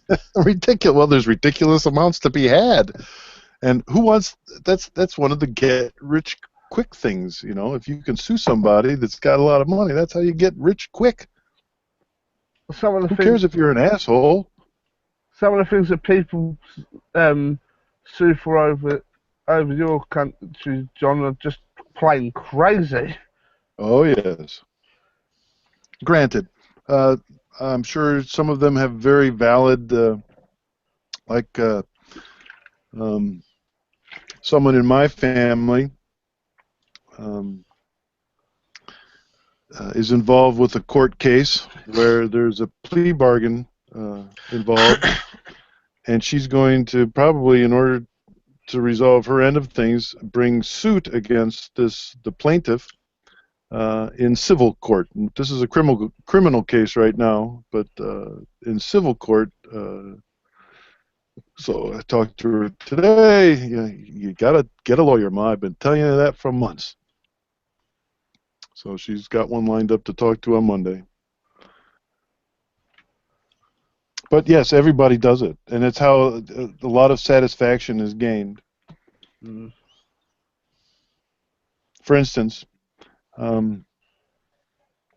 what happens, let's say, in a chronic thief's situation, if what he does is he takes things, jewelry, mostly diamonds and gold, from the homes of the people he's painting their bedrooms or fixing their plumbing or doing some molding or fixing a window, Mr. Fix-It Carpenter guy, you know? Mm-hmm. Yeah. So he gains the trust of these people. They leave him alone in certain situations, and he takes advantage of maybe elderly women. And the plea bargain thing works like this. Granted, he'll be guilty of it, but first-time offender, you know, not the first time he's ever done it, it's just the first time he ever got fucking caught. Let's say he keeps everything he steals in jewels, right? He likes to have power over the people that he's stolen from. You know, it's a mental fucking thing. Mm. So he give back a portion of what was stolen in what do they call that? Restitution, and then the rest in cash, where he gets to keep all the other stuff, and people settle for the cash. It's really strange. Yeah, it's really strange. Hey, it's America. I don't, you know, that's sort of what the situation my mother's in, and it's such, God, it's just, it's not a user-friendly system at all. I'll tell you that. Holy shit! Once you get in that system, and my mother's learning this firsthand, it's tough to get anything out of it or get out of it if you're on the wrong side of the law. Damn near impossible. That's why you want to stay clear of that as much as you can, because you know when they post, let's say, what do they call it? A bond. They pay bail to a bail bondsman. Mm-hmm. Well, that bond is a negotiable security that's traded on Wall Street from that moment on. So in order for you, realistically, in order for someone that's incarcerated to get out of that system, they have to buy their way out by whatever the value of that bond is, plus whatever it could be making on Wall Street. In some instances, you'll never get out of this situation because you don't have enough money. That's why you always see the rich people seem to get less trouble in court. They can buy their way out. Yep, that's true. You and I, us, we there's no way that we could buy ourselves out of that. You know, a speeding ticket, or parking ticket, those are different things. But you know, if you're felonious and you're caught, in order to get out of that, you pay your dues in jail. If you're found guilty, but that's what you don't ever want to be in that system. My little nephew, is he 21? No, he must be 22 now. Graduated college this year. He wasn't actually drunk, but he got arrested for driving while intoxicated. And he was just being honest with the cop. Have you had anything to drink tonight? Well, yes, officer, I've had 2 beers. Well, he's 18 at the time, and, well, the legal age of drinking is 21. Oops. So they arrested him, and that's going to follow him his entire life. He can never leave the borders of the United States of America. If you're a felon, they don't let you into Canada. If you're a felon, they don't let you across the border in Mexico. Nope. They don't let you go anywhere. Not going into Mexico is a little bit hypocritical. I know. Well, yeah, right. So, you know, it's a lousy system to be wrapped up in. I mean, if you're guilty, no doubt about it. But not everybody who's been found guilty is actually guilty, which is the problem, which is the major problem with the system. You can't trust it. You can't trust it to be on your side. They're for the publicity, or they're for simply a conviction statistic, right? I got convictions in 95% of my cases. Yeah, were they all good ones? Jeez. That doesn't matter. That's the problem. It doesn't matter. It doesn't matter, right? No, there's no oversight there. It's really horrible.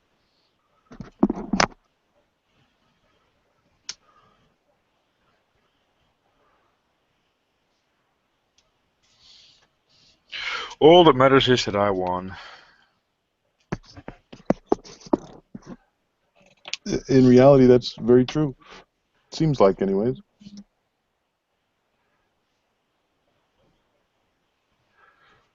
I remember there was a great movie I think it was in the 1970s. George C. Scott played Judge Roy Bean, who was a real person in American history. He was a frontier Western judge, Judge Roy Bean. He's called the hanging judge. That doesn't sound good. I was about to say, I'm guessing that's probably because most of his trials ended in a hanging. I think he was a pretty tough guy. But in those days, you know, you could be a professional gambler and a marshal at the same time. So, you know, that's what who's the guy that got killed there in Deadwood? True story. Was it not Buffalo Bill Cody, the other guy? Oh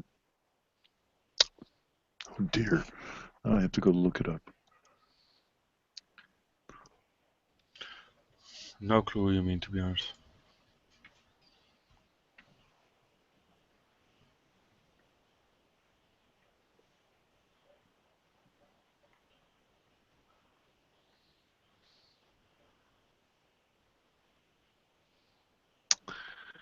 Oh, it was Wild Bill Hickok is the guy's name. Oh, okay. The murder of Wild Bill Hickok at Deadwood. So he was had a reputation as a bad gambler. He had a bad gambling problem. He was also probably. A deputy marshal. Oh yeah, it's always nice. You need to know how your friends are. He got shot in the back. Oh, even better. Yeah, he got shot in the back. Was it back when you could be a gambler, a stone-stinking drunk, and be a marshal? It's an interesting story. In 1876, Hickok was shot from behind and killed while playing poker in a saloon in Deadwood, Dakota Territory, now South Dakota, by an unsuccessful gambler named Jack McCall. The hand of cards which supposedly he held at the time of his death, which was black aces and eights, has become known as the dead man's hand. Okay. Aces and eights. Black aces and eights. Interesting. Don't you guys know that series called Deadwood? It was on HBO. I don't know, for a while. It went out of favor and got sort of canceled, and I think it's coming back. It had Ian McShane is in that one. He's a very good actor. Yeah, he is a very good actor, Ian McShane. And to be honest, I was really surprised. Did anybody watch Game of Thrones? Yes. Yeah. Well, he was there and then gone, like within I one was- episode. I I thought, was what? very surprised that he. I was really surprised. Yeah. I must admit, it did do, in my opinion, it did do a good Blackbeard in Pirates of the Caribbean on Stranger Tides. Oh, you don't? You thought he did a good job? Yeah, I thought he did a good job. Yeah. Oh, okay. Yeah. I did too. I like him. He had a was it called Lovejoy? Yes. Where he was an antique dealer, mystery solving guy. I love that show. Yeah. It's great. He's terrific. I thought he's always very good.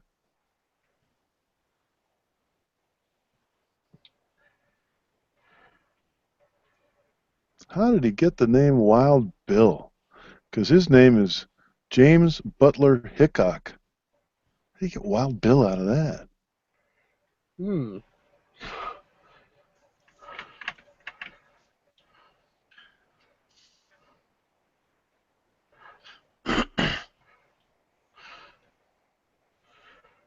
He was from Troy Grove, Illinois. He's 39 when they killed him.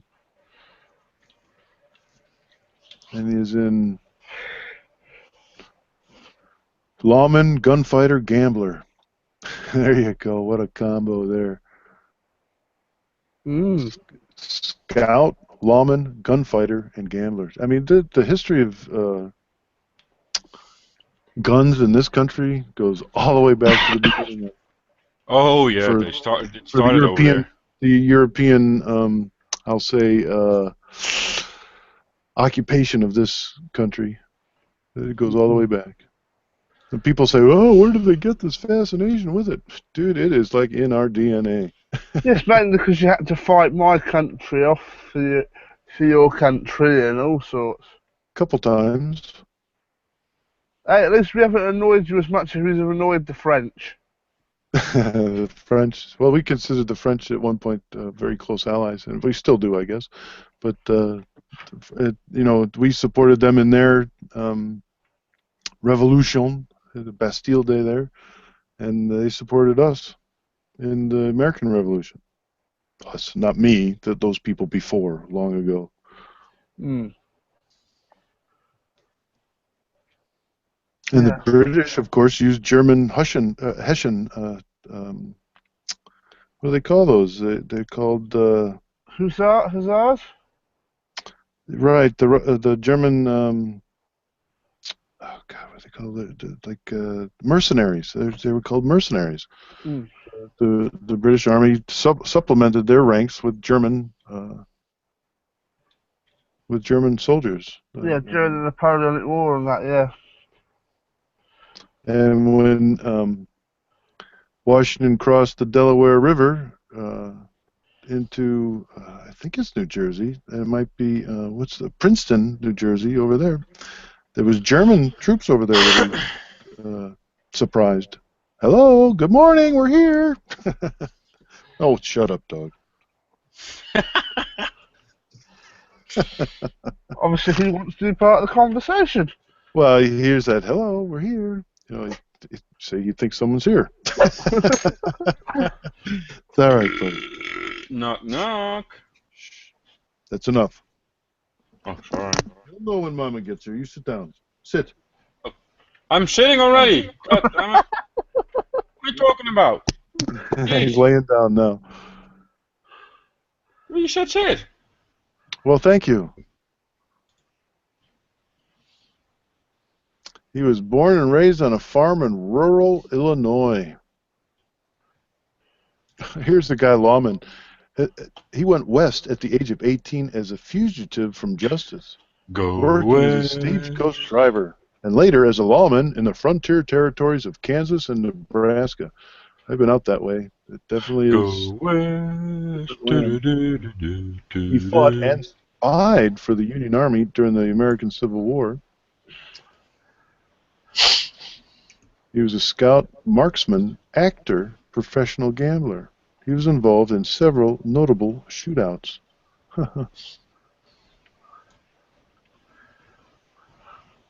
You know, this guy's always where does it tell where he gets his nicknames? Here you go. In Nebraska, Hickok was derisively referred to as a duckbill. What the That's what they call a duck face nowadays, I guess. The name was inspired by his sweeping nose and protruding upper lip. Okay, so it was they were He was mocking actually as him. hell. He grew a mustache following the McCandless incident, and in 1861 began calling himself Wild Bill. Huh. So he started calling himself that, huh? Wild Hillbilly. McCandless incident. There was a John Wayne did a movie about the McCandlesses. The supposed McCandless gang, or McCandless gang, was known as an outlaw gang in the early 1860s that was wanted for alleged train robbery, murder, bank robbery, cattle rustling, and horse thievery. There were questions surrounding the veracity of not only the allegations, but the existence of even such a gang.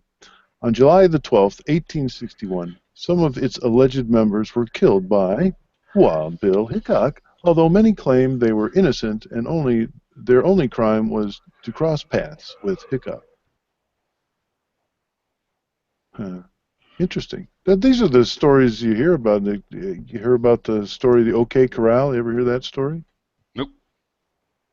See, you wouldn't. That's something actually, it's a Star Trek episode, for God's sake. Yeah, but that has nothing to do with Western, I guess. It was a real thing that happened with Wyatt Earp and the Earp brothers. Okay. Morgan and Virgil and Doc Holliday. One of the greatest movies ever made in Hollywood, in my opinion. Oh yeah, I've heard about it. Yeah. Oh God, was it? Is it My Darling Clementine? I think that's the name of it. Oh my darling, oh my darling. Henry Fonda and Victor Mature, and as Doc Holliday. Victor Mature as Doc Holliday, and Henry Fonda was Wyatt Earp. Great movie. Really, a classic. A black and white, so it was made, I want to say 1938, 39. Let me see. I'm guessing. I'm testing myself here. It might be even earlier than that. It's called My Darling Clementine.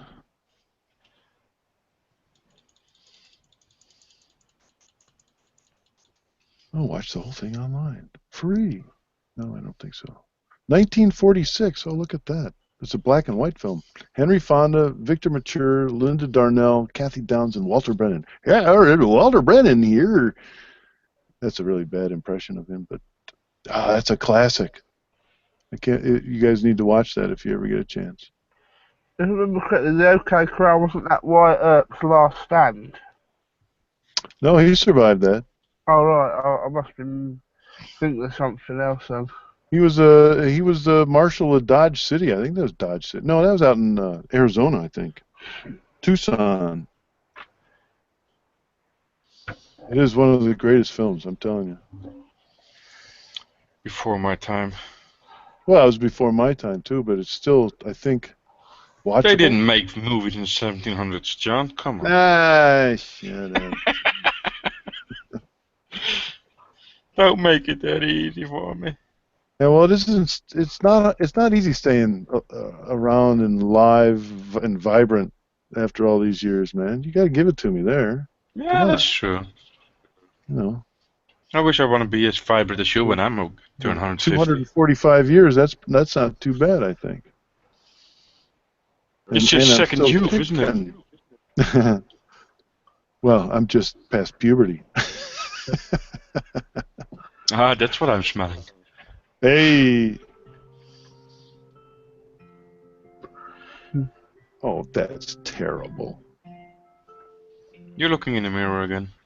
In a canyon, excavating for a mine, lived a miner, 49er, and his daughter, Clementine. And his biatch, Clementine. Oh, my darling Clementine. Dreadful sorry, Clementine. That's not what I thought it was. It was that song, but almost like a child's lullaby, and I guess that's what it really is. It's American Western folk ballad.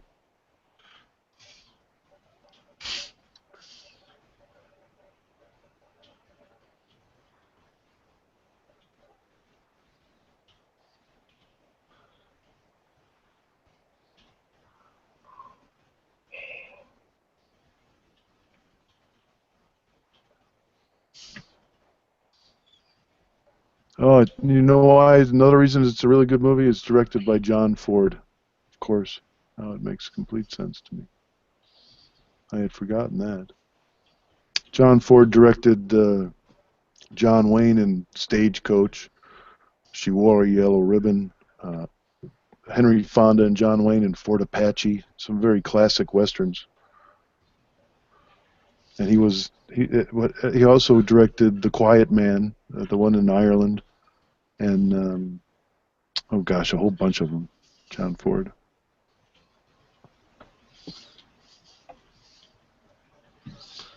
Do you guys know The Quiet Man? Nope. Nope. Victor McLaughlin, John Wayne. Oh, what was it? Nope. Yeah, I know John Wayne. The other one I don't even know. So I'm not the movie buff of sorts. Yeah, I grew up watching some of these flicks with my buddy.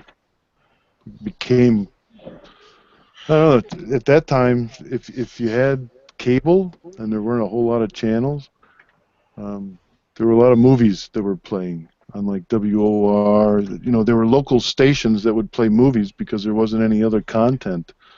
Okay. Today there's tons of content. So Yep. you can watch a movie anytime you want, really. DVD or pay-per-view or whatever. Yeah, internet. So the content's just massive. But when I was a teenager, there was nothing like this. There wasn't like there was no fiber optics. There was no Pokemon Go, Wi-Fi and shit like that. There's nothing like that. Cell phones? You had to remember the guy's telephone number, real phone number. And if it was busy, tough shit. You had to wait. Yeah. How did you ring? That's the same story. When I was young, when I rang my buddy to come out and play, it sounded like ding dong. Ring your doorbell? Yeah, because we didn't have any phones. Yeah, that's right. That's what it was. No, we had phones. Yeah, But, home phones, but you couldn't use it because you didn't know any numbers. Well, we were taught numbers. We were taught our own phone number and emergency numbers. And the sign to come home wasn't the No, you're telephone right. going off, was the street lights going on. When I was a young kid, what is it, 7, 10, 12, 14, I went across the street, knocked on my buddy's door across the street, or next door, or 3 doors down, or whatever. I bang on the door, hey, can Johnny come out and play? Here's Johnny. Here's Johnny. That's a great movie, too. The Shining. Shining. That I know. Oh my God, I know something. What's the black guy's name that played the, what was he? He was like the porter, I guess. You can't say that. I just did, so I guess I can. He's You're great a racist! Oh, no. Sorry. The Scatman Crothers, remember Scatman Crothers? He did a lot of good movies. I know Scatman John. He was in The Shining. He came back to try and save the kid, and he's the one that tells the story about the shine. Anyways, I mean, the movies and the story, the book itself doesn't exist without that character. He did a great job.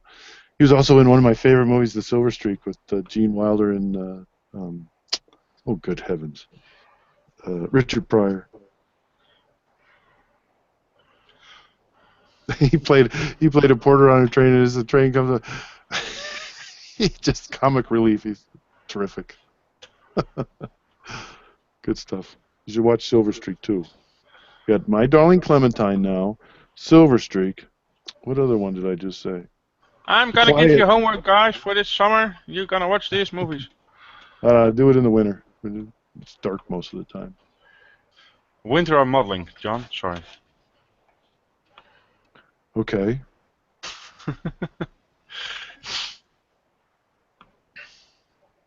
You seem to do that year round, however. I don't do it a lot. I don't do it as often as I'd like. I don't know. I just can't dedicate it the whole time to it, right? Like tonight, I'm looking at this Airfix thing, and I have it here only because I don't want to start a new kit, but I really want to start a new kit. Yeah, I got the same problem too. The eternal struggle. Yep. It's a tough one, I know. But I should finish the B-24. You know, the Tiger is very close. I got a Sherman over here. Have you seen the B-24, Michael? I've seen pictures of it when you posted it on the Picture Plastic Facebook group and other Facebook groups, yeah.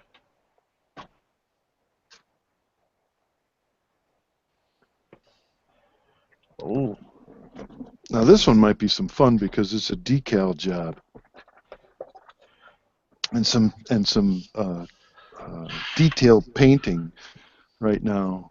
Because this side, pretty much this side, that's all the decals on that. But I don't have it on, I don't have it on this side. Or on this side of the tail. Or on the underside at all. Or on the upper wing surfaces at all. And I could probably attach this now. And that's probably why I haven't touched bomber aircraft as of yet. Why is that? The sheer size of them, even at a small scale, and the detail jobs. Oh, you're gonna make me start one of those B-25s, aren't you? Doggone it, man. That's what I really want to do. So I got to finish a couple of these first, however. I may work on this tonight, in fact. Because I have, where is here it is. The landing gear is pretty much ready to paint. We got the brake lines and everything on there. But a gun fell off from inside, these little tiny guns. And so did the panel on this side. It's fallen off. So I got to fix that. And access through there and through there. I have to leave this open yet. That's why. I've already broken off the ends of the machine guns that were out the waist. I have to scratch build some of that. Oh, I bet the air went rather blue when you broke those. Nah, it was expected. I was surprised they last so fucking long because I tweak it and I think and I hear, oh God, I can't keep hitting those. I'm gonna break them. And then I got this ammo line of ammo. It's got to go back in there too. So I have a little detail work there with some super glue and then some painting. That'll be good. I can do that. And it gets all this antenna work too on the nose. I'm not putting that on till last, so I got to paint that stuff too. One of the steering yokes came off. That's there. What's this one? Oh, and the other one came off as well, so that's there. I guess I'm catching up to this here. I take it you can still get into the cockpit then. Yeah, this is just PVA. The glass is only just PVA'd on there to paint. And this is the, I have a rear turret that has to be placed as well, and the barrels put on it. I was thinking very much about getting some metal barrels for this because the detail would be just so noticeable, I think. sticking out the waists and out here and up here and out the nose. That's an Edward kit, isn't it? It is. Well, actually, it's a Academy Mini Art kit that was reboxed by Edward. Mm. Came with all the PE and masks. It's a trophy pack, was it? A limited edition. One of those limited edition ones. This is the Centenarian one. These are Mr. Paint colors. Whoa, holy shit, that scared the hell out of me. I'm glad I'm not the only one that grabs things and then knocks half a dozen things down when I'm doing it. There was another bottle of paint I just got. But no, this is a sand, ANA with 616 and gray, neutral gray 43. World War II, U.S. This was it's going to be modeled as one of the Ploesti Raiders. Early. Of course, I lost the instructions somewhere. They're here. I cannot find them. So I have a digital. Edward's kind enough to have those online, so. Yeah, that's always good. That helps, yeah.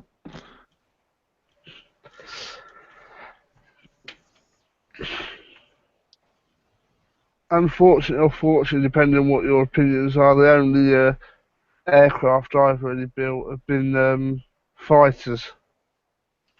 I do those too. This was the first bomber I had done in a long time. I suppose the problem is I don't want to do the typically, oh, I want to build a bomber, so I'm going to build the Lancaster because I'm British sort of thing. Okay, right. But then again, the thing is, it's so tempting because I live not that far from the Battle of Britain Memorial flight. Nice. So you could go get some. You mean where the Lancaster's home based? Yep. Because you have one. You have one there, and there's one in Hamilton, Ontario, which is maybe 2 hours away from me. We actually have two where in Lincolnshire where I live. The BBMF one in Coningsby and Just Jane in East Kirkby. That's taxi runs only at the moment. Oh, they got another one. Yeah, I heard that. I think I knew that.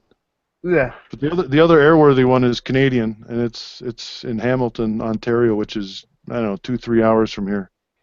Yeah, unfortunately, I wanted to go see that one, see all three of them together when they were obviously when the Canadian link was over, but I couldn't afford the ticket price to go see them.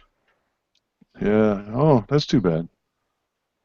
The pool I volunteered at last Sunday, because obviously they had the problem with one of the engines of the Lancaster catching fire end of last year. Which one? The airworthy one? Yeah, the airworthy one. Oh my goodness, I didn't hear that. I don't think I did. Yeah, they repaired them. She was doing her test bed flights last Sunday, and we had a pool party on, and she flew round past because it's right near the local primary school. So I'm assuming in America that would probably be the equivalent. Would be the elementary school. Right. Okay. Yes, I believe. Yeah. They were flying past. Saw there were people having a pool party, and literally just arced round the pool and flew off home. And you were there? Yep. Oh, I didn't catch any photos. How? At what altitude? It wasn't incredibly low. It was sort of normal. 1,000 feet, probably. Yeah. It was close enough to see some of the detail, but not a great deal to see. The sound would be incredible. Oh, it is. I remember I'm working at this refinery out in Los Angeles, and it's what time of day? It must have been early in the morning. I don't know. I don't remember what time of day it was. But I'm walking out, and it's a long way out to the units that I'm working at from where the trailer is that we're working out of.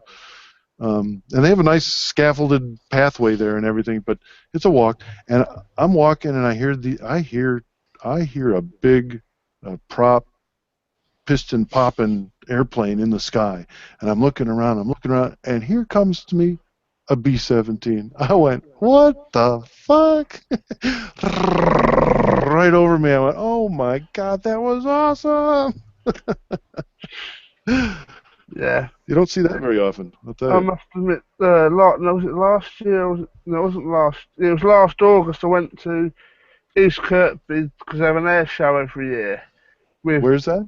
East Kirkby, and they had a P-51 there. Mm. And I was with my now departed grandpa, and I'm sat there, and they struck it up, and me and him looked at one another and said, "That sounds nothing like the normal Rolls-Royce Merlin."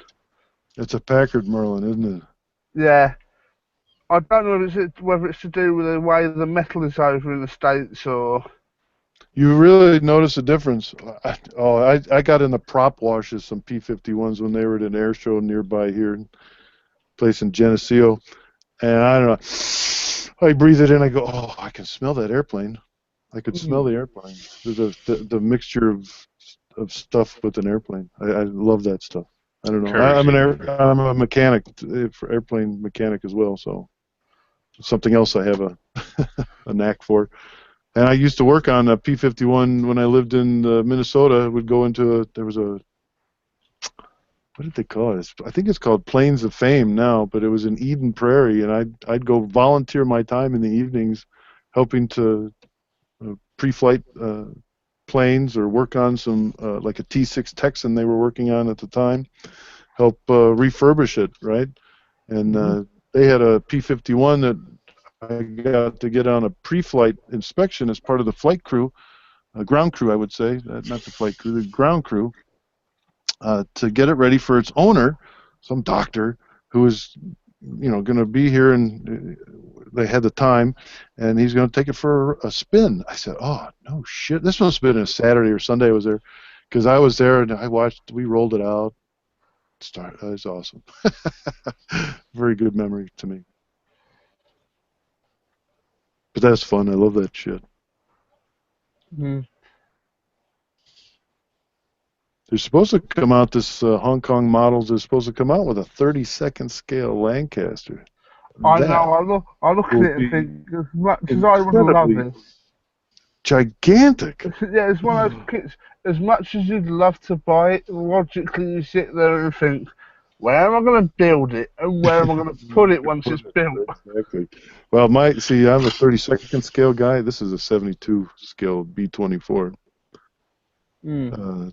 I'm a 32nd scale guy, and I do the fighters like you. And so the holy grail for me in the 32nd scale kit is a really excellent P-51, which is the Tamiya kits, and a B-17. Even the B-25 wasn't the holy grail, but they have those too. But the B-17. Not the B-29? Just taking his headset off, Seb. Oh. Timing. Impeccable, mate. I'll work on this in a little bit.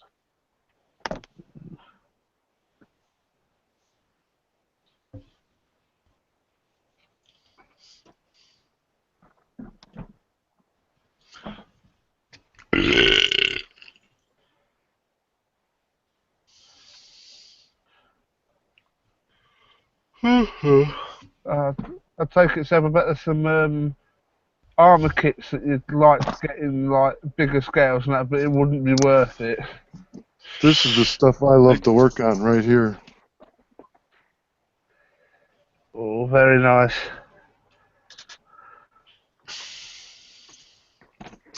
This is a 32nd scale Tamiya P-51 that I had to recover from a major malfunction with some paint. But the underside looks nice. Those cobweb. But next to it, the jug.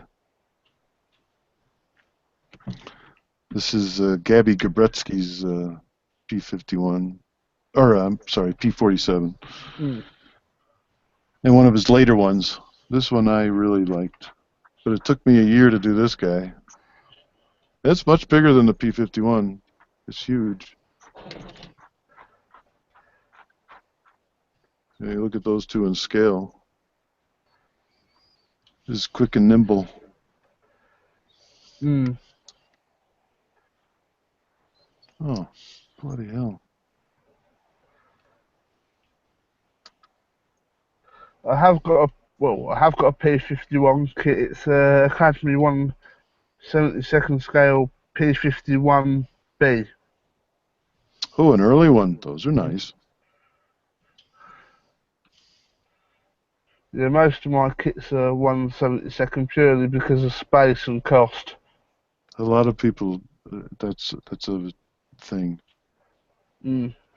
I have got some 48 scale, 48th and two 1/32nd kits.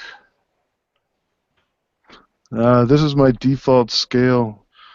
Of all things, I've got a 32nd scale Red Arrows Hawk and a 32nd scale Sopwith Camel. Is that the Revel kit, the Hawk? Yes. Yeah. And what was the other one? Sopwith Camel. It's Academy. Academy, 32nd scale. Wow. Yeah, it only cost me about £12. Okay. I mean, I can only 32nd or 72nd? 32nd. It cost wow, me that's £12. cheap then. Yeah, I think I was talking to Gav a while back. I was on about getting the. I'm still probably going to get it. Is the photo etch set. The photo etch set costs twice the amount I paid for the kit. Yeah. That's the quandary, right? There's all kinds of resin and metal on this P-51. The kit was a Hasegawa kit. Mm. That I think cost me $40, and there's probably there's at least $80 worth of stuff in here. Well, the thing is, because of Sopwith Camel being a World War I fighter, it's open cockpit, and there's next to no cockpit detail. That's too bad. That's what the Wingnut Wings kit does that minigun. And they're actually coming out with the Sopwith Camel F1. Oh, don't get me started on Wingnut Wings. I look at some of them and think, ooh, I really want that, but oh, look at the price. Yes, then you don't want it anymore. Funny that, yeah. I look at the price and think, nah, perhaps I should save it for a kit I really want by then. This is my favorite bird, the P-47. That's normally how I go shopping with the missus. I really like this. Then I flip the price card. No, you don't. Is that you trying to keep control of the spending there, Seb? And normally it's the other way around. I'm guessing it's her telling you, no, you don't want it when you're looking at some model kit or something. You know how I didn't want that? You don't want this one. Why not? Because I say so. Oh, okay. Well, is it because you wouldn't let me have what I want, so you're not having what you want? Ah, mostly. So tempted to start another kit.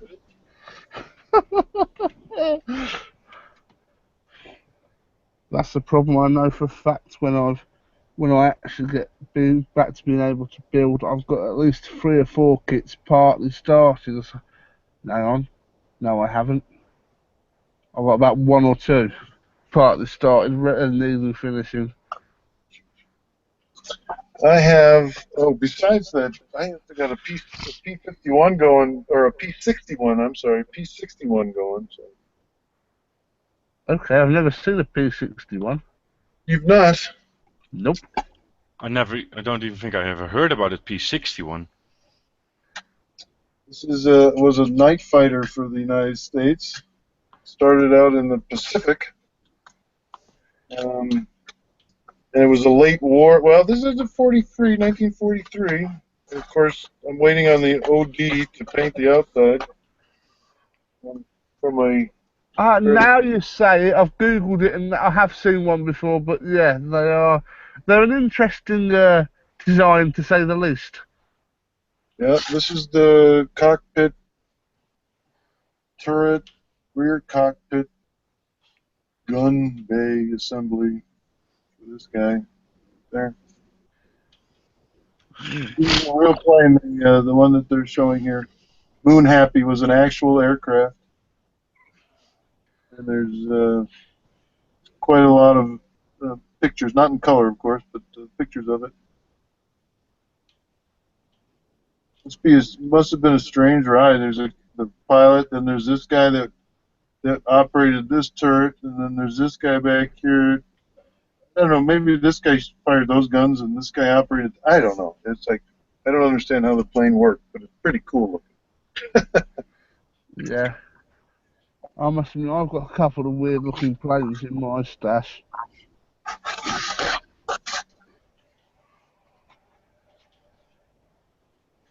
This was a very, this was the one I'm going to do, Saipan 1944. So it's late war.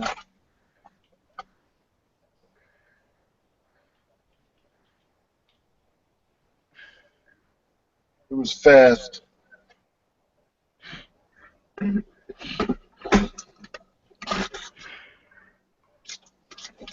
this is a Great Wall Hobbies kit. Boy, that's a nice kit, I must say.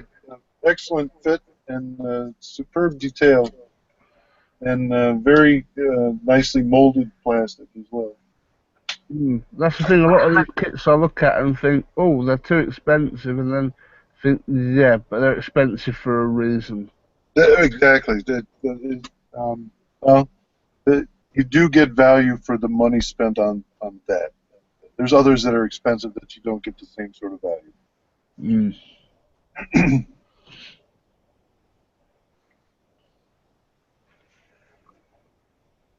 So if you could model right now, Michael, what would you be modeling?